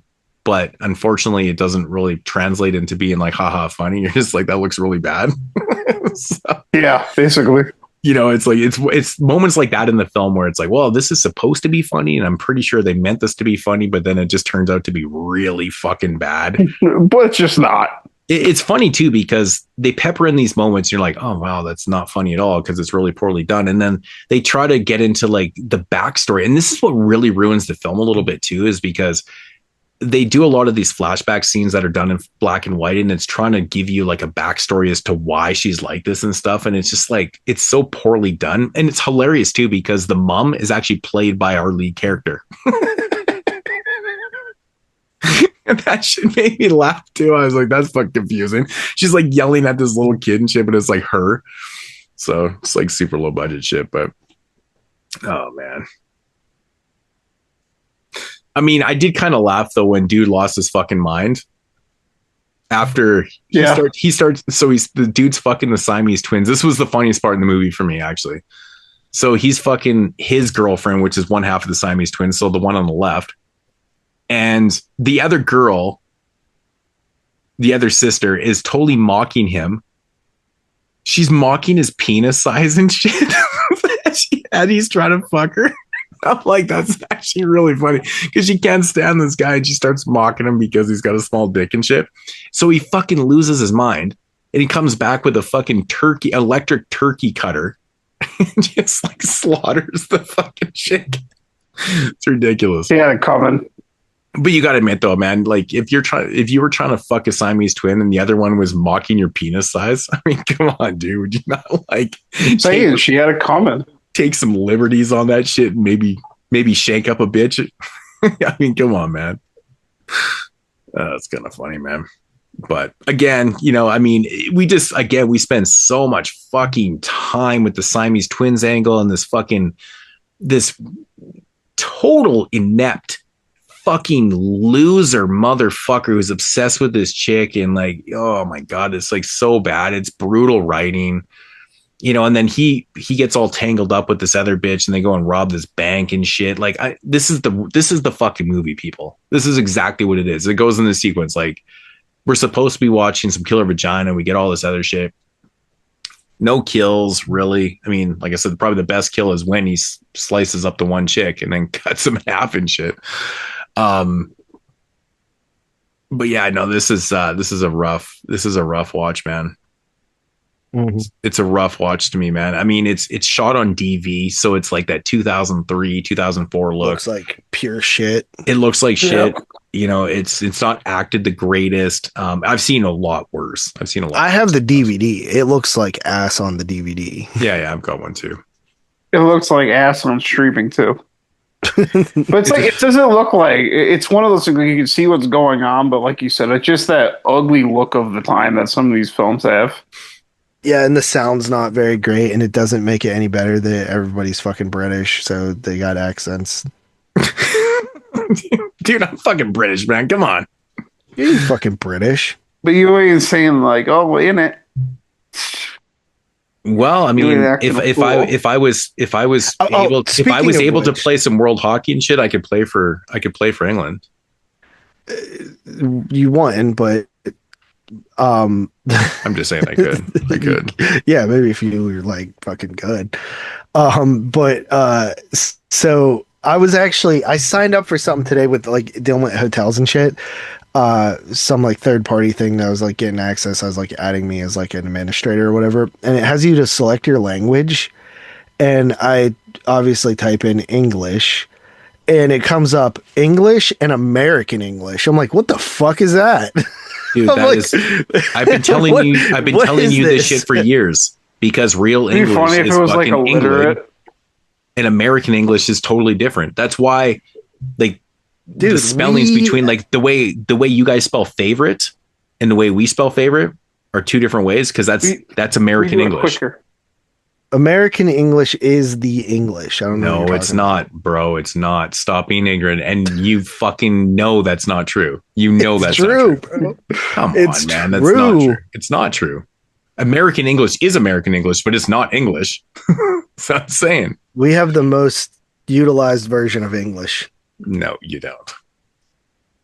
How many people are in the United States? Oh my god, dude. Not more than the rest of the fucking world that speaks English, the real English. I can tell you that. I can tell you that for sure. Fuck. But every person here counts as two.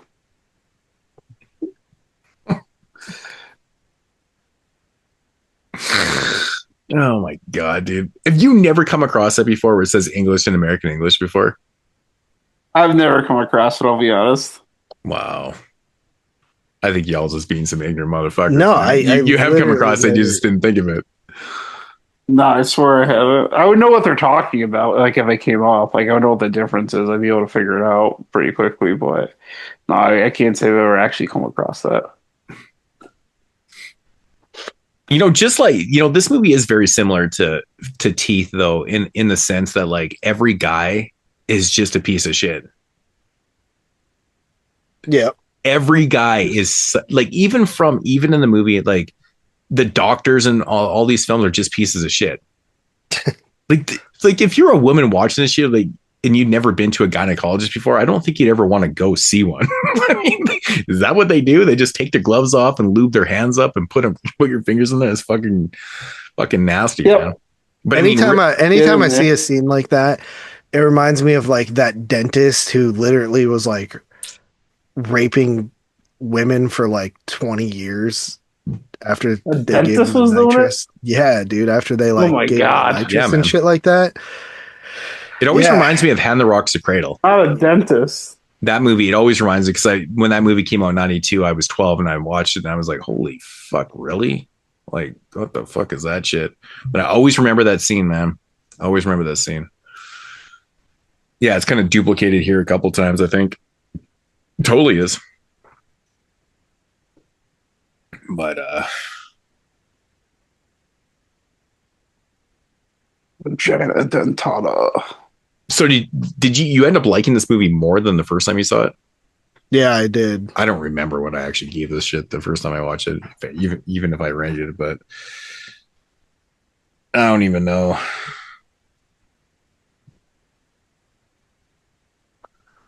Yeah, this is a rough watch, man. Yeah, I don't know, would not recommend. In the fuck they thought it was a good idea to make this shit over 100 minutes. Like, this is 70 minutes at 75 minutes tops. Oh, that sometimes when an amateur person makes a movie, they get a little bit too attached to their footage and they don't want to cut anything, and then you get this. Yep. I mean, they could have cut out You know whole what that tells me? subplots in This dude has no real friends. Or they're just like one of those people that's delusional. You ever like really like just try to give like somebody constructive criticism, not even being a dick, but like someone just takes it like completely the wrong way. Yep. Let's get into ratings. All right, you go. I give this a solid 2 out of 10. It sucks. Man, I thought I was coming in fucking low on this one. I gave it 3. Yeah, I also gave it a 2 out of 10. Wow. If we still updated the Hall of Pain, guess would be a Hall of Painter with a total of 7 out of 10. Or 7 out of 30. Yeah, it's bad, man. There's not really a lot of redeemable qualities in this, man. It looks like shit. It just doesn't know what it wants to be. You know what I mean? Not enough good kills. Fuck, dude. There's so many problems with this movie. Too many subplots. Shit goes on for fucking ever and ever. I fucking hate the dude that is obsessed with Helen too. There's 6 fucking people that gave this a 5 out of 5 on Letterboxd. 5 out of 5? Yeah. Wow. I bet one of them's those 6 people probably worked on the movie or are related to them. Yeah. 5 people that want to be eaten by that pussy, apparently. This guy said this movie not even change my life. Well, that says it all. This movie changed my life. Eduardo. You must be speaking that American English right there. Eduardo Vargas. Yeah. Yeah, he's speaking that American English right there. I think he's speaking that Spanish English. That's Spanglish? Eduardo Vargas. That's Spanglish? Strikes me as the type of person that would fail Spanish class. That would actually kind of happen semi-frequently where I live because we have a lot of Puerto Ricans here. And I guess, like, you know, when you're in class, they teach you, like, Spanish, like as if it came from Spain and, like, spoken properly. And that's just not how they talk. This movie has an average rating of 2.92 on IMDb, or on Letterboxd, which is crazy. That's actually not that bad. What do you mean? For as bad as this movie is. What the hell are they watching? That's what I'm saying. It's insane that it has that good of a rating. Yeah, what the hell are they watching, man? I don't know. That's fucking insane. The vagina has teeth, so it must be a good movie. It's wild. Yeah, I don't understand that at all. All right, well, anyways, that's Penetration Boring from 2003.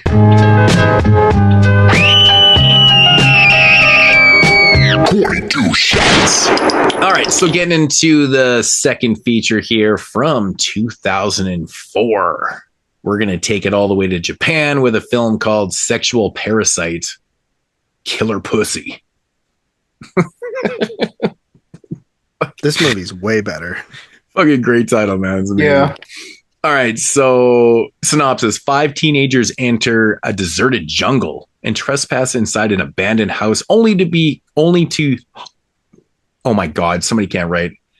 An abandoned house only to haunted by a woman with a monster inside her reproductive organs. I think it's meant to say only to be haunted by a woman.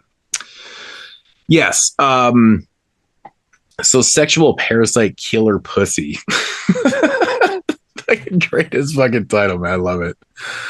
So good. So this movie is interesting because it only runs about an hour long. Yep. And what do we say about Penetration Angst? It could have been probably a better movie if they had to cut down about 35 minutes. It could have been even shorter than this one. Yeah, it could have been. There's way more that happens in this one than that fucking piece of shit. Oh, absolutely. And this one's got lots of big Japanese titties. Oh, these girls are fucking just amazing. It's pretty much true. Yeah. So basically, yeah, it's like 5 people that are, you know, they're rolling through the neighborhood kind of thing. They break down in their vehicle, very typical setup. Anyways, they their cell phones are dying and shit, so they need to go seek some refuge, and they come across this abandoned place, which I don't even know where the fuck this was in the middle of the forest. It looks like they walk into like like a castle hidden in the woods or some shit. It's kind of weird. I don't even know what the fuck it's supposed to be. Honestly, that about tracks in a Japanese movie like this. Yeah, it's like it's such a weird when they go and knock on, or they don't really knock. I guess they kind of knock on the door and shit like that. It looks like it's this huge mansion door, but it's like in the side of a mountain. So random. But anyways, they go into this place, which I thought was one of the funniest scenes too. They like go into this place just like, okay, well, we're here. We're just gonna go check it out. Start eating all the food and stuff. The one thing I thought was so funny, all the women just like get down to their fucking knickers, and they're just like, "Hey, this is what we're doing." I'm like, "What the fuck?" Hell yeah! I was like, "All right." They take off their clothes, bro. Bro, I told you I'm fucking British, bro. That's what happens when. Now you're just being British on purpose. Yeah. Dude, my whole family, both sides, is straight from England. Anyways, down to their fucking undies for no reason at all. They just start stripping down and they get down to their fucking. It was undies. for our viewing pleasure. That was the reason. Exactly. I knew right away I was gonna like this movie. The chicks were just walking, and the one chick's nipples are just straight shining through her shirt, and I was like, okay. I know. Yeah, when they started getting naked, I was like, "This is all right. This is already better than the last movie." Yeah, and like the lead chick, dude, amazing. Yeah, moves. with the Rambo. Oh, which one? The one with the really big titties? Yeah, with the white top, I call her the Rambo chick. bandana. Yeah, I can't remember her name is. Yeah, there's a lot of big things in this movie. So this movie starts out, it's got like a little bit of a backstory. It's got like these explorers and they're looking for, I think they said they're looking for, I don't know, something that can rip through the whole earth. They don't really explain it well. Maybe it's like the translation or something like that. They're supposed to be like archaeologists or some shit, I guess. Anyways, one of the girls, they end up catching this like kind of like this fish thing. She sits on this cooler. Well, it breaks out of the cooler and it fucking goes up her cooter. And she gets all kind of like possessed by this evil entity that goes up her vag. And so that's our backstory. Anyways, jump forward to our main characters, and it's a very typical film where, they just start doing some shit. They're drinking, doing their thing, getting all naked and stuff. And of course, one girl's like, well, I need to go take a bath because she finds this like amazingly huge bath. And like, anyway, all right. So she goes in the bath and she's, doing her thing and stuff. And all of a sudden this fucking woman just walks in. She's all like looking ghostly, all deathly and shit. She jumps in the tub and it starts going down from there. Yeah, this is a fun one, man. Really fun movie. I thought the effects, dude, when they first showed the effect on the pussy with the teeth, I actually laughed out loud to the point where I was like, I'm being obnoxious with my laughing right now. I wasn't expecting them to show that. And I was like, that's fucking hilarious. It's pretty egregious. It was so fucking funny, dude. I'm just like, oh my God. But this is how you do a killer pussy movie, because they do it a little bit different because, you have like one girl and then it starts kind of getting passed over to like other people and shit like that. But there's like really good kills. Like there's really good kills. Like there's pretty much all practical effects. I'm going to say there's a little bit of effects on. There's a little bit of, on the vagina and stuff, but like most of the kills are gore and stuff. Some of the intestines and shit like that doesn't look the greatest, but like at least there's a lot of good practical kills and the body. Yeah, there's nothing I'm really complaining about with any of that. No, I think that, and it's also just fun. You know what I mean? Yeah. Like it doesn't, there's not a lot of downtime. It's just very brisk and just enjoyable. I think I would have liked this movie a little bit less if I hadn't watched those Pinky films in the last couple of months, because it felt like a more push version of that. Yeah, I actually thought about that too with the Sato films. Because even like there's a lot of like close-ups on like clothed vaginas. You know what I mean? Yeah. The lead actress actually did a bunch of Pinky movies. Oh, there you go. Okay. Yeah, it felt more graphic. Otherwise, I would just say like, oh yeah, this is just like a Pinky movie.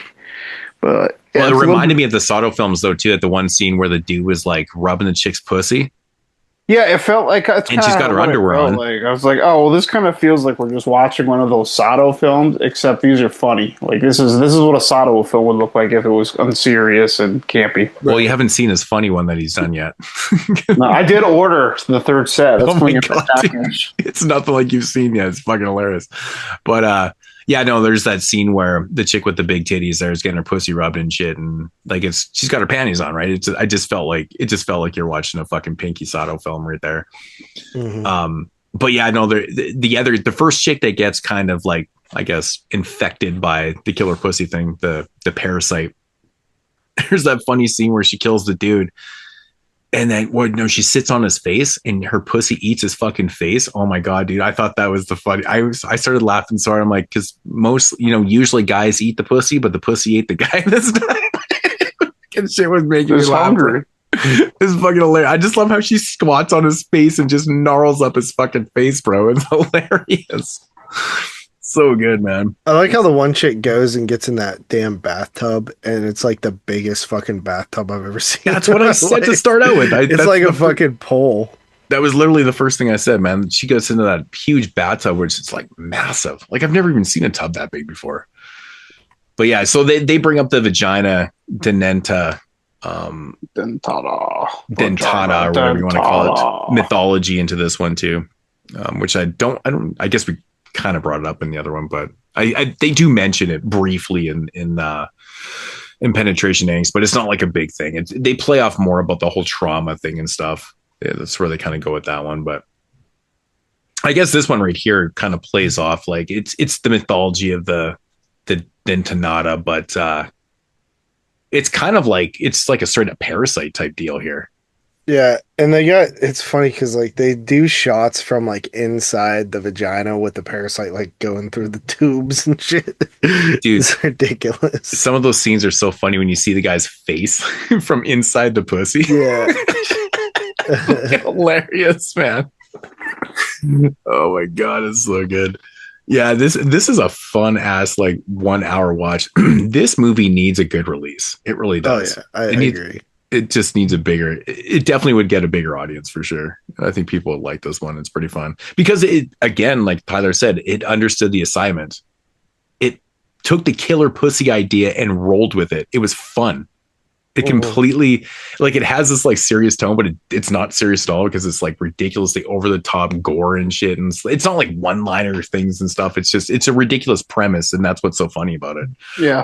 It's not like one-liners and stupid ass fucking, comedy and shit, but yeah, it's fun, man. One thing I noticed in this film, there's a scene where they're playing some tunes. They have like a ghetto blaster, and it has one of those front loader CD players. You guys ever seen one of those before? Yeah, I've seen those. Like the upload, like the vertical up front loaders. Yeah, I've seen that. Those are really rare because they're usually on like the Americanized ones. They were always the top loaders, right? We had a lot of the vertical loaders. Yeah, the vertical loaders. You don't see a lot of those like in movies and shit. It's kind of interesting. But yeah, those are pretty time capsule. Oh, for sure. Yeah, those ones. I mean, like I said, most of them were, they're either fed in or they're, the top loaders and shit. And I don't think the vertical loaders, those are interesting. But yeah. Yeah, this is definitely one of those films that I would love to see a better release of this, man. Like Parker said, he's like, oh, when he sent me the files, he was like, well, it looks like shit, man. Kind of enjoy kind of thing. I didn't think it looked that bad at all. No, it's not. Yeah, that's all right. It didn't look any worse than the last one we watched. Yeah, it looked better than that. It did look better at that one for sure. Like I'd say it probably still has that same issue where it's just movies from this time period look kind of ugly sometimes. Mm-hmm. But it's like it's not noticeably worse than the last movie. Right. Yeah, it's very typical Japanese thing where, they can't show like pubic hair and stuff. And there's this funny ass scene where, there's some shit going on the ground and stuff. And you can actually see the sensors where the vagina would be. But I don't know if they did this on purpose, but they completely didn't censor out the asshole. So there's a scene where she's like kind of bending over. Like you can see the sensor on her vag, but her butthole is clear as day. I'm like, that is fucking hilarious, dude. So I guess her butthole didn't have any pubic hair in it. So that's probably a good thing, I guess. But pass the bill. Pass the decency check. Because trust me, I'm looking, man. I'm like, that is hilarious. The sensor is like totally blocking the vag, but like the butthole is like totally open. I'm like, that's hilarious. It's funny to me, man. It's winking at me. It was, man. It's good shit, man. It's good shit. Dude, I love the end of the film when the chick gets in the vehicle and she's like all distraught and shit like that. And she's like, I can't remember. Does he ask her, you want to go get some food? Or she's like, I'm hungry. Somebody's like, oh, yeah, yeah. Oh, yeah. She does say, she's like, oh, I'm hungry. He's like, oh, yeah, there's a nice little ramen place up the road. Fucking part is so funny, dude. Apparently you guys didn't like that part. Nope, I hated it.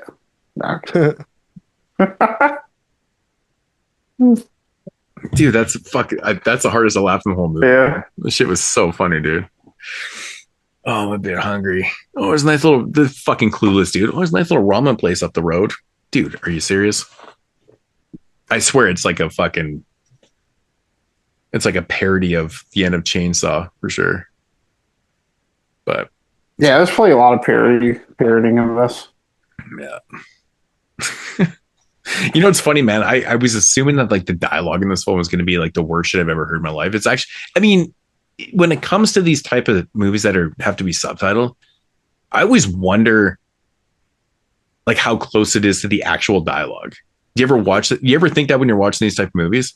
Yeah, the because dialogue to me wasn't as bad as I thought it was going to be. There's ridiculous moments in it, but I'm like, it's not as bad. I was expecting some really bad dialogue, like translation, I should say.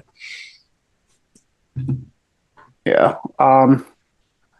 Yeah, it's just one of those things where a good example where you can see the dialogue differences in those Shaw movies where if you listen to the dub and also have the subs on, you can see that's not even close to what he said. Like sometimes not even in just like context either. Like he didn't say like he didn't get the gist of it and say it a different way. Like he just said something completely different than what the sub said. They're not even close. They're not even close though. Yeah. Like usually they're not even close. But that's something that always kind of has a chance to be like that with Asian movies. Yeah, for sure. But yeah, no, this was a fun ass watch, man. I really enjoyed this. Hilarious. Yeah. It's like hilarious in a good way. Like it's pretty well done for what it is. Quick to the point, doesn't fuck around, and got some good gore, some good titties, some good eye candy. It's, you know, it's fun, man. It's great. Mm-hmm. I don't know how people that like this type of shit wouldn't like this movie. It's just be very confused if you didn't like this shit, but yeah. So I mean, there's not really a whole lot to say about Killer Pussy. It's an hour long. Yeah, that's, I mean, you can only say so much about an hour-long movie, and one that was just like, you know, it's. I think the main focus of this movie is to entertain and tell some like captivating story. Yeah, absolutely. This one doesn't try to put up, you know, to give you some like major side plots and subplots and shit like that, and take you on a ride somewhere else. This one knows exactly what it's doing, and it succeeds, man. It's a one location type film. Basically, it all kind of takes place in one area, and it's good shit, man. It's good shit. I mean, we get to see them load some CDs on a front loader and fucking dance to some Japanese punk rock music and shit, which was actually not bad. I was surprised. So I got to give up for that right there. Yeah. Yep. Dude, what the fuck was the part? What the fuck was with that part where the chick she gets in the tub? I think she's getting in the tub. Is that the one? When she's like doing the if you're happy and you know it, clap your hands. I'm like, what the fuck was with that?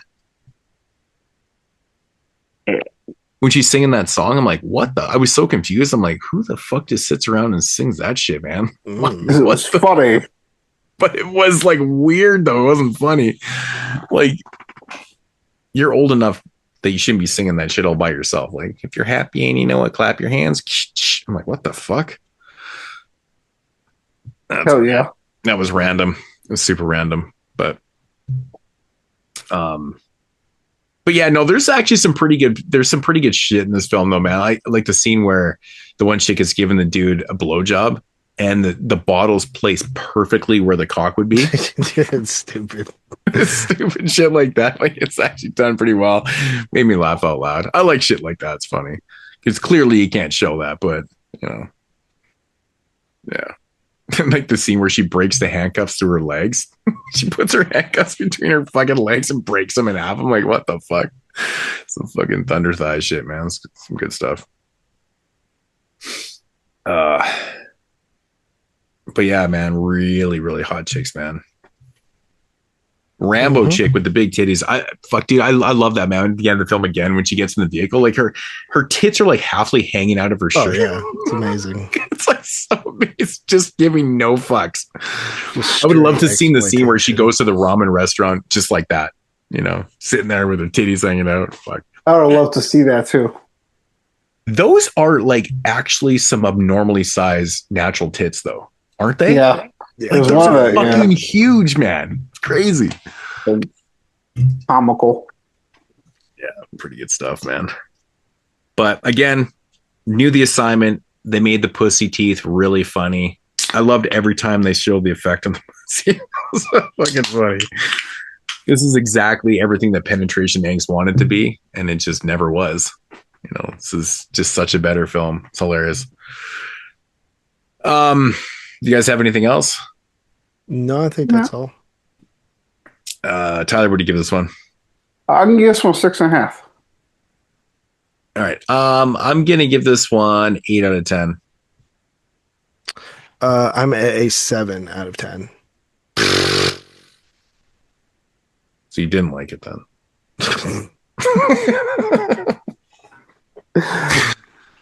Just fucking you, man. All right, so that is Sexual Parasite, Killer Pussy from 2004.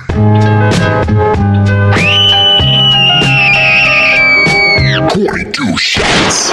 All right, so moving into the third and final picture here on episode 320, Killer Genitals, Vaginas. We're going to take it back to 2007 with a film called Teeth. Simply called Teeth. I love how people see the title of this movie and everybody knows what this movie's about somehow. Yeah. Yeah, it's funny. All right. Synopsis. Still a stranger to her own body, a high school student discovers that she has a physical advantage when she becomes the object of male violence. It's kind of a weird synopsis, actually. Yeah, I don't know if I'd say she has the physical advantage. Well, I mean, it's a very specific position you need to get them in. Yeah. I guess it's more referring to, I mean, the synopsis is more referring to the fact that, like, I'm pretty sure around the early 2000s, which this movie came out in 2007. And I was trying to think to myself, like, the early 2000s is when I want to say probably right around the turn of the century, I guess it would have been. But there was like this big movement of like being a virgin was cool, right? In the early 2000s. And I'm like, I obviously missed that boat because in the early 2000s, I was so far from being a fucking virgin. It's ridiculous. But yeah, there was like this huge movement where there was a lot of these groups and stuff that were practicing. I mean, that shit has always existed, man. Yeah, but I mean, I think the reason why people knew about it though too is because social media wasn't huge, but people, got around a little bit more in those times and stuff like that. And in abstinence, it was like a big thing that was being promoted within high schools and, in the right places, really. I mean, I'm obviously a hypocrite if I say that, you shouldn't have sex when you're in high school, because I was fucking when I was pretty young. So it is what it is. But I think this is kind of what it's playing off a little bit, because it really kind of takes that idea and rolls with it to a point where it's just ridiculously hilarious. I mean, right from, this girl being so over the top virgin, but her shirts and shit, like some of the shirts that she's wearing are so fucking funny in this movie. It's hilarious, man. Yeah, I was like, so I'd only seen this movie once before, and I honestly remember like thinking this movie like wasn't that good the first time I saw it. This was a very, very long time ago. And I didn't remember that there was like any humor in this movie at all. Yeah. Right from the beginning, this movie kind of had me laughing quite a bit. I love when she like right from the beginning, she does her little speech. They have those stupid rings on, and then she meets that guy who becomes her crush, and it just plays that like corny little girl's first crush music. It makes you so over the top, and I just like immediately just kind of had a sigh of relief. Like, oh, this movie's funny. Like this movie's making fun of all this and knows what's going on here. Well, the movie's very funny. It's like a disaster comedy. It's a straight parody of the idea of like just overdoing the whole fucking abstinence thing, right? Like, no one really acts like this. No one wears shirts like, oh, warning, sex changes everything and stuff. Like, come on, bro. Like that's fucking hilarious. It's subtle comedy that I love in films. It's really well done and stuff. But yeah, you're right. Like her speeches and shit and just how it kind of progresses and stuff. But like, I like how this movie develops. Like, right from the opening scene, there's a like a prologue scene where there's this little boy and this little girl. They're sitting in a bathtub or sitting in a outdoor pool, and the boy says to the girl, he's like, "Here's mine. Let me see yours," kind of thing, right? And he obviously showed his sister, I guess his to-be stepsister, his penis. Anyways, he makes the mistake of touching her vagina and bites his finger and shit like that. I don't know if you guys caught this joke later on in the film where the brother was obviously a little bit scared of vagina. Mm-hmm. So the scene where he just finished fucking his girlfriend, and the girlfriend says that she goes, I have a perfectly good pussy, right? Yeah, he wants to only bang her in the butt. Exactly. He fucked her in the ass because he's scared of pussies. And I literally paused it and I started laughing so hard. I'm like, I did not catch that the first time I watched this movie. I don't think I ever caught that in my first watch. I've seen this movie like 4 or 5 times. I actually caught that in my first watch. Dude, I laughed so hard because she's like, I have a perfectly good pussy. And he's just like, yeah, whatever. Yeah, like I didn't understand that. Like I obviously understood what she meant, but I didn't understand like the insinuation that there's like some type of reaction or fear to it. But that line came out of the crevices of my memory, and I sort of died too. Fuck, it's a really good subtle joke. Movie is like one of its strong suits is it's like perfectly casted. Like the lead character is like perfectly like innocent, but also has this like almost like self-aware, like that she's like everybody around her is a fucking weirdo, and she just has these like facial reactions that are really good. The brother is casted so good because he looks such like any typical like dude from like 2005 to 7 who's like a slacker. Got the fucking the center lip piercing, the fucking stupid sideburns, the like buzzed head. He just looks like that fucking dude, and the doctor was really good. Both of the boyfriend love interest characters are like perfect. Like the first boyfriend guy, like dude, that guy sucks, bro. He's just like he's so bad at he's like your typical purity thing. He's like your typical fucking like specimen of like the thing I hate about religion though too, man, when it comes down to like priests and stuff where they can't fucking shit. And like it always causes problems. Like I've always said, like he's so repressed that it's like that's what I'm saying. Like they're so repressed that he's so involved in like this movement and shit like that. But like he doesn't really believe in it because he obviously showcases that he really doesn't believe in the movement that much because he tries to do some bad shit to her and stuff and he gets punished for it. But I'm like, it's that's the problem with oppressing yourself. It's almost like what he is like somebody who like is a sexual predator and realized that early on and is trying to like go towards like Jesus and stuff to sort of like repress it even further, and it just like backfires. Or he's hiding behind the fucking the cloth, or that thing, right? Yeah. So that's kind of how I took it. I'm like, man, that's kind of a commentary on that a little bit too. But I mean, I think oppressing yourself and stuff, I think it kind of causes problems a lot of time, and I think that's why people kind of sometimes do the shit that they they think about, they end up acting on that, on those thoughts and stuff like that. And I'm like, man, dude, I mean, if you oppress yourself to the point where, you know, you're just not allowing yourself to be natural about shit, this is what fucking happens, right?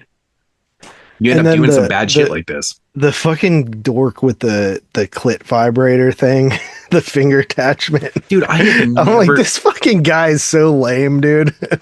Because he was the manly man, you know, he's got the shit locked down and stuff. He was the guy making bets and shit.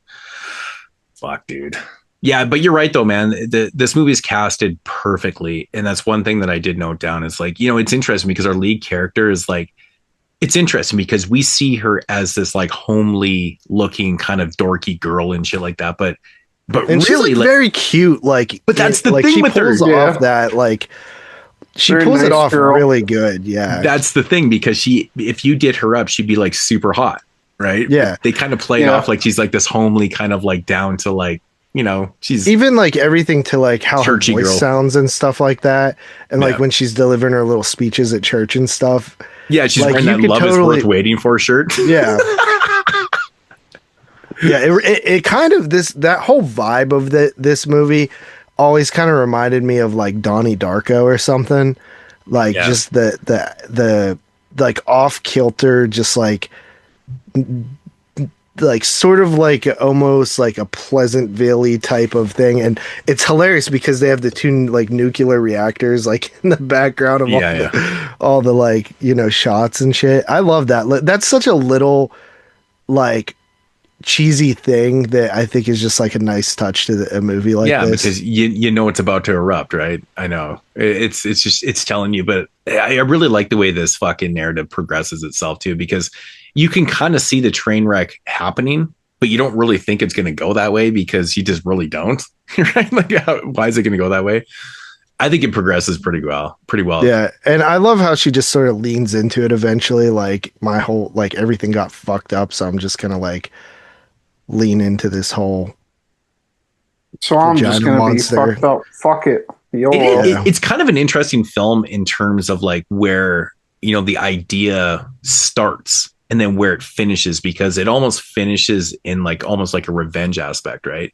Where that was what she was totally not for. Like she was really scared of this problem, but then something happened with her mom, and then she's like, well, fuck this. I've got this gift and a curse, I guess, kind of thing you want to put it there. And then she uses that to her advantage. And it's like, but like every dude is like such a piece of shit too. Everybody's like, a piece of shit in this movie. Like literally every single guy is a piece of shit. It's hilarious. I think except for her dad, right? Like the stepdad. Does he do anything weird? No, he's fine. I mean, everybody like her own age, like all the guys around her are just well, even the creeps. doctor's a piece of weirdo shit. Yep. And like even when she goes into the room to isn't that funny? It's almost the same scene that we've seen in Penetration Angst too. Yeah. With the doctor. It's literally the same fucking scene.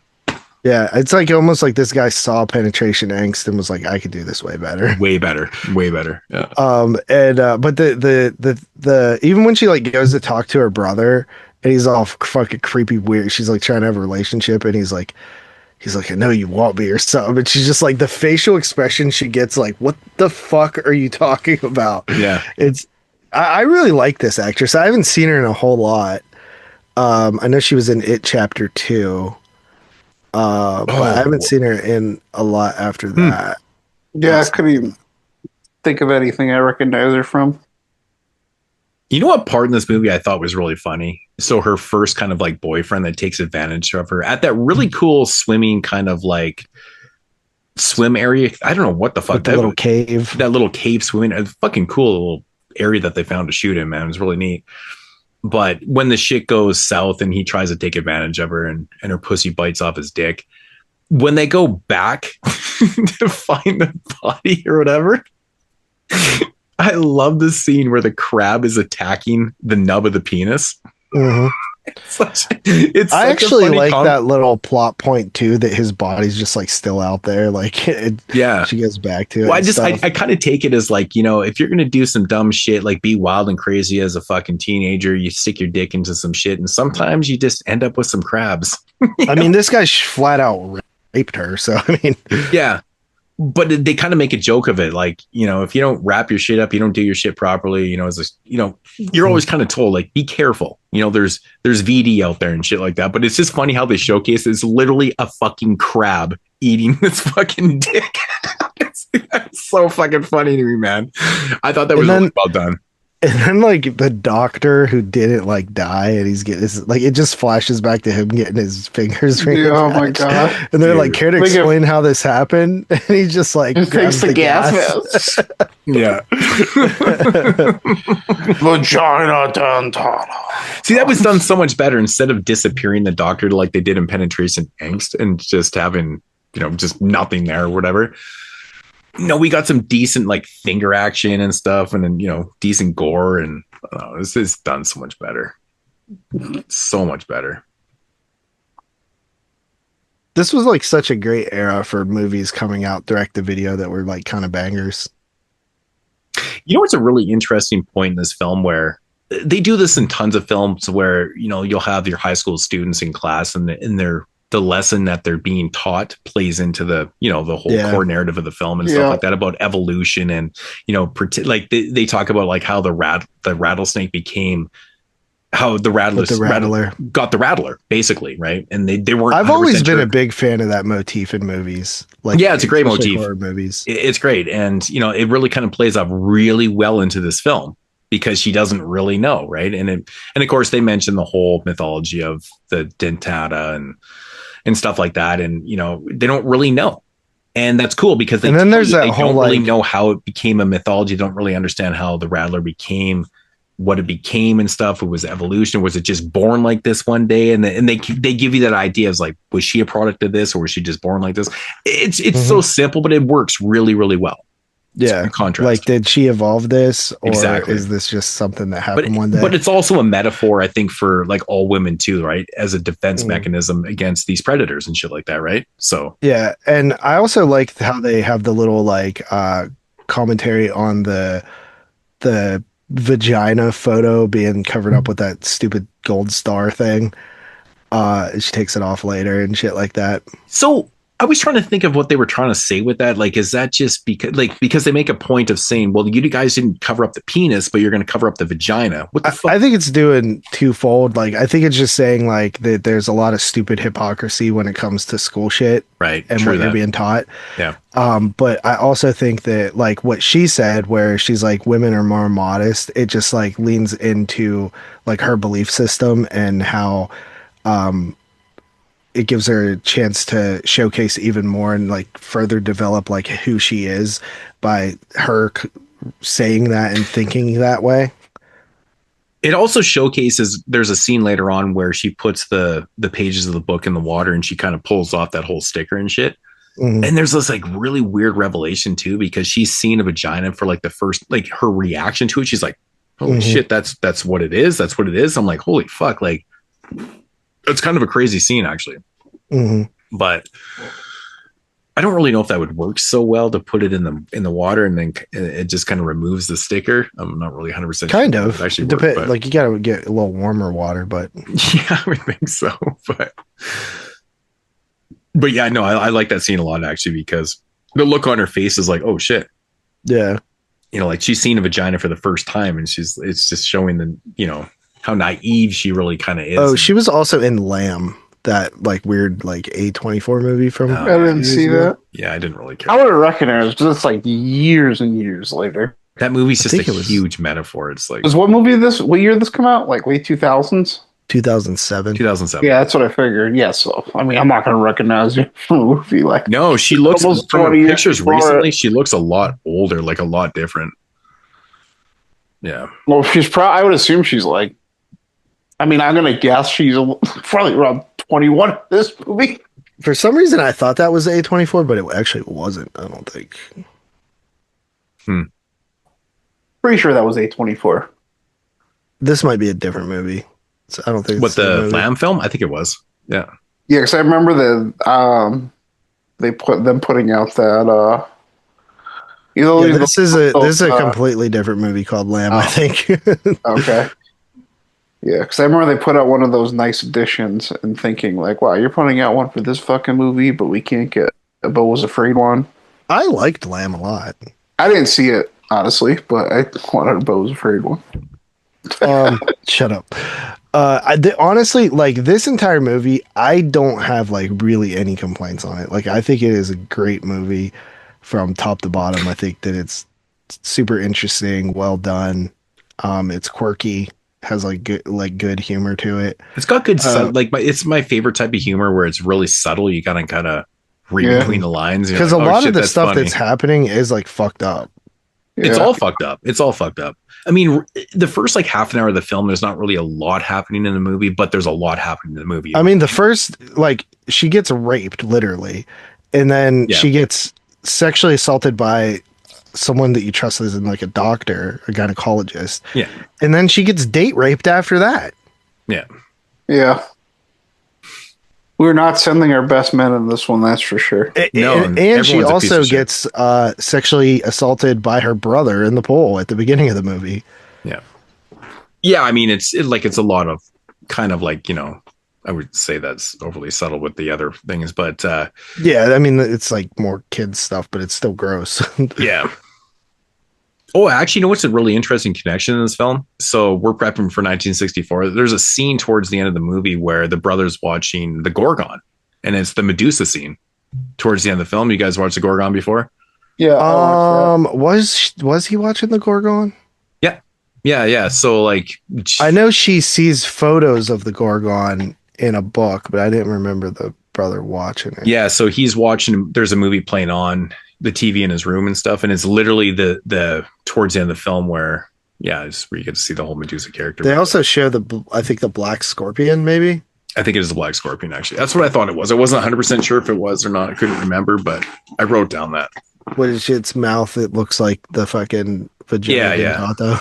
That's definitely the Gorgon, because I just watched the Gorgon again. So yeah, because she also is like fantasizing and begins to experiment on herself a little bit, and then she gets the flash of that fucking movie. Yeah, I forgot about that part.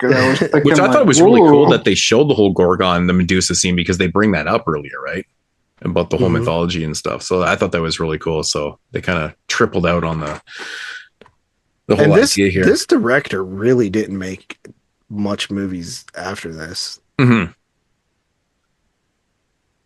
Like it's kind of weird because this seems like so well done. This was his directorial debut with directing. Yeah, this movie is definitely competently made. Like, there's nothing like really bad about the filmmaking in it. And it's like, I mean, I would definitely say at this point, this is probably a cult classic. People know about this movie. I liked it way more than I thought I was gonna. I thought I was gonna be like, it's about what I remember. But the humor in it is really good. And like when you watch this next to two movies that are trying to do like the same thing, this one stands out. Well, they're all different. Like Penetration Angst doesn't really know what it wants to be. I guess like I'm comparing it directly to that one because like Killer Pussy is not trying to be this movie at all. No, it's straight up just being ridiculous with the idea, right?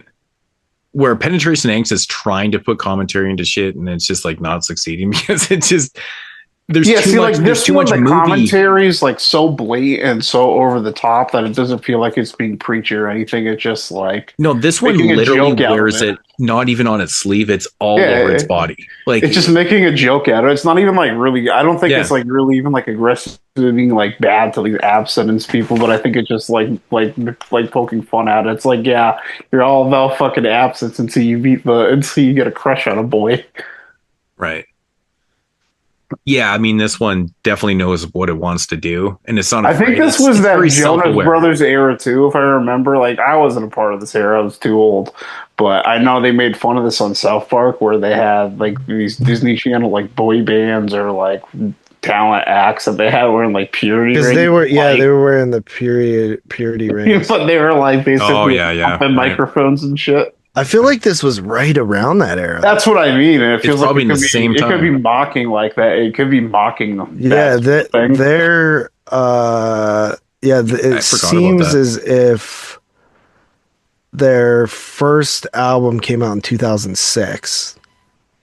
So around that era. Yeah. There's probably signs before it. Dude, I love the scene where when she bites off Baby Mullet's dick and the fucking rubber's still on there. That shit is fucking hilarious to me, man. And the Rottweiler one. Oh no, well that's good. the end scene, but I'm talking about like Baby Mullet, not her brother. Yeah. Yeah, that's a great scene, man. That's a great scene. Which is kind of funny, actually. In Killer Pussy, there's a scene very similar, actually, that we didn't talk about. Is it in Killer Pussy? Yeah, it's in Killer Pussy when she's standing there and the glasses fall out of her, just like the scene in fucking Teeth. Yeah, it's kind of funny. So, but anything else? Yeah, no, Teeth is a good film, man. I mean, you know, it seems like it's being slower, but it's accomplishing a lot. It's really telling you what it's trying to do, and there's no fucking around what it's trying to be. And I love that about the film, man. It's got that really subtle kind of comedy, but it's still got comedy to it. Mm. You know, it never tries to be anything it's not trying to be, which is so refreshing when you watch this movie, because like I said, it's wearing its commentary on the sleeve. It knows exactly what it's doing. It's very self-aware. And it's just, it kind of accomplishes everything on so many different levels. There's probably things going on in here that I don't remember that they're even making fun of. Like you guys were talking about the fucking, the rings and shit. I'm like, The purity rings. The purity rings. I don't fucking remember that shit, man. But yeah, no, this is a really good watch. I think it's actually legitimately a great film for the idea of having. They also called them promise rings, I believe. Yeah. There you go. For having the idea of a killer pussy, taking that actual mythology that celebrates itself in so many different type of cultures, actually, not so much over here in the Western world. We don't really talk about teeth and pussies, even though we probably do, but not in the same way, I guess. It does it well. It does it really, really well. But I think what really kind of makes this movie work is the casting, honestly, is perfect. Everyone's so perfect. Like the fucking first boyfriend. Dude, that guy's the biggest dork in the world, man. Dude, you know what part of the film is so fucking funny to me, man? When the four dorks get together and they're like, oh, what's playing at the movies? Oh, we can't go see that movie because it's rated R. That's literally a line in the film. Yeah, and then they even say the PG-13 one will have heavy making out, so they go see some like G-rated shit. Could you imagine being that? Like, what the fuck? Like, that is just, it's mind blowing to me to even have that mentality. Like that young, bro. No, it reminds me of this kid. So when I was in, it's just no way. When I was in my like late teens, I used to play a lot of Call of Duty, and I played Zombies a lot, which is like a spinoff. And I met this kid one time. His name was Kino Der Toten Pones on the Xbox. But me and my friends like started playing with him a lot, and I remember he was a Steelers fan, which was kind of cool, but he was from New York. But he was like so like pure, like in terms of like I remember one time I was telling him, like, talking about how I was watched like Texas Chainsaw Massacre or something the night before or something. He's like, why would you watch such a scary movie before bed and stuff like that? And he was all like he was in like the church, and like he reminded me exactly like these type of people that were just like very like not, you know, like just super clean, man. Was he from Utah? No, he's from New York.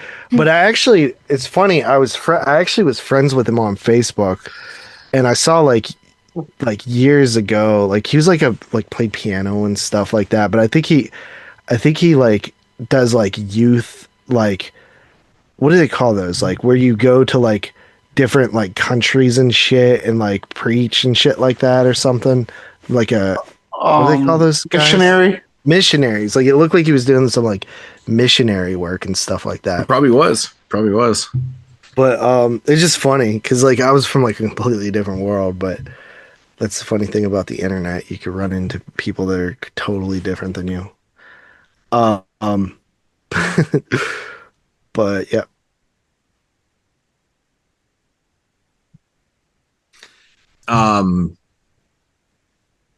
Anything else on Teeth?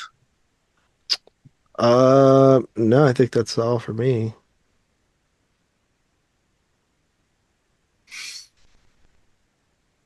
Tyler, got anything else? I think we teethed it out.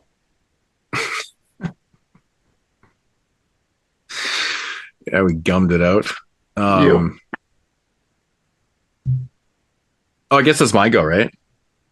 Mm-hmm. All right. So Teeth, I pretty much said what I had to say about Teeth. Yeah, really, really good film. I'm going to give this one 8.5 out of 10.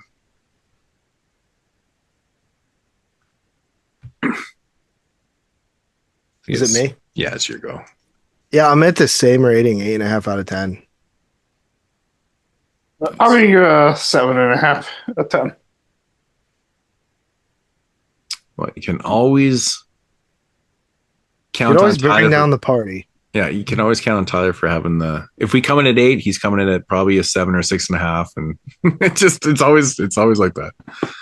All right, so that is Teeth from 2007, and also going to conclude the episode, Killer Genitals, Vaginas, episode 320. Here on the 22 Shots of Moodz and Horror podcast. Yeah, that was fun.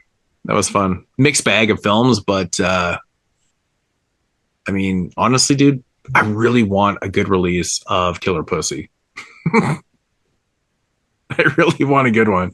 Someone get on that. If you're listening to the show, someone acquire the rights for it and put that shit out ASAP. Does Teeth have a Blu-ray? Mm-mm. Didn't think Not so. in the US anyway. That is kind of wild that it doesn't. Yeah, it's one of those things, that it was a Dimension title, so it's like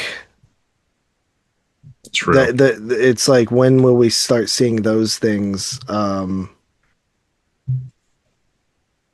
Yeah, there's some obviously huge rights issues or whatever the fuck's going on with those Dimension titles, because they're not getting released in Region 1 at all.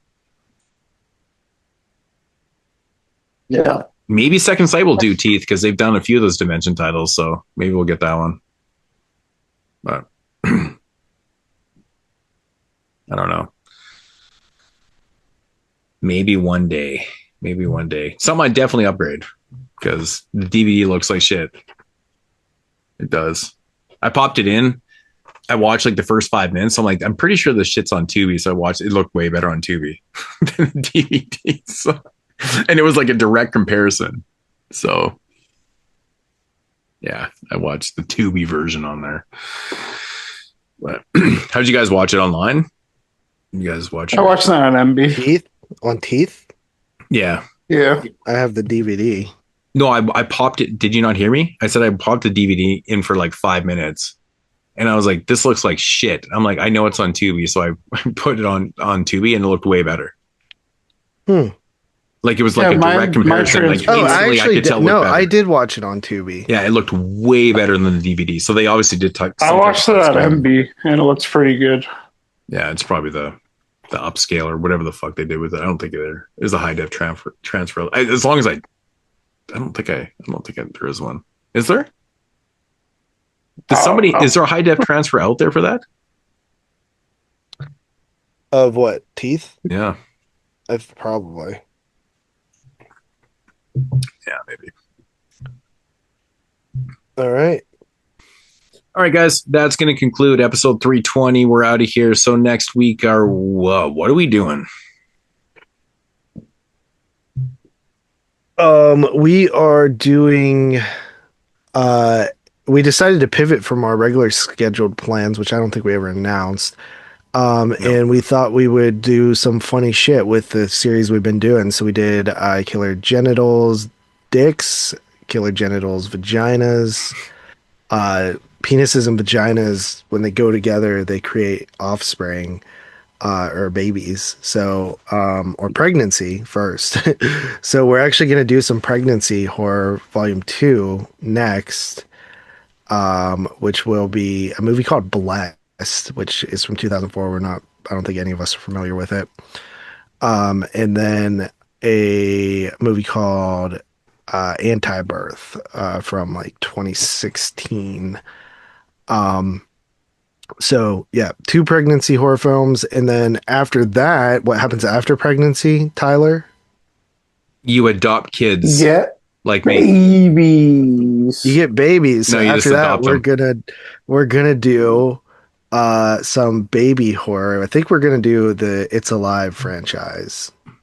I don't know how the fuck we fell into this whole thing, but it's kind of fucking brilliant. Actually, somebody left a comment about doing like baby horror or something, and that just got me thinking. And then they did say something about pregnancy, and I was like, I'm pretty sure that we did something like that before. I couldn't remember if we actually did that, but. And if we wanted to keep it going, we could do Killer Kids after that. So yeah, babies, then kids, yeah. Turns into a 5. It went from a 2-part funny thing to 5 weeks. But yeah, so that's what we got next week, guys. Yeah, that works out pretty good, man. So 2 films. Yeah. Coolio with the flow, man. And the reason we chose 2 films over 3 is because our last pregnancy horror was 2 films, and I have a little bit busier of a week this week. So JP says I have the worst OCD. I think that he's got the worst OCD. We don't always do that because there have been times where we've done 2 films and then 3 films afterwards. Did we? Yeah, there's been times. I think found footage might be one of them. I think we've only ever did that with Stephen King. Like we've only done 2 films for Stephen King a couple times. Yeah, probably. Yeah. Both of our shot on video were 2. Yeah, I can see why though. Both of our anime horror were 2. Yeah. I think. Hey man, it doesn't hurt. It doesn't hurt to mix it up. Hell, we used to do 1. And we still do every once in a while. Sinners was 1. That's probably one. Didn't we do something else with it? Didn't we do like a bonus movie with it? Maybe not. Yeah, but I think I just did it as like one thing. Sinners was kind of like an odd one-off. Now before that's what we used to do. No, I know, but we haven't done one of those in years. That was the first one film review show that we had done in years. Probably. Yeah, the timing kind of just made sense. We all saw it opening weekend. It just kind of worked out. Yeah, sure.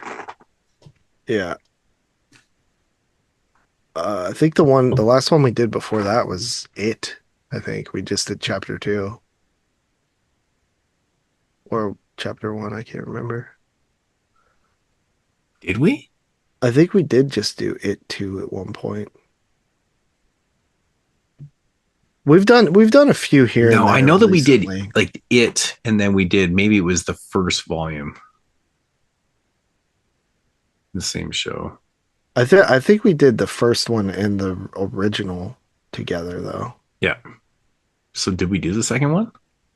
I think we did eventually. I think it was just a one-off. I mean, at this point, dude, we've done so many shows. It's like very hard to remember what we've done. Yeah, I know because I was updating the page here, or not the my letterbox thing. So with these 3 films, we've done 770 feature reviews on this show. That's a lot, man. It's pretty crazy. Yeah, that is fucking wild. Does that count the stuff we've reviewed in like the top 10s or no? No, that's just featured reviews. Wow. So I mean, really, realistically, we're probably well over 1,000. I bet you missed some. I didn't do the original list. It was Dan. Maybe he got them all. Oh no, I know there were some that we did. Like no, it was Critter Buster. It was fucking Chris that did it. Think about like one time we did like fuck was that movie? Dolomite, just randomly as a featured review, but it wasn't like titled that. Oh, that might have been missed. Yeah. I can't remember when I cloned the list because it was maybe about a year ago now. So I've been just adding to it like every one. but I know I haven't missed any. But Dude, as it's crazy, like scrolling back through shows and stuff. It's like we did fucking like Paranormal Activity like over 5 years ago. It's just like insane. I know I went to go log or what was I watching? Something recently, and I was like, what in the fuck? Oh yeah, Massacre. I didn't even have it logged in here. So I've done that before. I was on Letterboxd. Mm-hmm. So over 8 years ago, we did that show with Dawn. What the fuck? Yeah, that's insane, bro. I was like, what? Because I expected my rating to come up for it, and I was like, what the fuck? I don't have a log. This is crazy. So interesting. So that's another one just kind of relogged into the 22 shots thing. Because there's still like 150 films or something like that that I don't have logged on here. Which looks kind of weird. You didn't watch those movies? No, I did, but yeah. But you know. Looking wild, man. All right, guys. All right. We're out of here, man. That's going to conclude episode 320. Check you guys next week in 321 for some pregos. Until then, peace. Deuces.